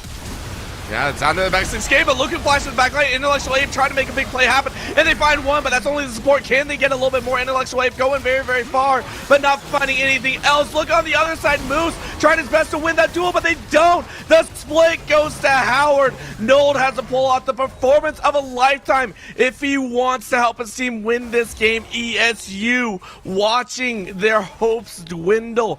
In comes Toshi. Toshi is ready to go for this fight. Is immediately going to burst it out, and they found it. Howard have found the team fight win. Swiper is only going to live for a little bit longer, but sometimes it doesn't even matter. Ace in the pocket. Game 5. Howard are going to get revenge in a thrilling series. They're going to TP right in. They're going to look to end this game in a reverse sweep fashion. The Warriors can bleed as Howard Community College Team 2 second seed topple the first, the undefeated Warriors, and take the Navigators Game 5 series. How do we get to this? Honestly, we saw ESU with such a massive start, able to really just run away with this game, but then we get to a point where Howard, they just, like I mentioned it, they're up against a boss. It's like a knight and the dragon, and usually you expect the big monster to go ahead and pull it out there. But somehow, some way, somewhere, all this had to start. And it all started right there on the comp that we were kind of really like, about when it came around to all those tanks.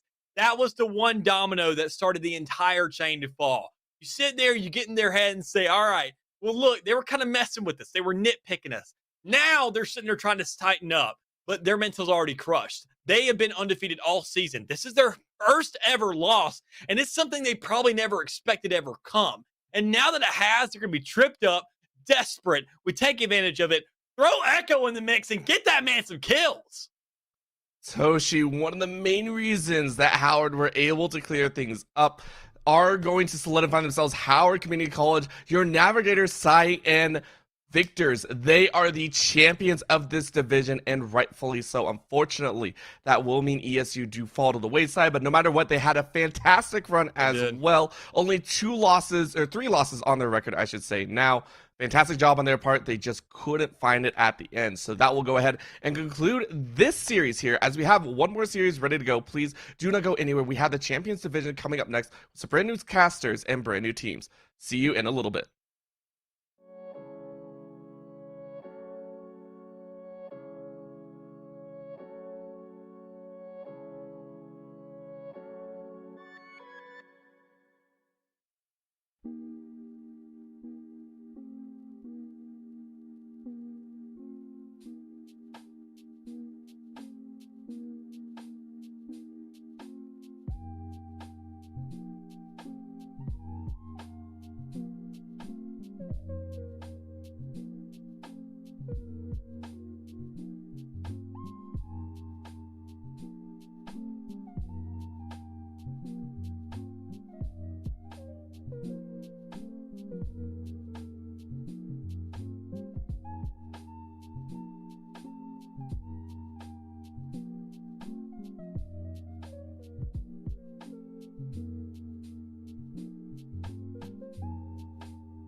Welcome back, ladies and gentlemen, to the NECC. We're coming at you with our second series of the night. I know it may be late, but we've still got another best of 5 here on the line. Grandview University Varsity versus Columbia College here to finish off our Champions Scion division here. Taking a look at our bracket, though. Yeah, except for these are two teams that have really nothing apart between the two. They're a combined 32-1 in matches this season. They're both and something has to give tonight, and I cannot wait to kick off this Champion Scion Best of 5. Absolutely here. And before we move any further, I, of course, am going to be your play-by-play caster, Zephyr, alongside technically making a debut with the first time here, Fish as my color. Now, Fish, before we even got all the way to this position here, we discussed it. These two teams, they've never faced off before. They both bolster perfect schedules, albeit the one loss in the single series here. Other than that, it is absolutely our two titans here. Yeah, I think it's kind of odd. I think in a lot of tournaments, sometimes just how the schedule works out, you face each other, we have favorites, but on paper, these teams look dead even. I mean, you go to the OPGGs, of course, which is the other thing we have. They look dead even there as well. There's maybe a small smidge in difference in skill here or there, but you're right. The fact they haven't faced each other so much more unique. And you look at the even games, going everybody's behalf in the draft. It's going to be a very telling game one, Zephyr, of who has the smallest of advantages here in our grand finals. Right. We're still in the best of 5. We are looking for tempo, the pacing. I know you guys have been through the ringer here coming off of that Navigators final, but now we're starting it over. It's a reset here. So like Fish said, it's those little advantages to kind of feel each other out here because yes, teams, when they get rolling here, they're going to take it and run with it. There are 2 things for here in this series in particular as we see the picks get in. The first one is the ones you see at the top there. Set versus Kennen. Prankaroo likes to play a lot more carry-oriented. Iso likes to play a lot more tanky. I mean, you know, Set can do some damage. That's the first one I'm watching out for those. Who wins that top lane matchup? Yeah, absolutely. And I'm a little bit more surprised that Iso has come through with something that is aggressive, and it's something that you can already start seeing spread through the rest of this composition here for Colombia. And personally, I'm okay with it. Yeah, I can ride with a general scaling composition, but if you kind of want to put it all out there, then going for full aggression is definitely the route as well. Finish that across the board. We've got those last picks in, continuing it. Lee Sin, Draven, Nautilus, these are all high tempo that can make impact as quick as it can come out. And that bot lane support is the other kind of interesting lane. I mean, you looked on paper, Chucky's maybe the weak link for Columbia College, but does a great job being covered up by Shogo. So the fact that he's on something aggressive like a Nautilus is very, very interesting. I expected Pluto on the Braum to be the aggressor because that support matchup on paper, and you and I talked a lot about this when we were preparing, Zephyr, looks to be where maybe Grandview can come away with the win and come away with a slight upset. I think both of us coming in thought Columbia was the small favorite. I'm surprised they're going a bit more passive in that bot lane with that Braum, trying to set that Jhin up. So I'm curious if Chookies and Shogo are going to be the aggressors in that bot lane and try and put them ahead. And of course, Rovek's on that Twisted Fate. He's going to make any fight a +1 for Columbia College once he hits level 6. Right. I think the general idea that we can look at here for these two teams, especially we'll start with Columbia, is the fact that their composition is very controlling for those first minutes all the way up until that level 6 window here. So someone like Shogo and Chookies that you just bring up in the bot lane have to be looking for those early kills. Draven, of course, does have the potential to scale through and through, but if Aaron is enabled, finds some decent gold to work with, and is on better footing with that Jhin, coming into team fights while the Braum and everything around him doesn't really have access towards impacting the first 5 to 6, once you get the full 5-man out there, there is so much CC, so much lockdown to make this 5-man work. I think the big question for me is how will Meslo play in this mid lane? Because we know Twisted Fate is going to have the ability to appear anywhere on the map once he hit level 6. Is Meslo going to try and just hard shove wave after wave to punish Rovex anytime he looks for a gank? Or will Meslo be the one who's always trying to predict where Rovex is going and try and roam down immediately, depending on if top lane looks like it's going to be a fight or if it's bot lane? I think that'll be a very interesting matchup between those two mid laners. I think the other thing that'll be interesting is in the jungle. Yes. If either of them try and do something crazy, of course, we know Lee Sin won't go up in the top lane with Set. Is will Xin Zhao try and match him? What lanes do these junglers want to try and get ahead? Will be very telling which lanes they think can carry this first game. Yeah, and to kind of expand upon that, I really look towards Brain here coming through at the very end of this season, still helping and highlighting out GVU in their last moments. Major success in the semifinals, still picking up a dominant victory 2-0 here. Now to turn around and carry this one forward into the finals. Like you told me earlier, got a larger pool here to work with on learning Brain, and hopefully that will bolster them when we look towards these drafts. But the tempo, that's the question. Can he stay on pace with Colthrow? Because I'll be honest, Fish, Colthrow is a monster here. He enables so many of these lanes, especially when we look towards that top side. And that top side is so interesting because, I mean, we talk about it time and time again. It's Set isn't that tank like an Ornn or like a Volibear, but if it's going to be played like a tank, will Colthrow even bother going up there? Because anytime you have sort of that tanky player versus the guy who wants to be the carry like Prankaroo has to do on that Kennen, I favor the tank player because the tank player doesn't have to do anything special. He doesn't have to get kills. He just has to farm, not die. So Prankaroo might get over aggressive. That could set up Colthrow, or Colthrow will just simply say, hey, good luck up there, Ozzo. I'll see you at level 6 when you teleport in for a fight, because I don't want to give that Kennen any extra kills because, as you mentioned, once Kennen hits level 6, once we get a 5-on-5, GVU has a ton of CC if they can all put it together. Right, and they can split that fight apart. The dive potential that exists between that top side of the map here to enable them when it gets to the 5v5 is incredible. And if you don't have the damage secured here, right, Columbia should be trying to find as many kills to find these subtle leads coming out of these lanes and skill check their opponent so that when it does get to the team fights, if those dives come through, guess what? They pull back, they peel for a little bit, and then they return the damage full throttle. If that doesn't show up, it is a quick collapse for GVU.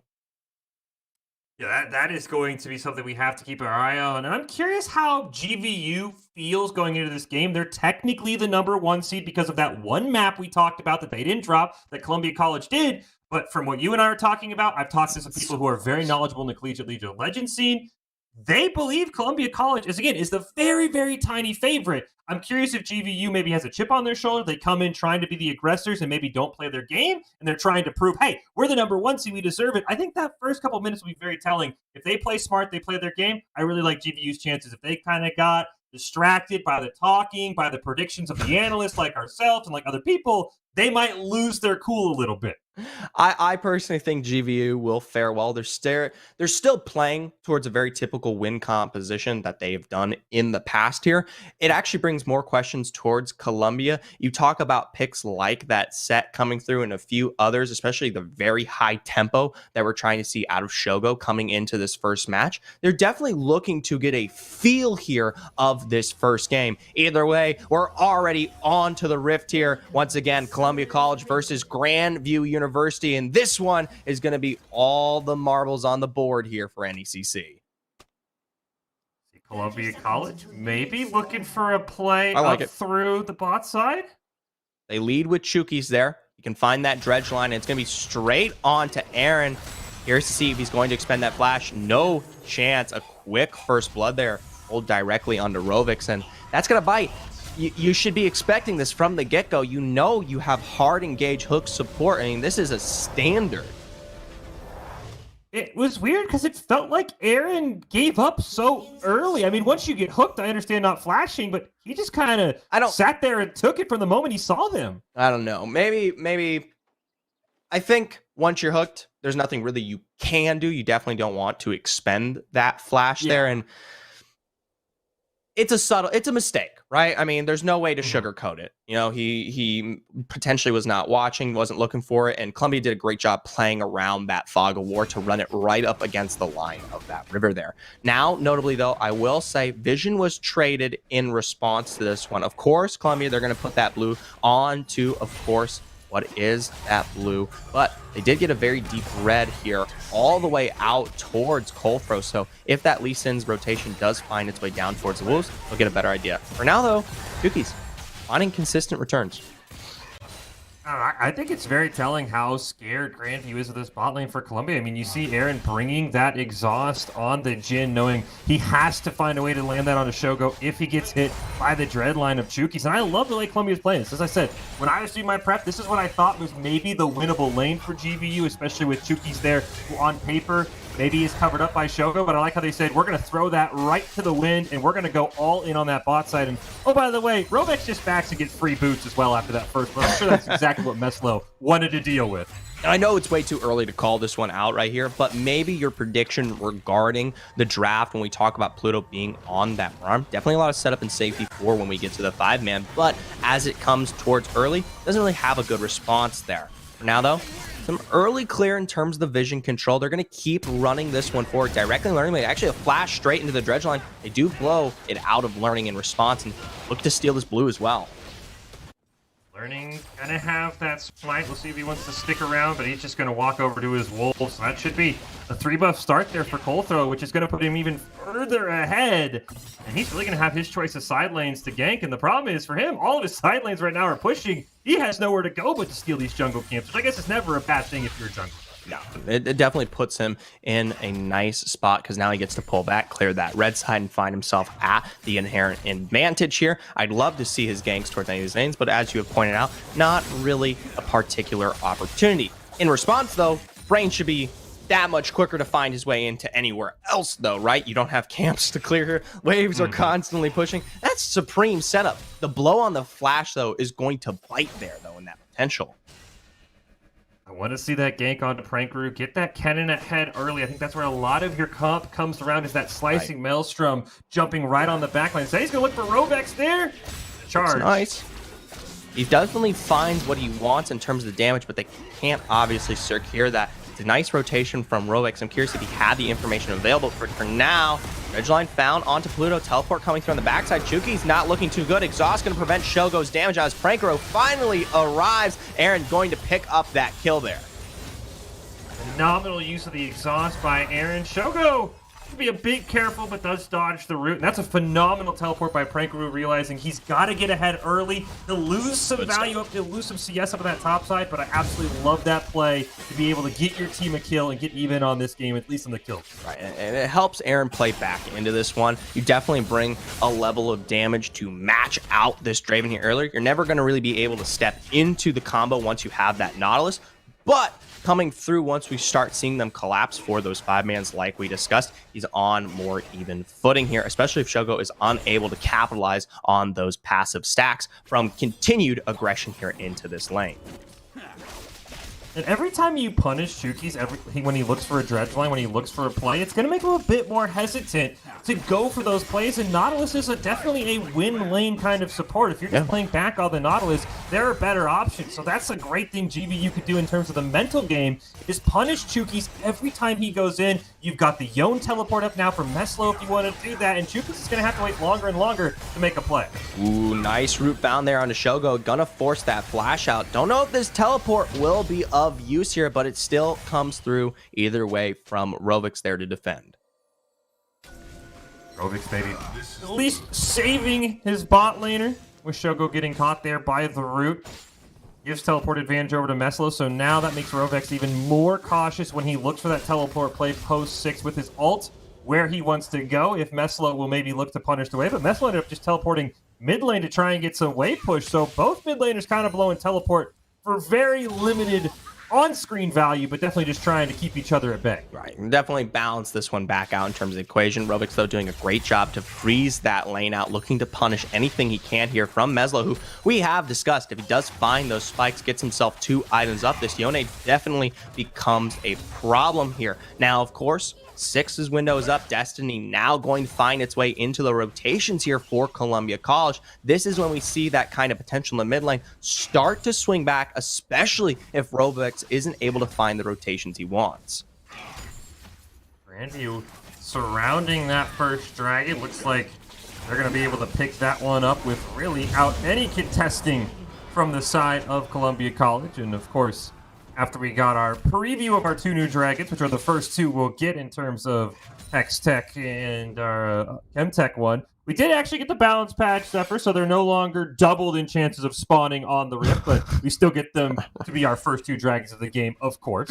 And I think it's okay. Columbia College can drop that one out here. I'd like to see what they can do as the combined force. We're still waiting on some of those major ultimates. Notably, this bot lane is where I really want to pay attention to, especially for someone like Chuki's. Once he has that depth charge available, maybe we'll finally see rotations play to the favor of Colthro to set something up here, because I'll be honest, yeah, you might get a little bit of some defense to play off of Pluto there, but overall, Jin, highly immobile there in comparison into what is the major CC setup that can be found here in Columbia's combination.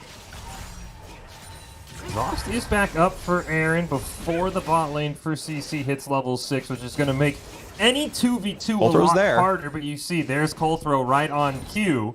It's going to get warded out on that Tribush. Destiny's pop, they're going all in here. All 4 here to find their way into the bot line. Stun initially onto Pluto. Deep goes Colthro. Damage to follow as Chuki's tanks this one out. Gonna shift the juggle over to Shoga as they find the secondary. No! Yes, they do. Kill on to Aaron, but a quick response from Meslo is gonna potentially come up bigger for Grandview University. Following that response, it's 2 there for Meslo. Grandview, a great defense into that fight. Columbia College they wanted to brawl. I mean, they talked about, they basically wanted to make us look smart, right? Except for they wanted to use that Destiny. They wanted Colthro to rotate down. They lose 4-for-1 in that fight. You could not have a trade like that go off, especially when both kills went on to Aaron and 2 more went on to Meslo. That was just a brutal dive, and I'm not really sure the purpose because he didn't get much value besides a couple of kills, but they easily lost that trade. Right, and now your Jhin, the Yone, they are accelerated to the point where what is supposed to be that early game win condition to put Columbia ahead in terms of the damage is no longer available there. Wow, hefty engage provided. Pluto trying to find the fissure to get Colthrow down, but it's going to push Decent back here, potentially if they want to return the favor in the mid now. Everybody in that mid except for Meslo, who's going to match Shogo in that bot lane, which is a fight that favors Meslo. But you see the blue pings come out. They want to maybe look for another tower dive on to Meslo. Now has that small bounty, but Izo also taking a ton of damage. Has to be careful of a tower dive there from Prankaroo. And Brain will just simply get that Rift Herald for free. And that's a very valuable trade if you're Grandview. We basically forced Columbia College to roam all over the map looking to answer your carries that are now ahead. And you started an objective, but it looks like they waited a little bit too long. There was a ward on it the whole time as well, so they will fall away. Right, so Rovex there, Colthrow, they're going to finish this one off. A nice leash provided there from Grandview. So this kind of balances out the impacts that we did see there from the Dragons take early, finding priority in that bot lane. Now it was picked up from Rovex here. Given he has that Destiny, I don't think that's particularly any kind of bad option. If he finds the successful rotation through Destiny, he can also follow through with the Rift if necessary, or if he wants to throw this one back out into Meslo, a pace with these Dragons coming up here in the next minute or so to keep pressure in line towards the mid lane, then that can work as well. Yeah, I think as you highlighted, the decision to give it to Rovex is an interesting one. You definitely hit all of the key points on probably why you do it. And there's also, as you said, for Dragon Pressure, it also just get Rovex back ahead. He's a kill down. He's a little bit ahead at CS, but I think he knows he's the one answer to that Yone in terms with that yellow card and trying to burst him down. So I do like that Rift Herald given over to Rovex. Let him kind of make your decision.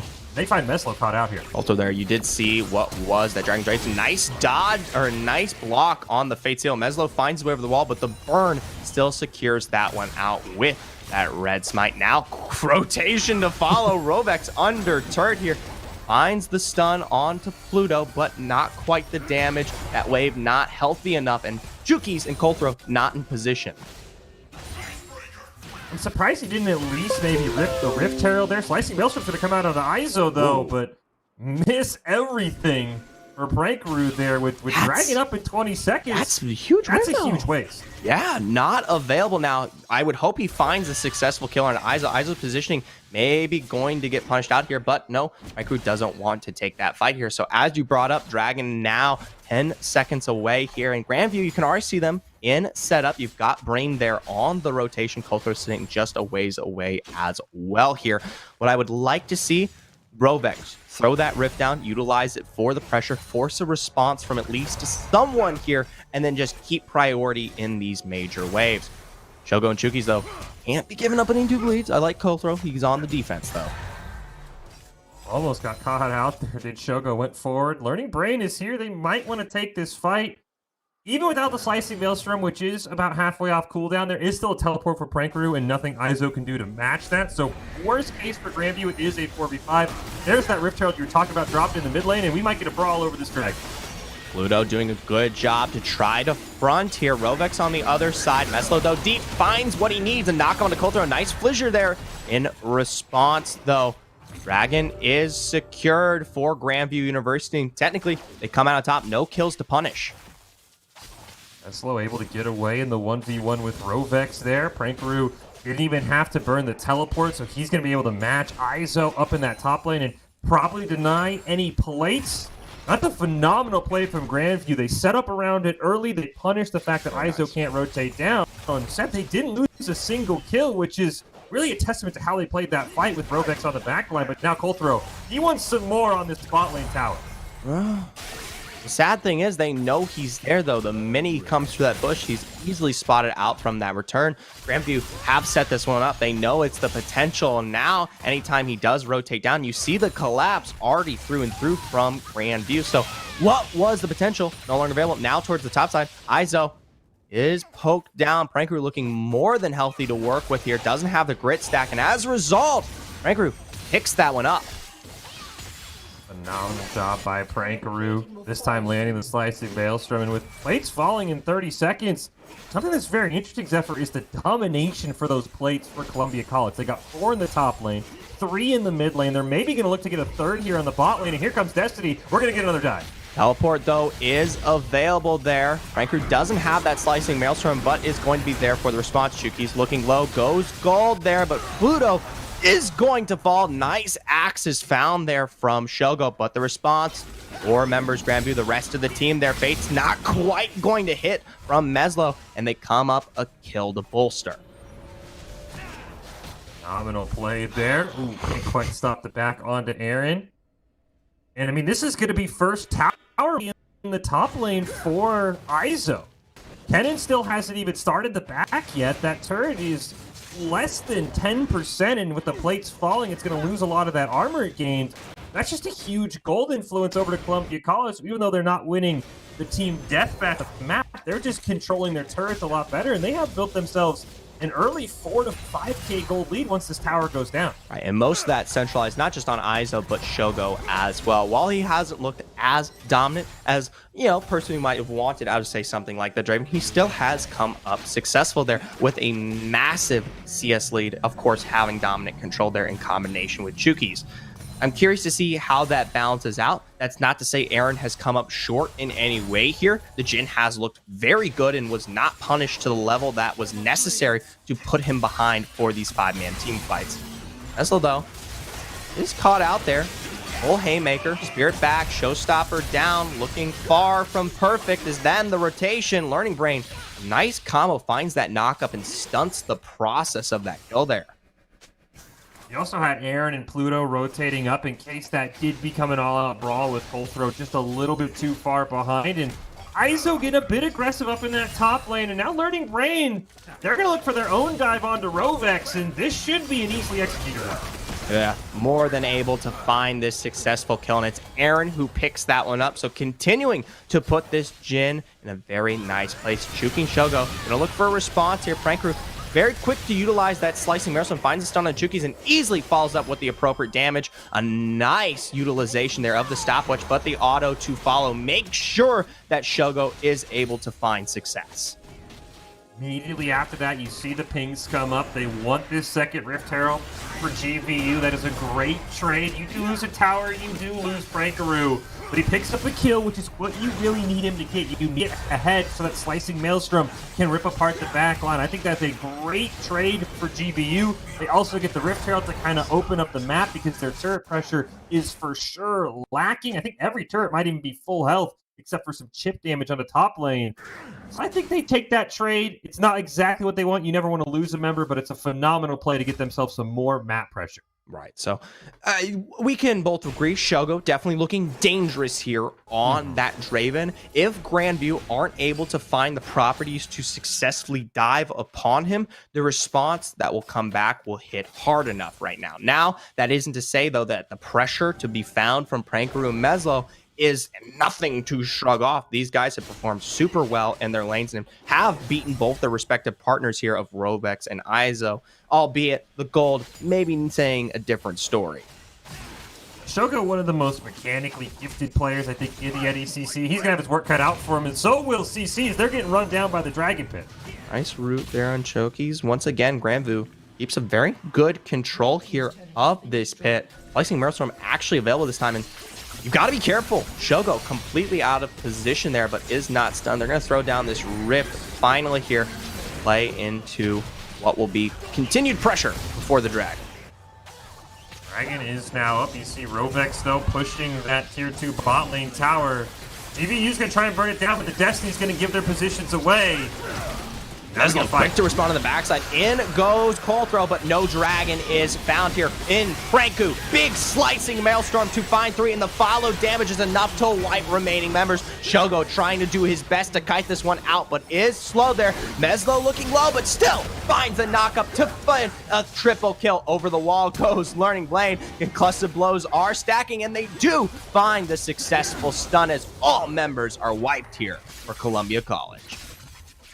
It's an interesting call for Columbia College. I mean, with the Destiny, you would have had a good idea of where the Dragon was at. I mean, of course, you have the Lee Sin, one of the higher tiered objective stealers in the game in terms of smite versus a Xin Zhao. Of course, you can kick him out of the pit, but I think you just give that one over. I mean, yes, you put GVU on Soul Point very early in this game. It is only a Cloud Soul, I know, usually regarded among the weakest on the Rift. That just felt like Columbia College fighting for the sake of taking a fight and believing that they're the better team when they really had nothing to gain on that fight and were put in a very awkward position because Rovex was on the other side, and a flanking TF is not the scariest champion in League of Legends. Right. In no way are any of their potential carries ahead to the point there where there is necessary response here. Grandview University can completely run it one direction without having to find responses towards, say, those flanks. So what we set up in draft here has not come true for at least Columbia College. On the other end, Grandview, though, they're playing directly towards their advantage. We talked about the 5-5 matchup here and how they had a great chance of setting up these fights, and that is picture perfect into response of what we were looking for.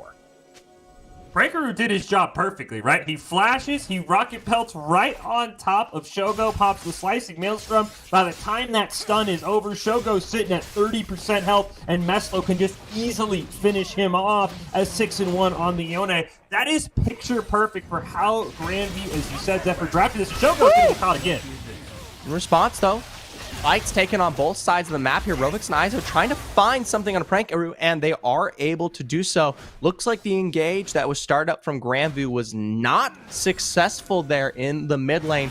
No Glacial Fissure, but the rest of ultimates are available there as this tier 2 is pushed down. It might have him pinched, though. Yuki's on the backside. He's on the other side. Remember, he does not have that, he does not have the available, my apologies, depth charge here. But this is absorbing a lot of pressure across the map there as that inhibitor turret will fall. Grandview is just kind of giving this one up here. Okay. Yeah, that was a great, fake out by Columbia College. I mean, you and I thought maybe they're going to go in. Now they have to catch out Shogo to get value. He's just going to simply be able to run away. They do catch Meslo, though. Meslo there, now taking half health with the Ignite, going to utilize that Fates to find his way out of that fight before it even begins there. The teleport from Iso pressuring this one. I don't believe they're going to be able to crash into this turret here, but still, Columbia College doing a great job on playing that rotation. Oh, they're going to go right on the Baron. There's nothing there. As long as Snow's close to that blue trinket up at top, the curtain call will give them away, however.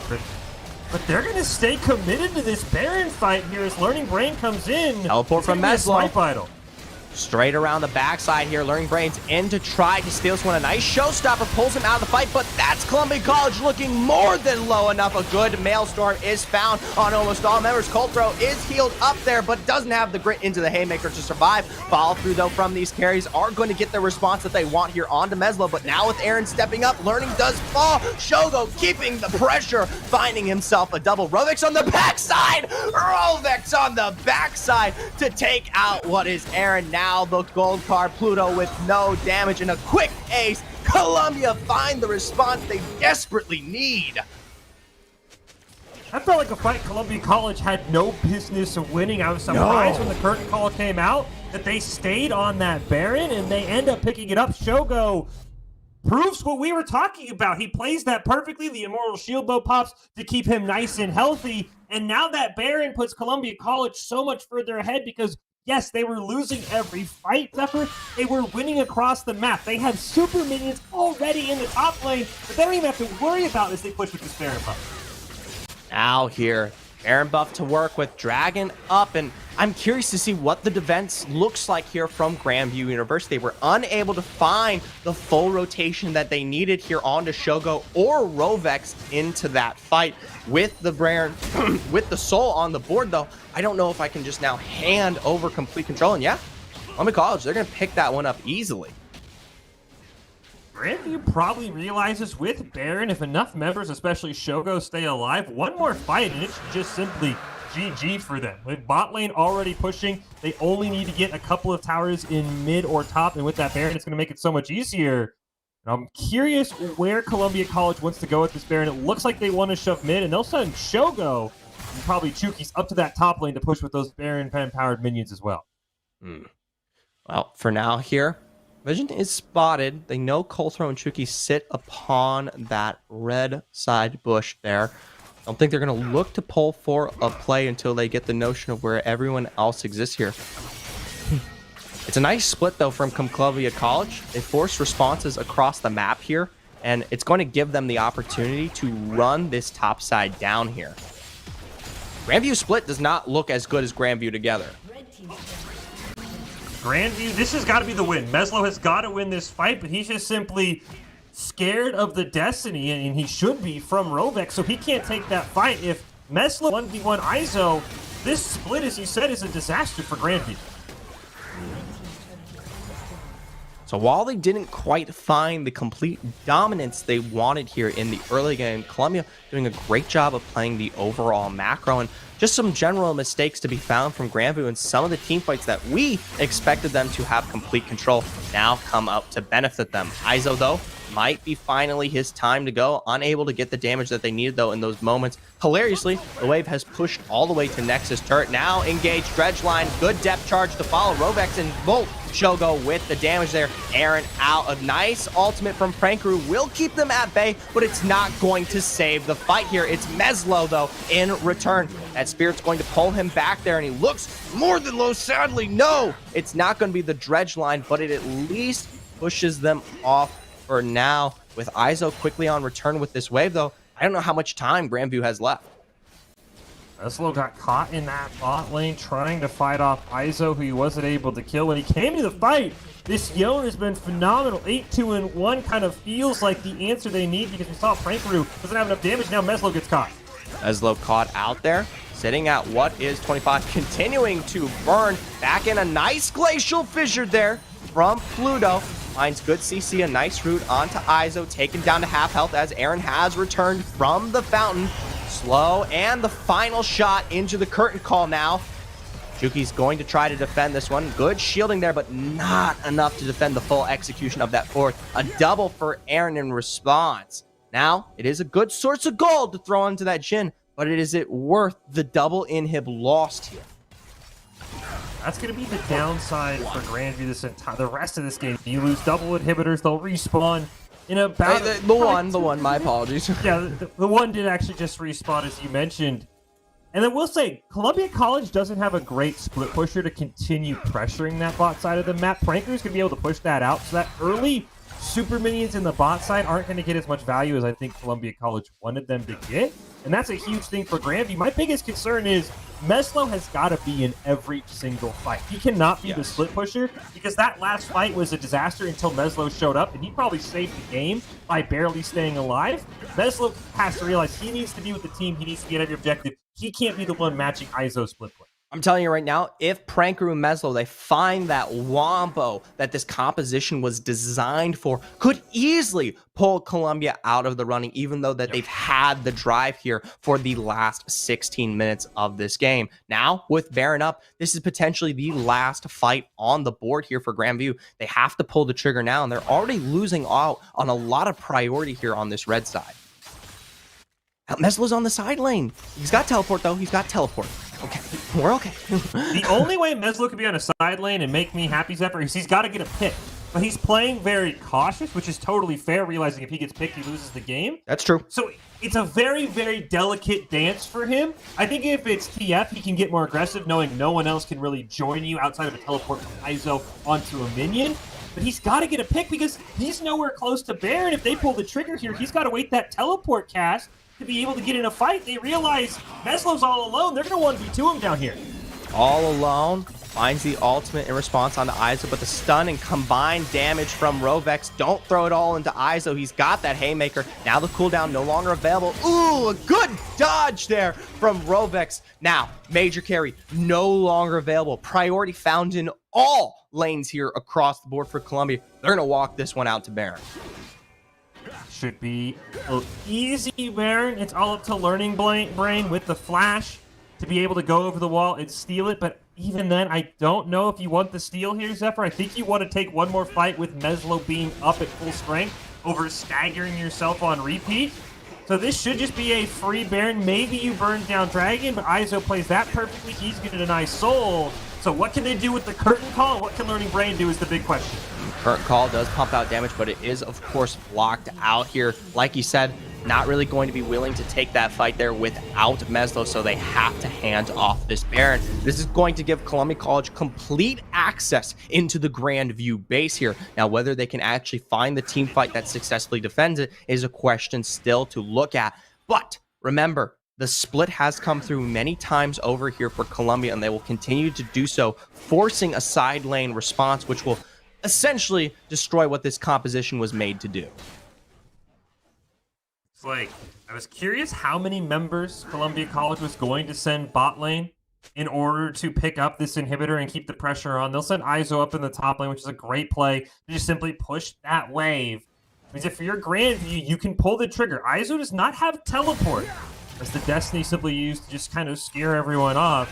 You can pull a trigger here in a 5-on-4, and this is your best chance ever to land the Wombo combo. Unfortunately, the Destiny lasted long enough that Prankaro had to turn around. This is the sad thing. They're just going to sit down and let this wave siege out here. Just keep the constant pressure until Izo's able to match towards that top side. The minute that happens, Fish, you no longer have control over this game. Split response into the top lane there will be that'll be the last nail in the coffin, okay? Yeah. I think you have to pull the trigger here. If I'm GVU, I pull the trigger and just leave Izo pushing. I pulled the trigger to fucking... Oh, my apologies. 30 seconds ago. Either way, they're going to look for it now. Engage found. Colthrow looking low there. Damage. They do find the successful kill here onto Colthrow, but Rovex is in quick pursuit. Learning Brain out there as Meslo and Izo continue their fight towards the side here. Haymaker into the knuckle down. Izo looking low, going to have to try to escape, but the flash secures this kill out here. It's technically an advantage for Grandview University, but they're going to pick up the double inhib here. You also have that shield bow on cooldown for Meslo. He has to be very careful as they jump onto Chukis. Not a nice pick there, but still good success for Grandview, and right into the slicing maelstrom. That's it. Shogo's damage is too much to handle there. Weren't able to find the stun. Now bot lane versus the double carry potential of Columbia College. This is nothing to work against here. Able to find both Nexus turrets, and with those respawns coming up, they are going to be forced to back here, but that is a huge loss there. I'm still not sure Shogo loses this, by the way. Knock up to follow into the teleport. Rovex once again enabled right there off the back. Good stun. Glacial Fissure not quite going to land there. Rovex stepping into mini lane range is going to be difficult, but Shogo's quick with the follow through. Successful kill onto Learning Wayne as the wave in the mid continues to push forward there. You've got 10 seconds still on Meslo. Prankaroo's up, but he doesn't have that Glacial. Now straightforward, Shogo steps up, picks up one more kill before the end of this game here. Just finished the job. Once again, another fight there, but still there finally. Colthrow, one last auto to take us to the end of game one.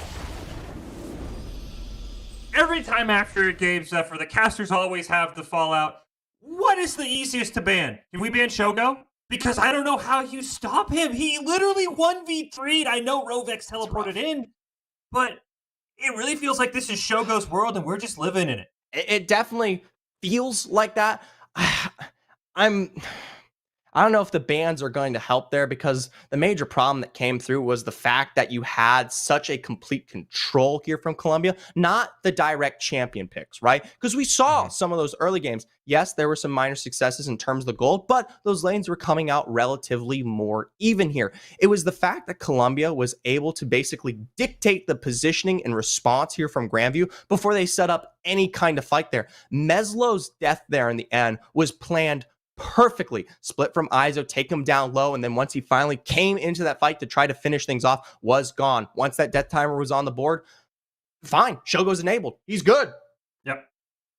I think the biggest thing for Grandview, what they've got to do, is they've got to be on the same page with their comp. You and I thought the comp was simple. Prankaroo's going to slicing Maelstrom onto Shogo on the back line. Meslo's going to follow it up, and it's going to be GG, especially how far ahead Meslo was at one point at 6-1 on that Yon. We never ever saw that combo actually put together. How because could we? Meslo kept Mo Meslo, at the very end, I think you and I are on the same page. They just need to pull a trigger in a 5v4. Let ISO push. That set's going to maybe get an inhibitor worst case. Pull the trigger on your comp. Don't just draft this comp that we're waiting 30 minutes to come through, and it never does. Or you've got to draft something different. You can't rely on Meslo to be part of the comp if he wants to be the split push answer. Either way, looking for general proactivity is definitely what it seems to be here coming off of the desk as we approach our game 2. As for us, though, we're going to go towards a short break as we get that lobby all wrapped up. Stick around and stay tuned for a continuation of our final series here.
Welcome back, ladies and gentlemen, here to the NECC. We're coming at you right after our first game here, Columbia College versus Grandview University. Columbia pick up a very successful win here to start our series off, uttering complete dominance over the Grandview team.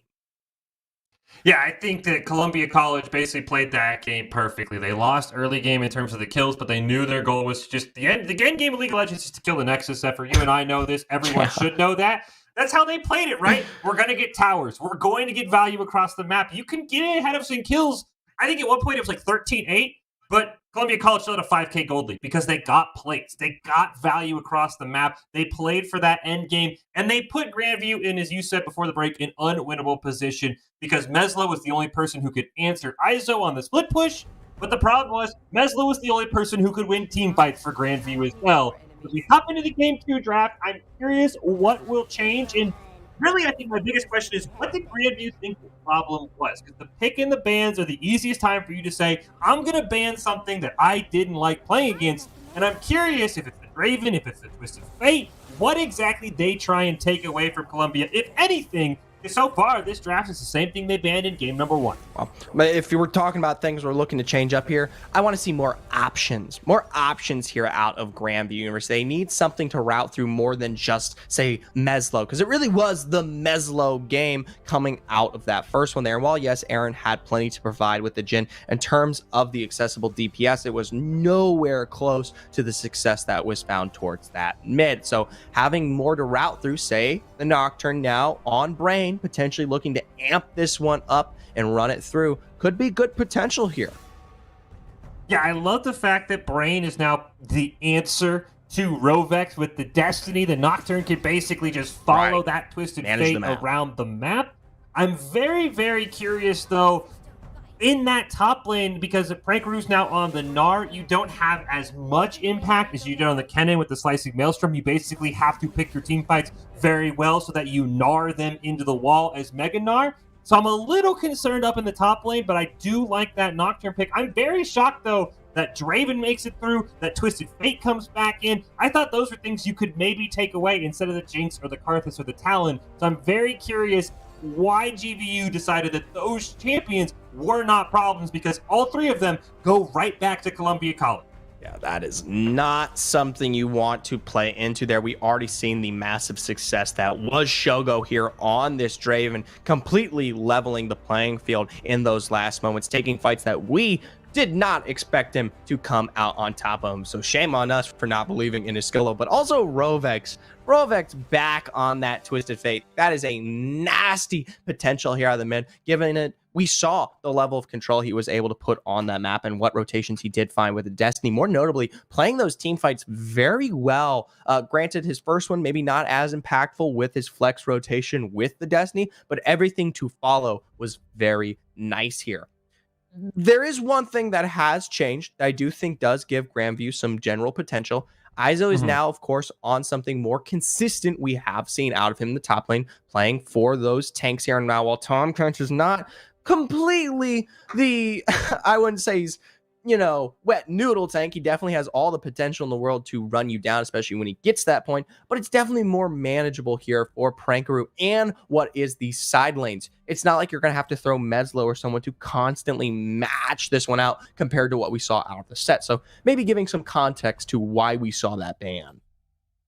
And speaking of comfort, I think the other thing you have to watch is on that support side. We kind of swapped there. I know it's not the Braum for Chokies, but it is the Karma, the more of the defensive support. But Pluto's on something that he's a lot more comfortable with. He is the engaged style support. It's a ton of Nautilus. It's a ton of Galio. It's a ton of things that want to start fights. Leona as well in his match history. So I like the Nautilus pick to be able to start fights. I thought I had that circled on my prep sheet as a spot where Grandview could win. Now, going into the Karma Draven, you're going to take a ton of poke as Nautilus. You're not going to have a lot of fun, but you at least enable yourself to win fights. Right. It probably also means Aaron can now bring the heal or the cleanse, whatever he wants to bring on the Jhin, instead of being forced onto an exhaust.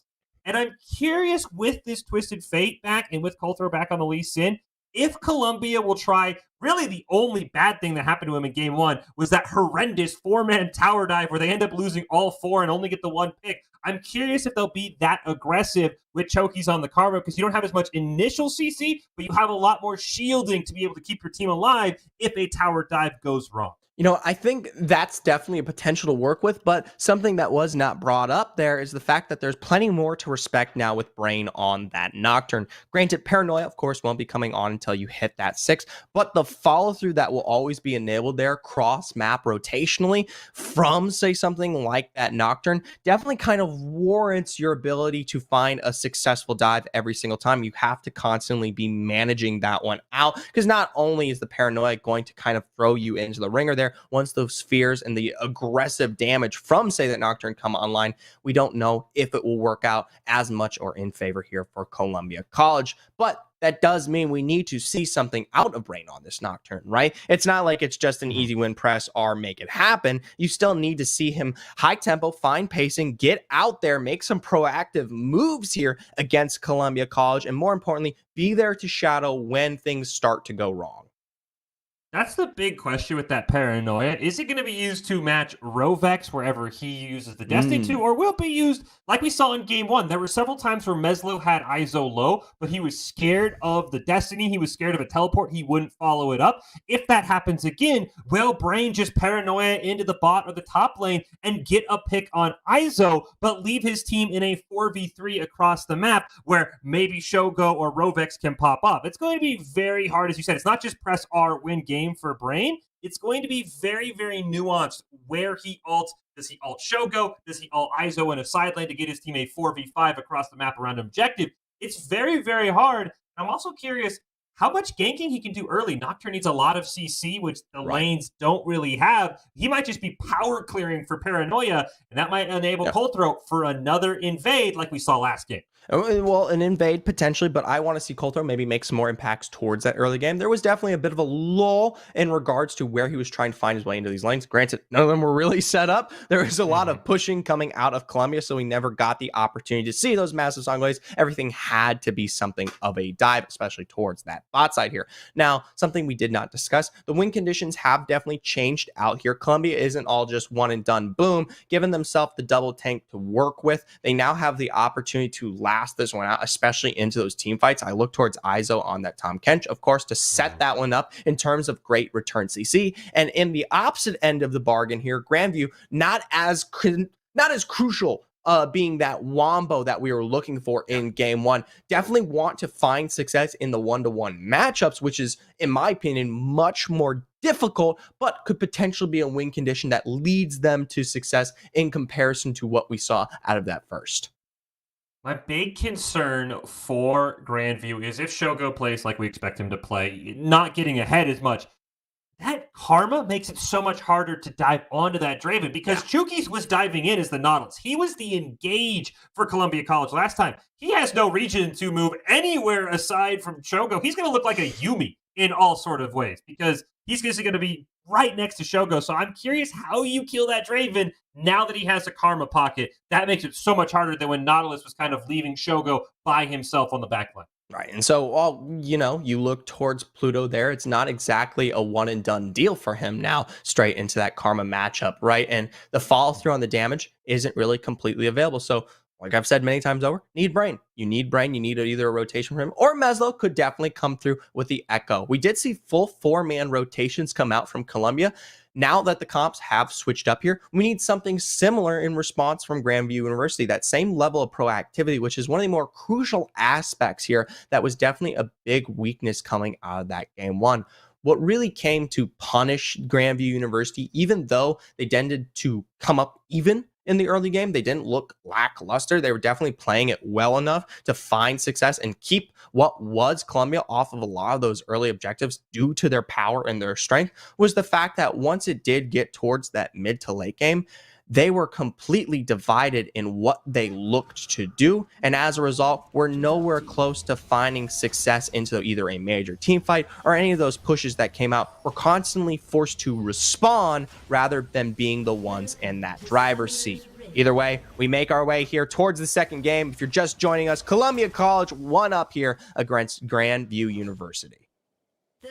And speaking of being in the driver's seat, it's something that We didn't really get a touch on Zephyr, so I'll get your quick opinion while everyone gets set up, because I don't think Columbia College is going to go as hard as we saw it the first time. What do you think about Grandview picking red side after losing? A lot of teams like that blue side because you just get the first pick in the draft. I would say a majority of teams after they lose will go blue.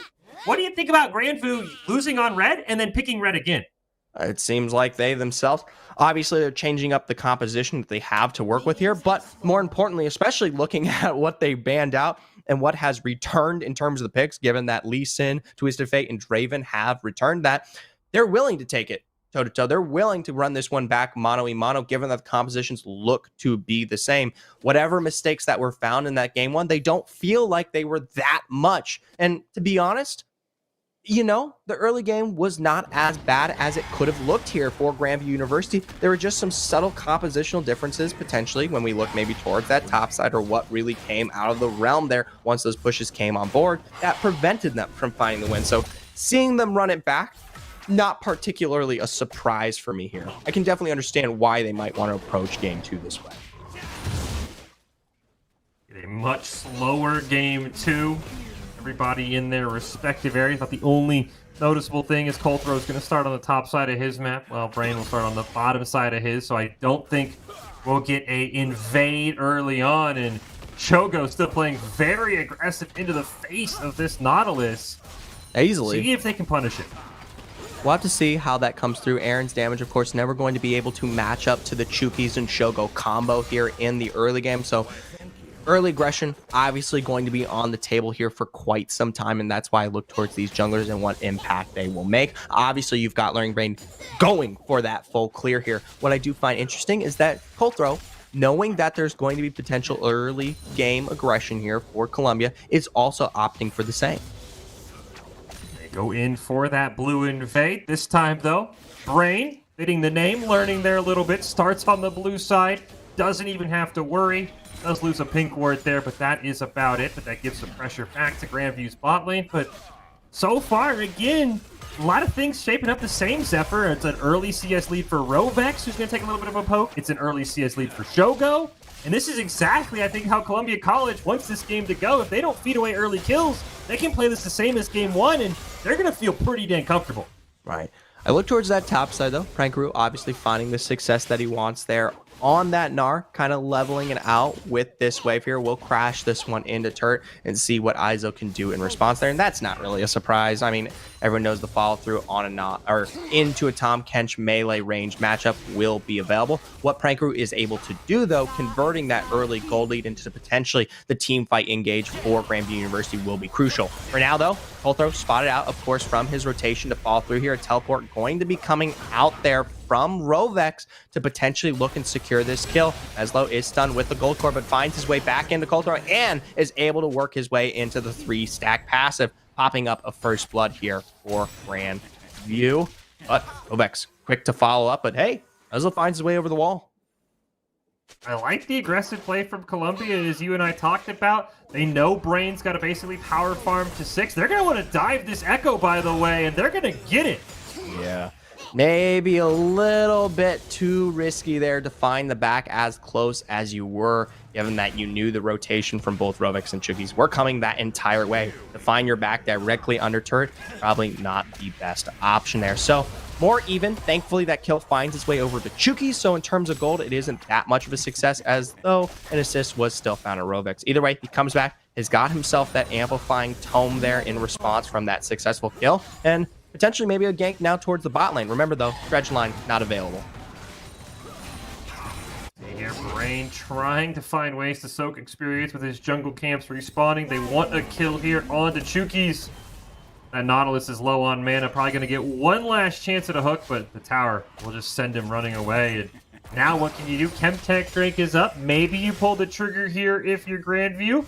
But it looks like they're just going to walk right past it, and we'll just get a reset. And again, this just favors Columbia College. They're building that CS lead in that mid and bot, which is exactly how they won Game 1, Zephyr. And nothing's really changing, unfortunately, for Grandview like it needed to. In Game 1, they got a perfect start, in my opinion. Game 2, not so much. Yeah. I will say, though, I do like the follow through that was found there. They got the taste of what is Colthro's rotation towards this bot side. So to see Meslo follow up just as quickly with that echo is definitely something that was not inherently a start for Grandview at the beginning of the game. Definitely once Colthro made complete return ganks there, I believe 2-3 times over in the early game, then we started to see Meslo in his own carry with the Yone. This time around being on the echo, definitely a bit more enabled in terms of that rotation. So hopefully something that we will continue to see as it will make its impacts towards these side lanes. It's a great call by Colthro, by the way. He realizes Brain still can't be level 6 without any ganks and has to do one more clear of the buff. So he's just going to pick up the dragon really in their face. I mean, the Rift Scuttle is going to say that Colthro's there as soon as he kills the dragon. He's just going to solo it down as the Lee Sin, give the Chemtech Dragon over to Columbia College, and they have punished Brain on this Nocturne about as well as you can, taking advantage of fights that he just simply can't be at. We do get the Mega Gnar here onto Izo, but Tom Kent is just going to simply walk away. He'll be fine there. We do see the Gnar thrown in that wall there. Izo, of course, walking this one out now. Mini Gnar back on the field here. Learning Brain does level up there from that last minion, so has the Paranoia available, but I don't think we're going to be seeing any dive here under this top wave, as we, of course, see that back finally come through. But now, that's the big question. We've got the level 6 advantage here for Brain to work with in terms of that Paranoia. The impact to come through from this Nocturne is crucial here towards Grandview's victory. I'm curious what Brain does now that he's 6. Does he look for that gank as we've talked about, or does he just simply use or does he use the Paranoia as a threat and pick up Rift Herald, right? To be able to even out some of that gold they lost from Dragon. He's right now just going to hand over his blue buff to Meslo. I'm with you. I think he has to gank, but I don't hate if he just rips the Rift Herald, pops the Paranoia to scare everybody away, and at least gets his team something. Because right now it's been a 4v5 for Grandview for the first 7 minutes, while Brain just simply catches up to make that Nocturne a viable pick.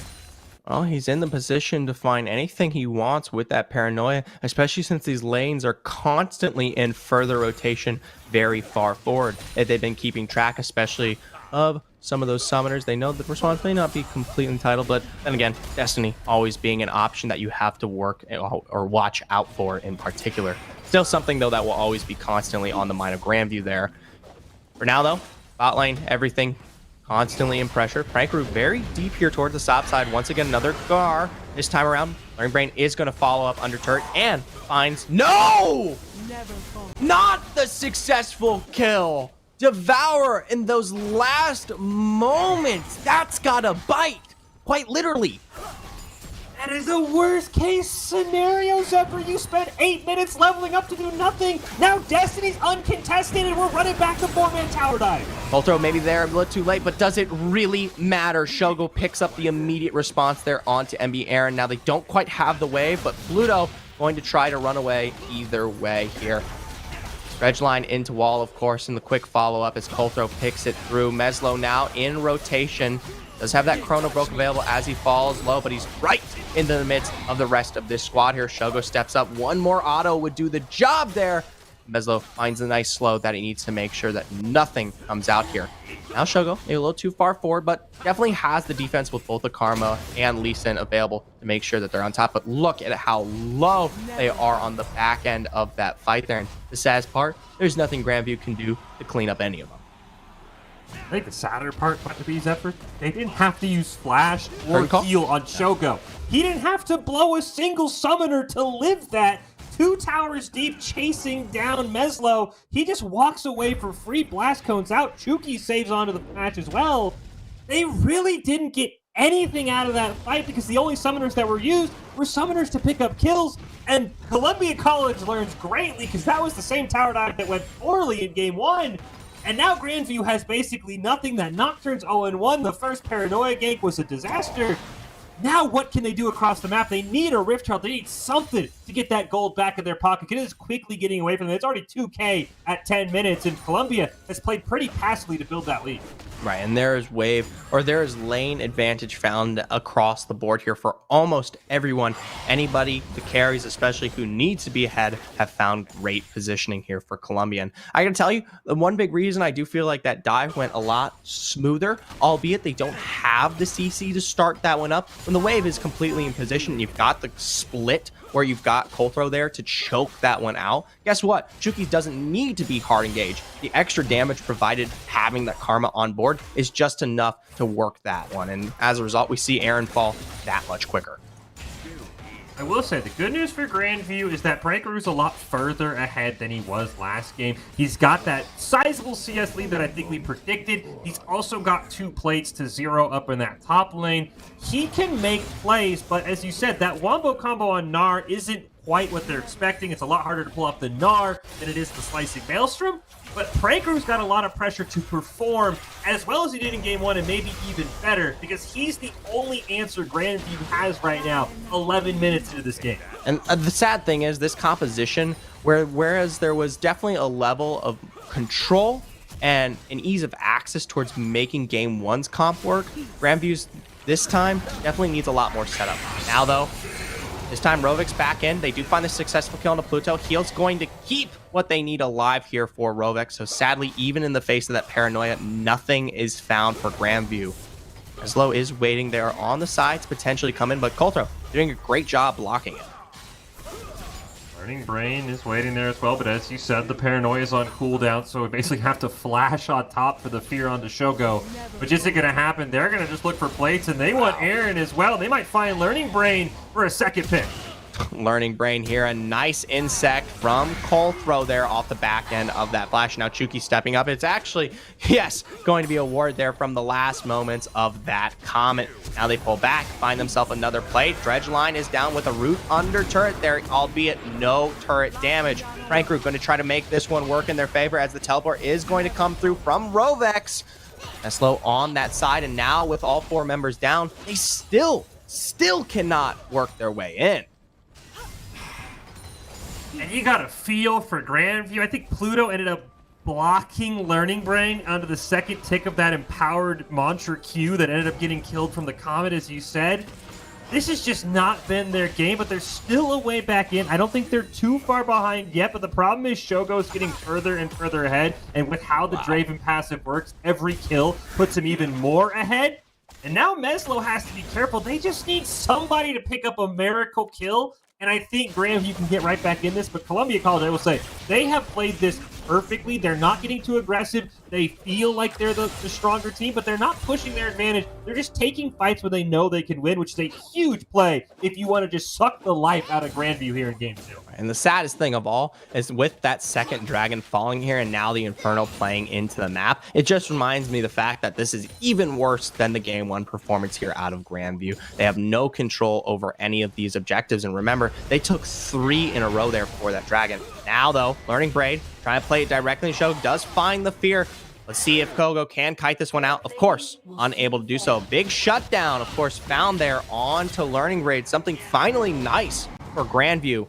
Up towards the top, Colthrow essentially looking for kills here on the Prankaroo. Being in that Meganar, now missing his ultimate. Don't know if it's going to come out on top. A good Devour to save Colthrow there from Izo. Make sure that this is not a loss here for Columbia. That's exactly what I just talked about, Zephyr. Somebody had to make a play, and it's Learning Brain getting a pick onto Shogo. Colthrow basically tries to answer that with a pick onto Prankaroo, but a Gnar's a lot harder to gank than a Draven who's backing. That is huge for Brain. It gets him back in the game. It gets him that huge shutdown bonus as well. Grandview needed that play. It doesn't put them in the driver's seat if they're still down 3k gold and they're going to lose Rift Herald, but at least it gives them hope, Zephyr, that things can go right for them, because those first 13 minutes were a disaster, and as you alluded to, they lost game 1, but had basically the inverse play in the first 14 minutes. Who knows what's going to happen in game 2 the way they've been playing, but I love that pick from Brain. We finally get the paranoia value, and it at least allows him to gank a little bit easier now.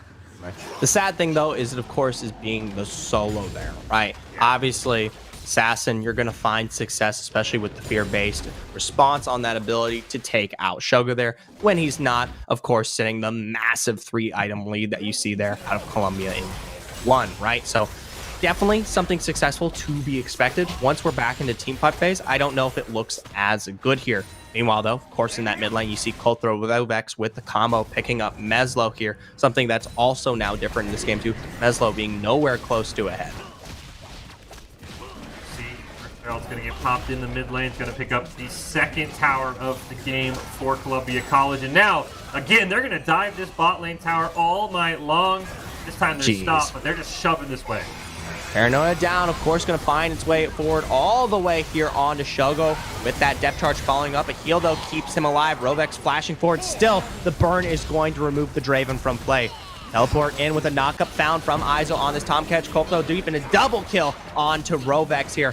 Rankru stepping forward, still trying to find the charge there onto that Mega Gnar, but a good stun response doesn't make it look completely perfect as that curtain call falls down. Big leap and a stun, though, prevents him from getting the knock into the wall there. Meslo deep gets the kill onto Rovex, now looking for Colthro. Colthro into the back end with that Sonic Wave follow through his Chukis. Pumps this one out. Iso here, he may be a tank, but he still finds the damage. Meslo in perfect position to find these kills, but is going to be rooted down from Chukis there. Overall, it's going to I believe 4 for 3 there in favor of Columbia. And that was the combo we kind of wanted to see in game, right? Except for the Wombo combo onto Shogo. He eats the Paranoia into the depth charge, into the follow-up fear from the Nocturne. Even though Learning Brain had to sacrifice their life and the Draven only ticks down at the very, very end, you got the Wombo to prevent Shogo from being the carry. And as we saw, without Shogo, Columbia College, now with this Tom Kench instead of a set, definitely isn't as damage heavy. So they pull off the somewhat Wombo combo. They didn't win the fight for it, but at least we know they have a way this time to get onto Shogo, because in game 1, they couldn't even get close to the Slicing Maelstrom. Right. So the combined amount of CC here putting Shogo at a disadvantage this time around. Now we've got that third Drake coming up here in 1 minute away to see what Grandview has now coming out of some successful kills, majorly finding their way over a course here on Learning Brain and Meslo. How are they going to play this 5 out, or are they going to do so at all? Learning Brain. Well, this is a good Paranoia. Never mind. Team was too close. Get away there. I like the call to not go in, though, right, Zephyr? I think some Nocturnes realize I think it was alone. appropriate.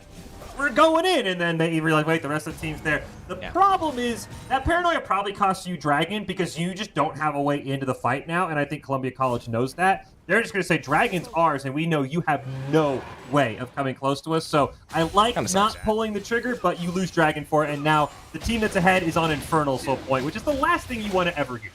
The thing is, I think there was more of a confirmation there. When you pull the trigger on Dragon, you know they're going to all be looking for the take on to that Infernal. So the Paranoia obviously are going to be going into the full 5-man. I understand why Brain pulled that one out early. Thought Shogo was in a position to be capitalized upon, but quickly realized that was not the case. Iso, though, is going to be able to get what he wants there with the dive out. And well, throw the taunt in the mix, too. Why not? Why don't you? They burned the ghost at least, Zephyr, right? That's something. You know, take what you will. Now Meslo has to be careful. More than careful. I don't know. Doesn't even get the he doesn't get an option. All right. Again, I look at that, I say, and you thought Lee Sin was better to leave on the board instead of Karthus for what reason? I'm just very curious why the Lee Sin made it through to this game, because Colthro is putting on a display of skill on that Lee Sin, because now they're going to lose 2 towers for that pick. Maybe just one. Yeah, Shogo there, not going to be capitalized, even though there's going to be the depth charge used either way. Edgeline finds them straight into the exhaust, so not looking good in terms of damage, with that curtain call to bolster the damage as well here from Aaron. Maybe something is to be found. Meslo on the backside. Nice blades to displace the CC, but a nice route as well. Make sure that these kills are picked up for Grandview. They continue their onslaught straight onto Iso, as Rovex is going to come out from that Devour, but the damage now, being that that carry is there, is enough to find not just 1, but 2 kills forward, as Colthro is able to work out that Sonic Wave. Rotation from the back, gold card available. Colthro deep under turret there. Just not quite, though, in positioning to get the stuns that they want. Just yet. Oh, I don't... Close. Very close. I'm still worried. Oh, here's the Paranoia, though. That's going to save him. Paranoia saves the day. Big shutdown found there. Colthro going to go down, but the response from Rovex and Iso is almost immediate, being the death there of Learning Brain. So really comes out on top. It's a great job by Coltro accepting his death, but dragon kicking Brain into his team to basically secure a 1-for-1 trade. And I will say, Grandview is doing everything to kill Shogo on repeat. The Nart jumps in, knocks Chokies out of the way, so the final shot from the curtain call lands onto Shogo. So even though he had a great blade to stop the CC, he was just simply dead because he didn't have enough health. The problem is they're expending so many resources to kill this Draven that they're not doing anything to stop Coltro. They're not stopping anything to stop Rovex. The only reason Coltro goes down is because the respawn timers are so short that Brain can get back in after dying. I like what they've done. They've said, Shogo was the problem, we have all the answers. Now the big question is becoming, how do you stop everyone else after you've burned everything to kill a Draven? And that's, I don't think there's ever going to be a response into that unless you play into almost the perfect setup of an ultimate from, say, someone like Prankaroo on this Gnar. So once again, kind of a one-sided opportunity here for the potential win condition of Grandview University. And while, yes, they did meet with a good response into Shogo here, you hand over things. Once again, we're going to bring it up. Twisted Fate, back on Rovex. Coltro here, got that Lee Sin again. These are two major picks that both of these players excel on handedly. I get that you let the Draven through because you said we have all the answers for Draven, but as you just said, Zephyr, okay, what's your answer to the Twisted Fate you let back through? What's your answer to the Lee Sin you let back through? And what's your answer to the insane macro play of Columbia College? Well, either way, Engage has been started up there. Deep dive down from Rovex. No damage quite yet to NECC the full kill, but as Pluto is caught out, that will be the first one to behold there. Ranker stepping up. Going to be able to find himself into that Mega Gnar, but not before the first turret falls. Now the inhib to follow. Remember that Paranoia is no longer available. Pluto isn't available, but now with Aaron returning from the fountain, they may be able to hold this one off. Frankly, with a very nice leap forward to find the Gnar back into the Nexus turrets, but it's not before learning falls. Cold throw deep. Aaron deleted here. Frankly, going to be able to potentially pick this one up, and the turret shot doing more to help. But now, Maeslo, Frankaroo, they're back up. Obviously, Columbia, they're going to pull off this one. Not quite end the game just yet. They've made their impact where they want it. They might be able to catch them back here. Unable to find what is the stun on the distance, and a good devour from Izo. Make sure that you keep your players alive here. Juki's, of course, with the big shield, making it apparent that this Karma was going to be alive for much longer than any of us probably expect. And the downside for Grandview is you got dived at your Nexus towers at 22 minutes, and you killed one person. That is just a scary sign. You at least denied the Dragon's soul from going over to Columbia College. I think Columbia College maybe played a bit too aggressively, but they have ways to get in this fight with the Destiny. This Dragon isn't as easy as I think I expected it to be. Ooh, big engage there. Paranoia in response to find its way directly onto Rovex is going to go down, and none of the other carries are into position. So now Izo taking the full brunt of this damage. Another kill picked up here for Grandview. Good poke from Chukis, but this is a full 5-man. All ultimates down there in response for Engage. Could still utilize that depth charge if Shogo steps up here, but not quite as aggressive as the Paranoia we've come to expect. Treasure line bound, root down, Meslo deep, Shuki's low, curtain call with the kill, straight into Shogo to pick up the next successful. Now Coltro, the only one alive, a big Dragon's Rage and the shield to behold, but no one to die. Grandview University finally find a team fight that plays into their favor. And that was curious that Columbia College, Rovex isn't done with this fight yet, baby. That's a very ballsy move to take. I think the Everfrost will deny that. Columbia College really just wanted to win that game right there. They had no business to take that fight. They could have simply given the Dragon over. They would have only given up the one Infernal Dragon. They maybe could have pivoted to Baron with the Super Minions pushing the base. The fact they pulled the trigger on that is very interesting because, as you can see by the gold lead, the difference between these teams, Zephyr, isn't as wide as we've been seeing through the first 23 minutes in terms of kills. Very interesting that Columbia College really wanted to kind of go for the foot on the throat play and not the safe play that had put them in this position by playing not risky, but just taking fights they know they're going to win. That's a very interesting dynamic to keep following going forward because they let Grandview back in this game with all of those bounties. the gold evens out remarkably well, most notably finding itself, of course, there on to both Meslo and Prankaroo, looking very nice for the both of them here. Either way, Columbia now grouped up as the full 5-man Paranoia. Once again, Redemption, they're going to utilize this back on to Rovex, but he's quickly stunned out, so the impact nowhere as good.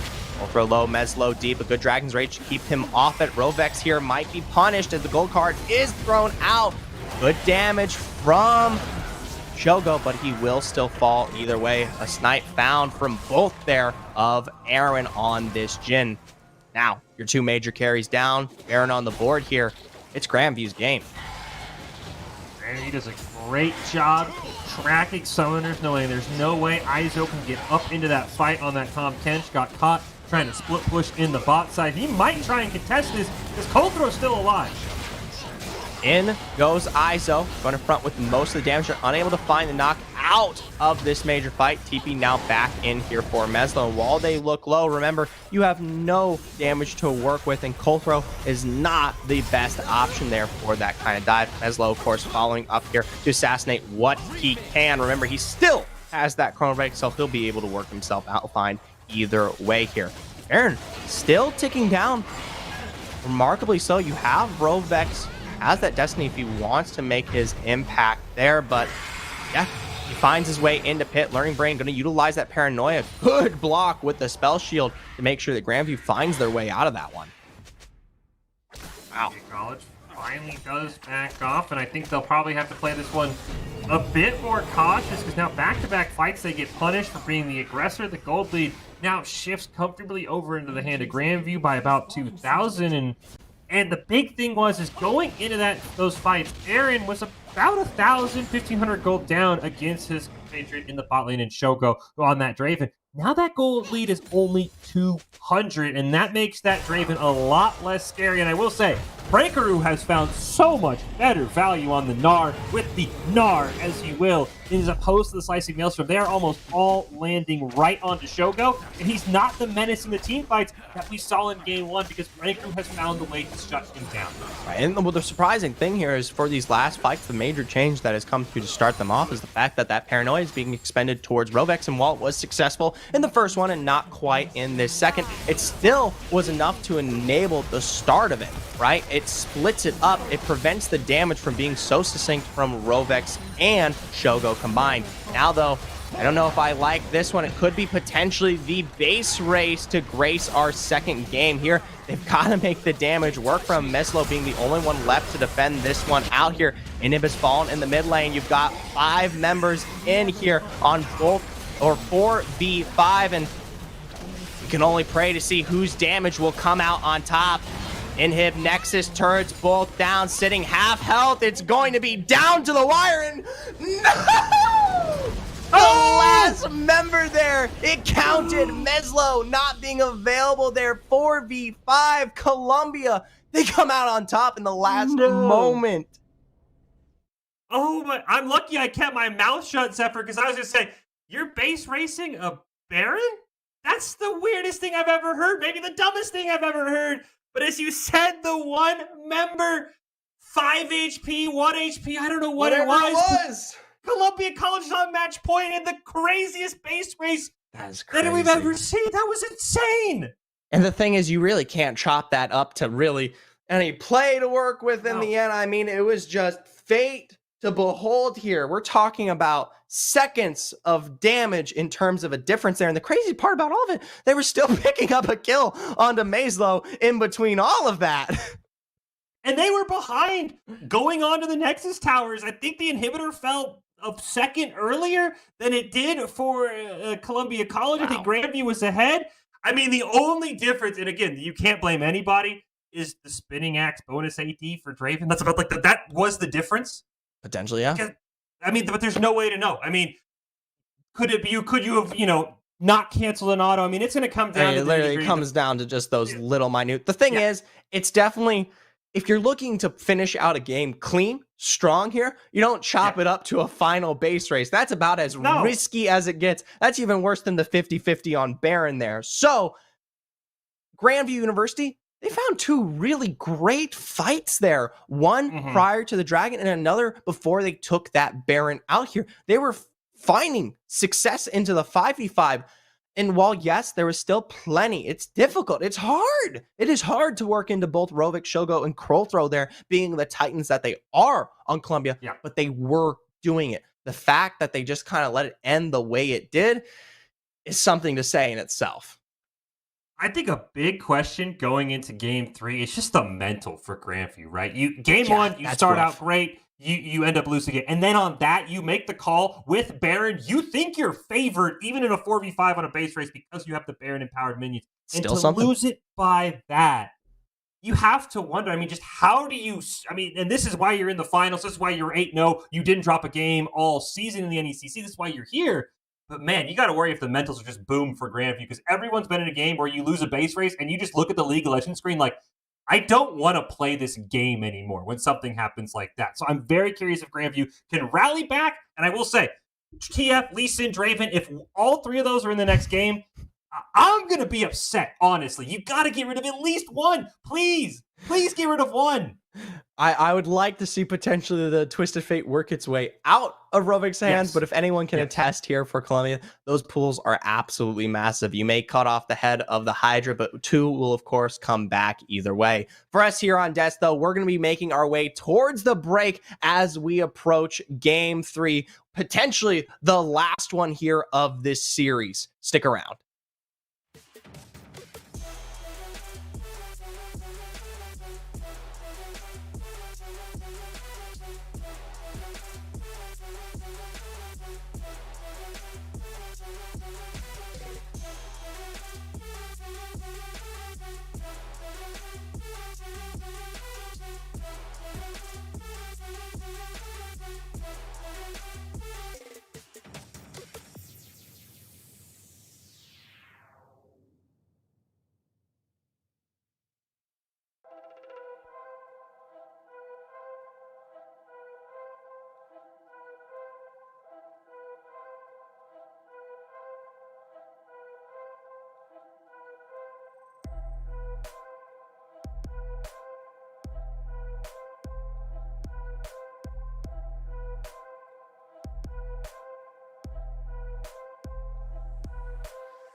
Welcome back, ladies and gentlemen, here to the NECC. We're still bringing you the action here of our final series between Columbia College and Grandview University. And let me tell you, if you weren't here for game 2, I can give you 17 reasons why you should have been. That was absolutely insane, as Zephyr just alluded to. 17 HP separates a 1-1 series from Columbia being on match point in our grand finals here at the Champions Ion Division, up to nothing. And we get into draft here, Zephyr. No, if I see Karthus, I might make you solo cast this game. We have to change something, I would prefer right? to not. Please ban the Twisted Fate. Please ban the Lee Sin. Please get rid of that. Get rid of the Twisted Fate. It would make the both of us very happy. Okay, so no longer in the position here for Rovex. So gonna give up a lot of the global potential that has been putting the reins on some of the games here. Actually, all the games here. My apologies. We do get another interesting top lane matchup. Izo on the Volley Bear, something he plays a lot. Prankaroo switching up to the Camille. Did just recently eat a small nerf to her just overwhelming pressure. See if that ends up mattering. Would have liked to see the Nocturne potentially, but I do understand why Bray maybe switches it up. Didn't have a lot of early game value, but I think won a lot of those late game fights. Again, Colt, though, gets the Lee Sin, and now we get that LeBlanc for Rovex. So he's got to win lane a little bit harder against Meslo on this Vex as opposed to roaming around. And that will be the thing I'm going to keep my eye on, because we can't get those 4-man tower dives easy with a LeBlanc. I mean, it definitely, dives are still plenty a realm of potential here for Rovex on unlock, albeit the CC no longer being a consistency to work with when you have that gold card providing. But granted, that's nothing in comparison to the burst that will be available here. Vex, though, scaling to that potential is something that worries me, especially coming into team fights. Meslo has shown to be an absolute monster here overall when available, so giving himself such a high burst, high mobility jump into some of these fights here could be drastic for Grandview. Interesting to note for Columbia, Shogo ends up moving off the Draven, despite it still being on the table, moves over to that Jhin, which is definitely very interesting with the amount of backline dive that Grandview's going to have with Prankaroo, with Vex potentially jumping in. So I'm curious why Shogo won it off the Draven. I thought he had played it so well, even though Grandview basically made it their mission to not allow him to play that game. But again, I think a lot of the questions are going to come down to now, how does this bot lane go when Aaron and Pluto aren't being basically having to play with the fear and the knowledge that a Twisted Fate is going to be in their lane at any point? I think that will free things up a little bit for them, and that's going to put a lot more emphasis on the CS difference between Shogo and Aaron, because Shogo has winning that one very handily, and now Rovex, who, as you said, can still roam on the LeBlanc, but not as much, can really just step on the throat of Meslo, because he has won that lane by 40 to 50 CS every single time so far. Right, and to give maybe a little bit more context, Shogo did pick out that Jhin in response to the Caitlyn pick, so trying to counter that one out. And while, yes, you can play through the Caitlyn in the early to have some potential to get level to control, eventually that Jhin does scale up in much of the same way in terms of burst, single target pick damage, and it looks that much more absurd here. Chuki's being back on that Karma will also continue to pressure this lane out and put the Caitlyn in a spot where she doesn't get the full opportunity to get her rotation off. Granted, this time around, though, Pluto, once again, no longer on heavy engage, looking to be a bit more of the supportive style, try to keep Caitlyn alive here in the bot. So, I mean, I'm good for it. I can understand why. You kind of have to, given the oppressiveness of what is going to be down there from Columbia. But it takes away the win con that we've seen Pluto successfully work with over the course of the NECC here. I do like the other answer that they have is that we know Colthrow wants to go in. It almost cost Columbia in game 2 in a couple of those fights where he's just going to go in. So I like that Pluto realizes I need to be there to support Meslo or support Aaron. My big question, though, and it's been the question all night long, and in game 2, Prankaroo was 17 HP away from proving that he had figured things out, is that Prankaroo has still got to get value. I thought he played phenomenal on the Gnar, and that's why it drew that ban.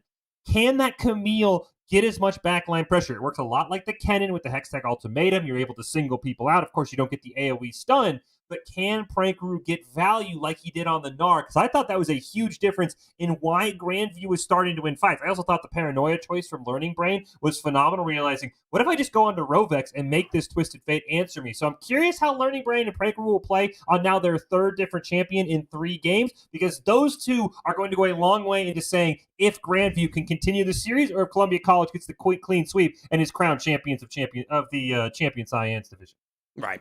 Well, either way here, it definitely slows it up this time around. There isn't the expectation for success here in the early game for Grandview University. We talked a lot about how you had champions like that Echo, like that Nocturne, that needed to find a little bit more burst and control here in response to what was drafted out for Columbia in Game 2. Granted, the ending of that game had little to do with any win conditions across the board, but still, looking into this one here, there's definitely a lot more pace and timing for Grandview to work with, given that they have definitely a more scaling front to back composition with mixed damage across the board. I mean, it looks like a standard style comp. You lose out potentially on the engage from Pluto, but it is made up in dividends on the top side. I'm curious if Brain will hang around Meslo a lot more, because we expect Rovex to be in lane a lot more, as we talked about. Again, LeBlanc can go anywhere. She's about as mobile as you can get without being Twisted Fate. But Rovex has had the advantage over Meslo. And you and I talked about this before the show started. We thought that that was a matchup that even was the best thing Grandview could get, because Rovex is insanely talented. I mean, you just look at the OPGG and that'll speak for itself. If Rovex can start bullying Meslo on a Vex champion that we haven't seen too much because of her release time in the middle of the NECC, this could go really, really bad, because not only could Shogo be on that scaling Jin, as you said, now you have a LeBlanc who's just one-shotting literally everyone. So Meslo, you've got to play very safe. I know you want to go in, but you cannot afford to let this LeBlanc get ahead early, because it will be curtains for you and your team's chances to keep this series alive. Right, and if anything is to go off of here, while Game 1 was definitely more middling and we saw a very nice start from Grandview, if we get the same level of control out of Columbia, much the same out of our most recent game here, then I would shape this one up even more so this time around, because you have, like you said, such a daring combo with the heavy dive and burst potential that can come out of, say, something like that mid lane when we look towards Rovex there. But with that, just means it's equally as punished here. So it depends, right? If we get something more similar out of Game 1 and Grandview is able to hold on, even if they may drop a few, but still find potential to scale, then it definitely looks to play in their favor. Either way, we're here on the Rift. Game 3 on the board. Columbia 2 up and potentially one win away from winning it all. The thing that I'm most curious about, that we're never going to know, Zephyr, unless somebody comes in and just tells us in Twitch chat, what did the players and their coach talk about in between Game 2 and Game 3? Because Columbia College was in the driver's seat the whole time and only got put in that position because they lost 2 fights in a row that it really didn't feel like they needed to take and that they hadn't been taking early in the series. And I'm hoping that they kind of realize, we just need to play our game and we'll be able to win, as we do see Rovex using that new rune, the first strike, to get a little bit of extra gold, plus 8 gold, whatever you need, Rovex. And Grandview, how is the mental after that? How is it after you see 17 HP is what puts you between match point and a 1-1 series? Those are things I'm curious. Is Rovex, he's really just farming this 2 or 3 extra gold right now. He could look for anything there, but for now, he's going to pull off. He does have what is that first strike, right? So going to assume maybe a little bit more of an advantage playing off of the poke to work with, right? So for now, still has to respect Meslo. Vex is still potentially very dangerous with a plenty of burst to work with, and once that ultimate comes online, can be just as nasty. But I don't have to tell you that LeBlanc is slippery. I do like that Arid and Pluto are getting a bit aggressive in this bot lane, shoving their early Caitlyn Nami advantage, because they have had a brutal time here. They have been dived game after game by Colthrow and Rovex. So I like that they're finally getting a little bit of what to on to Shogo and Chokies and saying, look, without your jungler's help, without your TF, this is a closer lane than it's been going so far. Now here we look a bit towards those jungle rotations. Once again, another full, well, not quite the full clear that we see out of Colthrow this time. Curious to see where he wants to make his impact with this Lee Sin. Granted, I wouldn't be surprised if we see his return towards the bot lane. Doesn't look like he finds his way anywhere else across the board. And hey, it works for Columbia, so I can't really put a farce towards it. Shogo taking a little bit of damage. Rovex does have the clone popped, and you're right. I would expect Coltro to be on that bot side.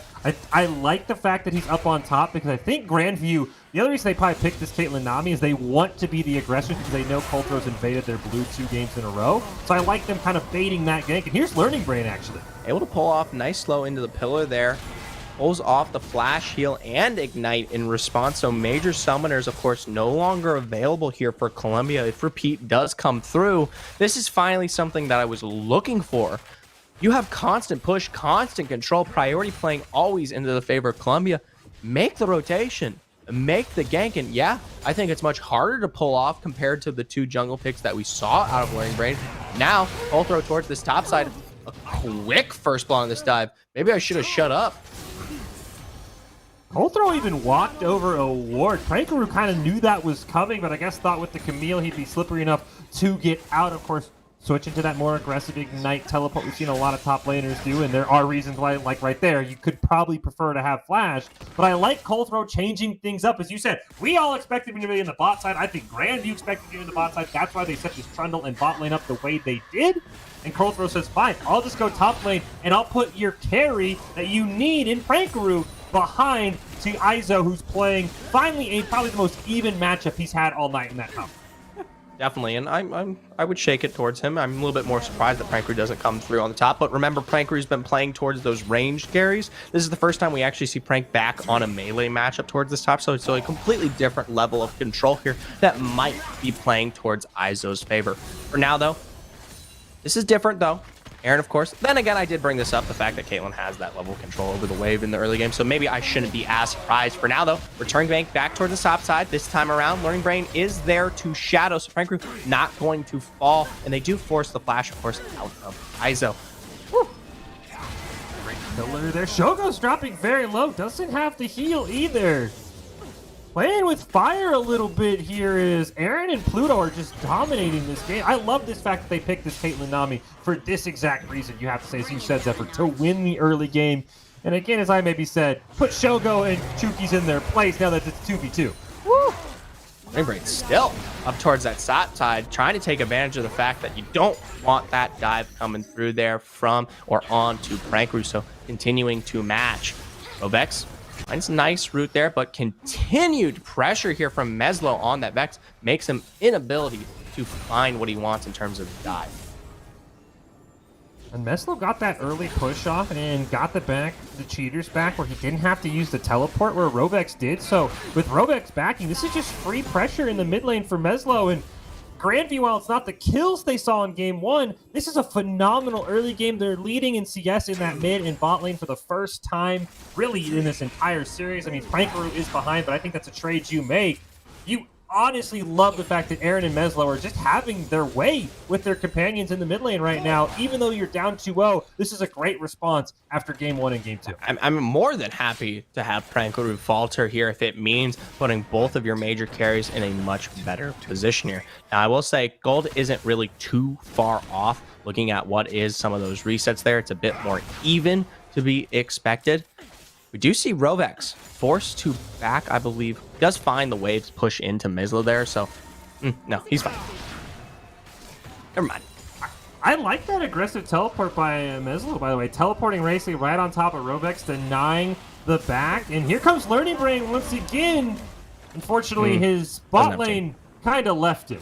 I mean, they want to control, freeze that wave out and keep it in good position there. And I don't think the timing or pacing of that one, especially knowing that Flash is already back up and available for Shogo, was ever really going to grant them any kind of kill there. Having Learning Brain come in to try to pop that one off was definitely the game plan from the get-go.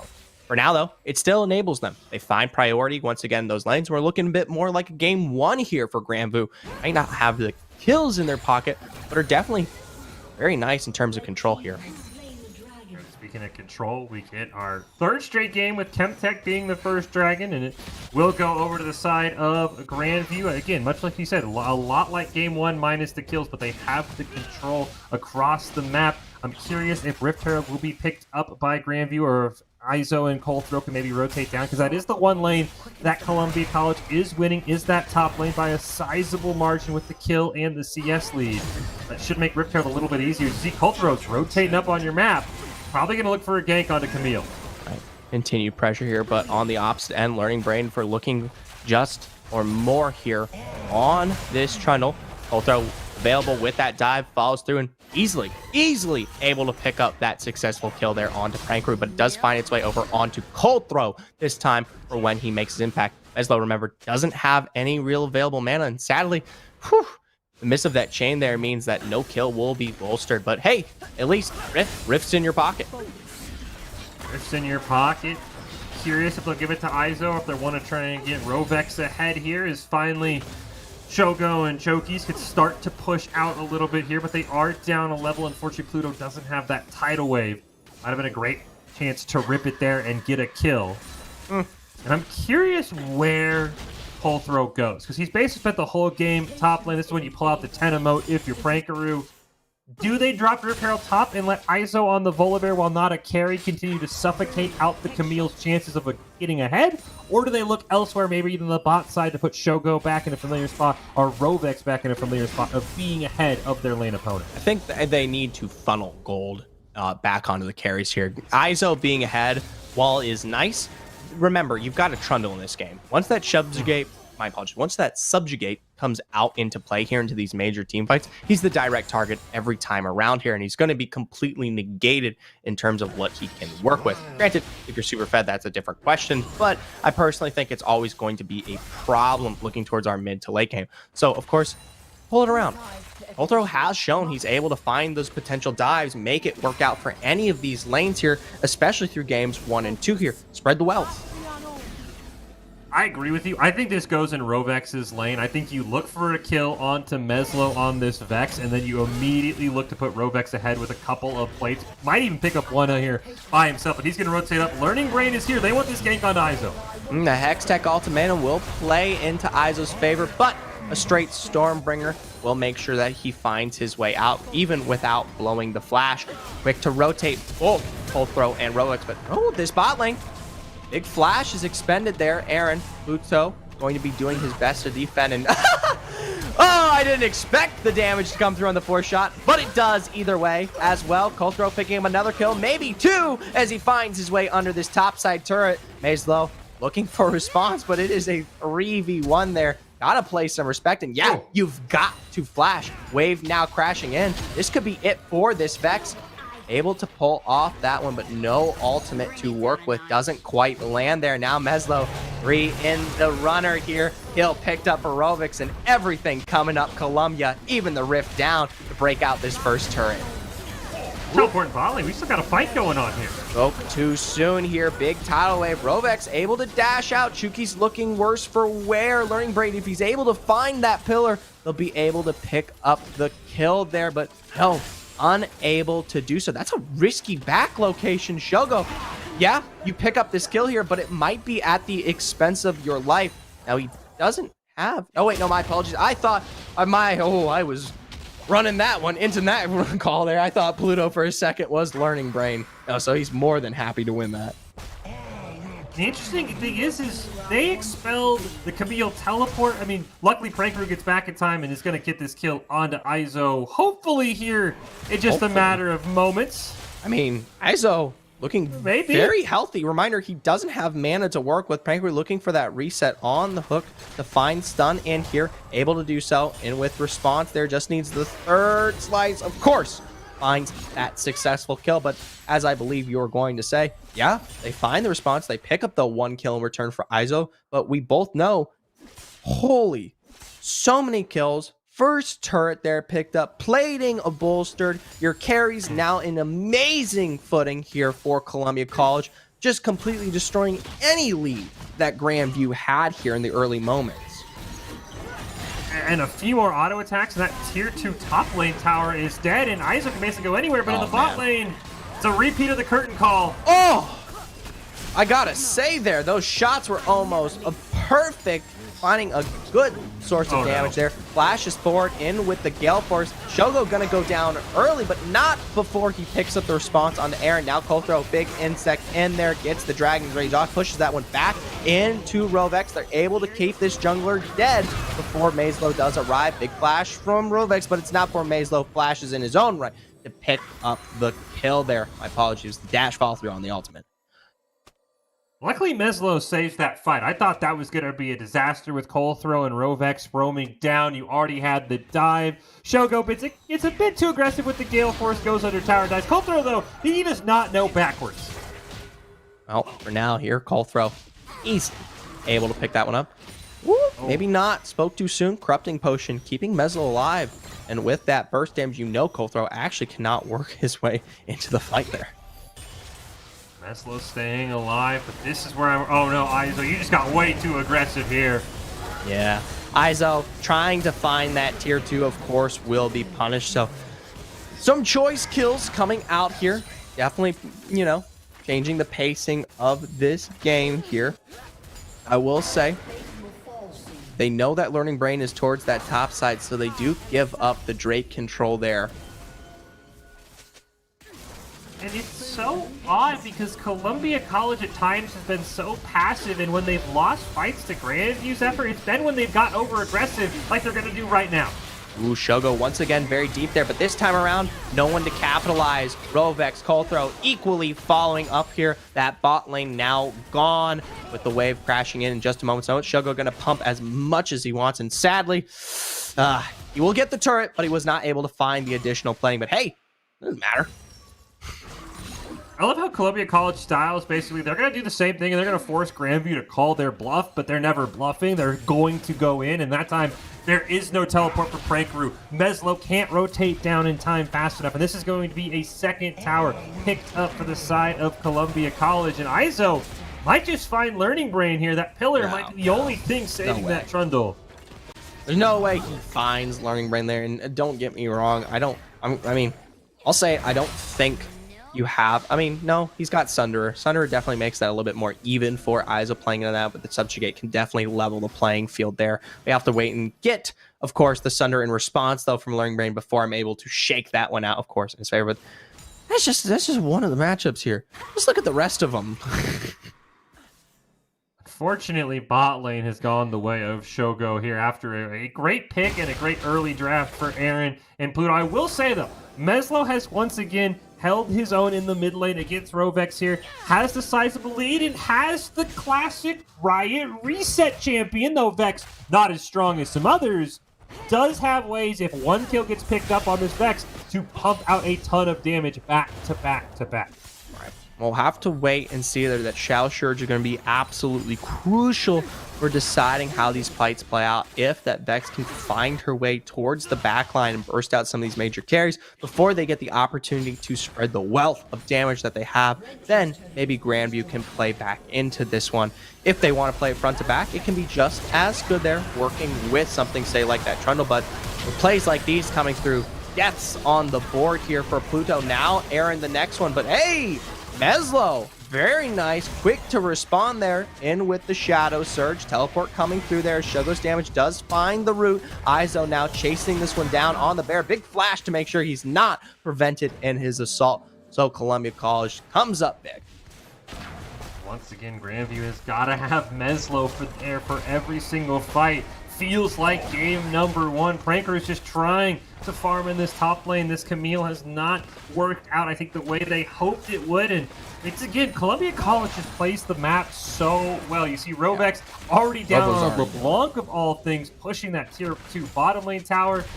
Tier 1 mid is probably gone unless Learning Brain can make a play here. This is risky. In with the hook shot straight to Hextech ultimate onto Shogo as he tries to play this one back. Of course, going to go down. Nice bubble onto Izo, but he's looking healthy still, though, in the face of that Subjugate. It's nowhere close to perfection. As a result, it is a 2 for technically 1 as Rovex picks up his own response to Aaron stepping into that fight, but quick to reply. Columbia looking for the collapse there. Learning Brain doesn't know that there is, of course, the reset coming through on that back out of his visual range.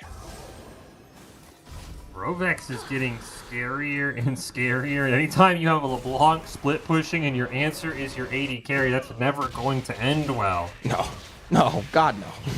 It's Why Aaron stepped into that, we didn't get the opportunity to see it, but it definitely was not the play in any sense, ever. That's been Grandview's biggest downfall in this series, right? Except for they've just sent the weirdest people to answer Columbia College split pushes. It's been Meslo when he's needed. It's been Aaron when a level 12 LeBlanc will dominate a level 9 Caitlyn no matter what happens. It's been very odd, their calls on who answers the split push.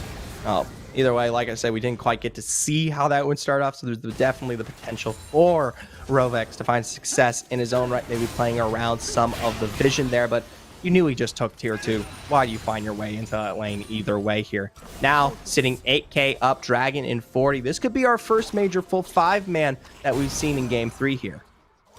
Only downside for Grandview, they don't have a teleport on Prankaroo. Prankaroo. He just simply can't get there. So they're just going to have to concede it. Well, that's Maybe okay. you set up Second for trade. tier 1 top tower. You take that trade. And I think Columbia College realizes that and says, well, ISO could just solo Dragon and we can continue to shove across the map. Grandview just is conceding this Dragon and saying that tier 1 top is worth more than a Dragon because we don't have an answer without a teleport. No, I mean, they've already made the exchange there now with Rift coming down in the mid. The response from Columbia is they're going to pick up the final tier 2 on the map. Rovex with the dive there, starting to Aaron. Good route found from Shogo from afar to make sure that there's no Caitlyn on the board here.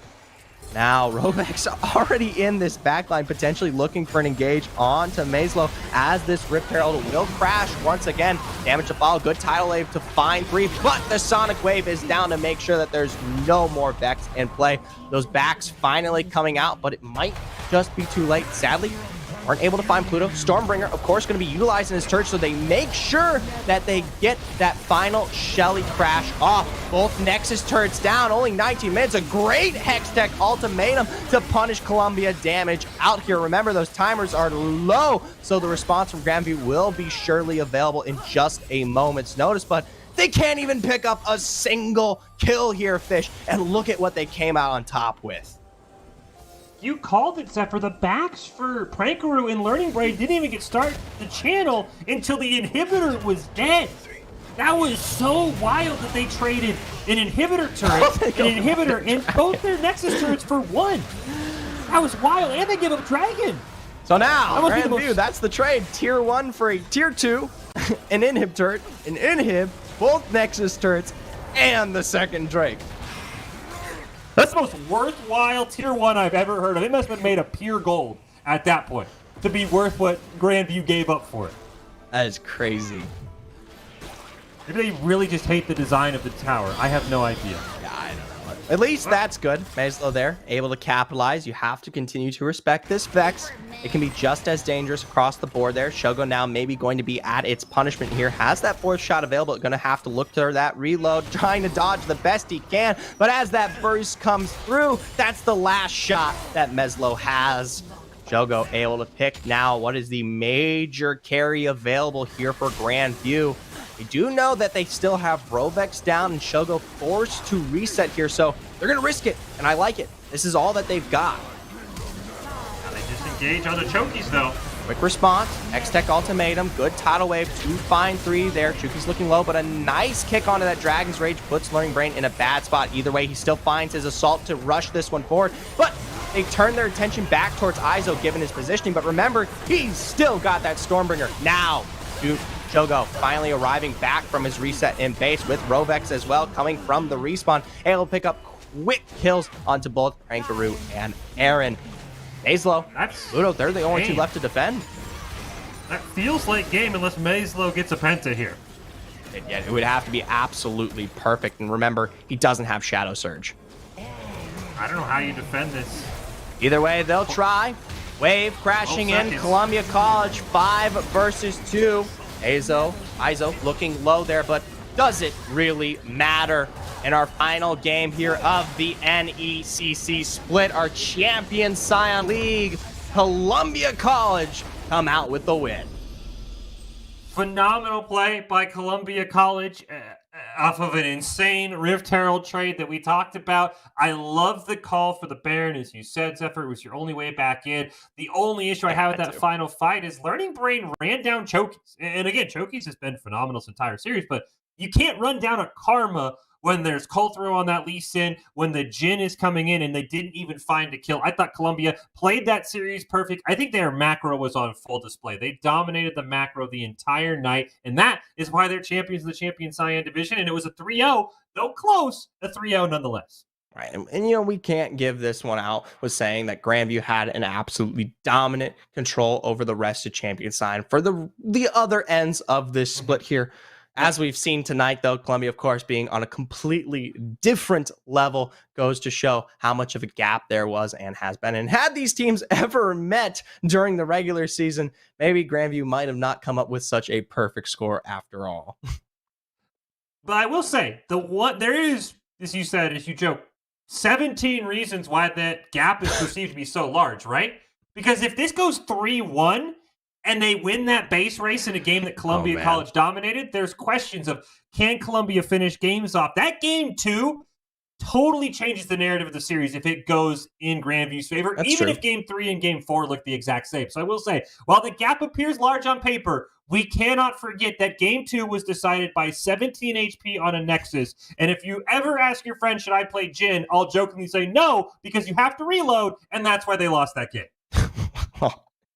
Either way, whatever reasons that may be available here, Columbia are still our victors. Once again, here at the NECC, we do have a treat to be provided. I know y'all missed out on the interview in our first series tonight, but thankfully we've got one coming up here. So stick around and stay tuned. When we're back, we'll be finishing this one off with one final say.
Welcome back, ladies and gentlemen, to the NECC. And like I said prior to this, we've got a treat in store, an interview here with none other than Izo. Izo, I want to welcome you to the desk, and not only that, but be the first to congratulate you on a successful win here into the finals. Thank you, thank you. So I'm going to take the easy question since Zephyr got the first congratulations. Walk us through your perspective of that base race. One of the best games we've seen in NECC history. 17 HP separates you from winning and being on the call with us right now and playing in a game 4. Take us through the Columbia College perspective of game 2 as it ends. Okay. So we're pushing top. We know they have Nash, but we have 5 people, and we don't think that their guy can stop us. It's what Echo is trying to stop us. Mizlo. Mm-hmm. So. But me and Chukis both say, guys, they're pushing through mid. They have Nash. Their minions are faster than us. And then we get on the tier 3 turret, on the inhib turret, and Rovex says, guys, every auto counts. And then Echo ults back into us. We kill him, and then everyone's just screaming, only on turrets, only on Nexus. And then I hand over. I just right click on the Nexus. I'm standing right next to it. I'm not even looking at the enemy Nexus. I'm just looking at ours, and I see our Nexus flash to 1 HP, and then my camera swings up to top. I'm like, oh my god, guys, it was at 1 HP. 17 HP being the number there to finalize that Nexus. And I guess I do want to follow it up. That was such a choice way to end that second game there. And obviously you guys came out on top, and I can assume your mentals are cracked as the gameplay has shown as well here. But had you lost it, what would have been the kind of take before you moved into that third game? I mean, honestly, we shouldn't have been in that spot to begin with. Like our early game on game 2, we were very ahead, and then we did a little bit of trolling, and honestly, if we had lost that would have been so depressing. But I mean, their AD carry had to reload, so I guess it was all calculated. There you go. Never let your friends play Jhin. Now, Izo, you had a very tough task at your hands. You were the tank player in the top lane. We knew Pranker was going to want to play carries. Coltero didn't come your way a lot until game 3. So walk us through your game plan, knowing you had to not let Pranker get ahead because he could win the game for Grandview. How did you approach this series, and what was your goal going into it in the top lane? Well, we sort of assumed that they wouldn't put as much draft pressure on support. They saved their last pick for support every single game, I think. So they let me counterpick top a lot, which made it a lot easier for me to play the game. Like game 1 was, I died a lot in the side, but all my deaths cost the enemy team like an ult or a flash or both, so they couldn't use it on my super fed Draven. But like the Tom Kench game, there's no way they're ever gonna kill me. And the last game draft, when they banned Poppy, we knew they wanted Camille, and I love playing volley into Camille, especially with the new lethal tempo. It's even better. So we finally got to play a strong side top game for game 3, and we dove the Camille a few times, so it made it a lot easier when we have counterpick top. Well, you know what? It worked out absolutely excellently, and that Volibear came back to win you the final moments of that game. A nice crash there to secure both those Nexus turrets off the back end of that Stormbringer, so definitely a great play there. But I do want to take this one a bit forward, as you are, of course, going to be the representative here now for Columbia College.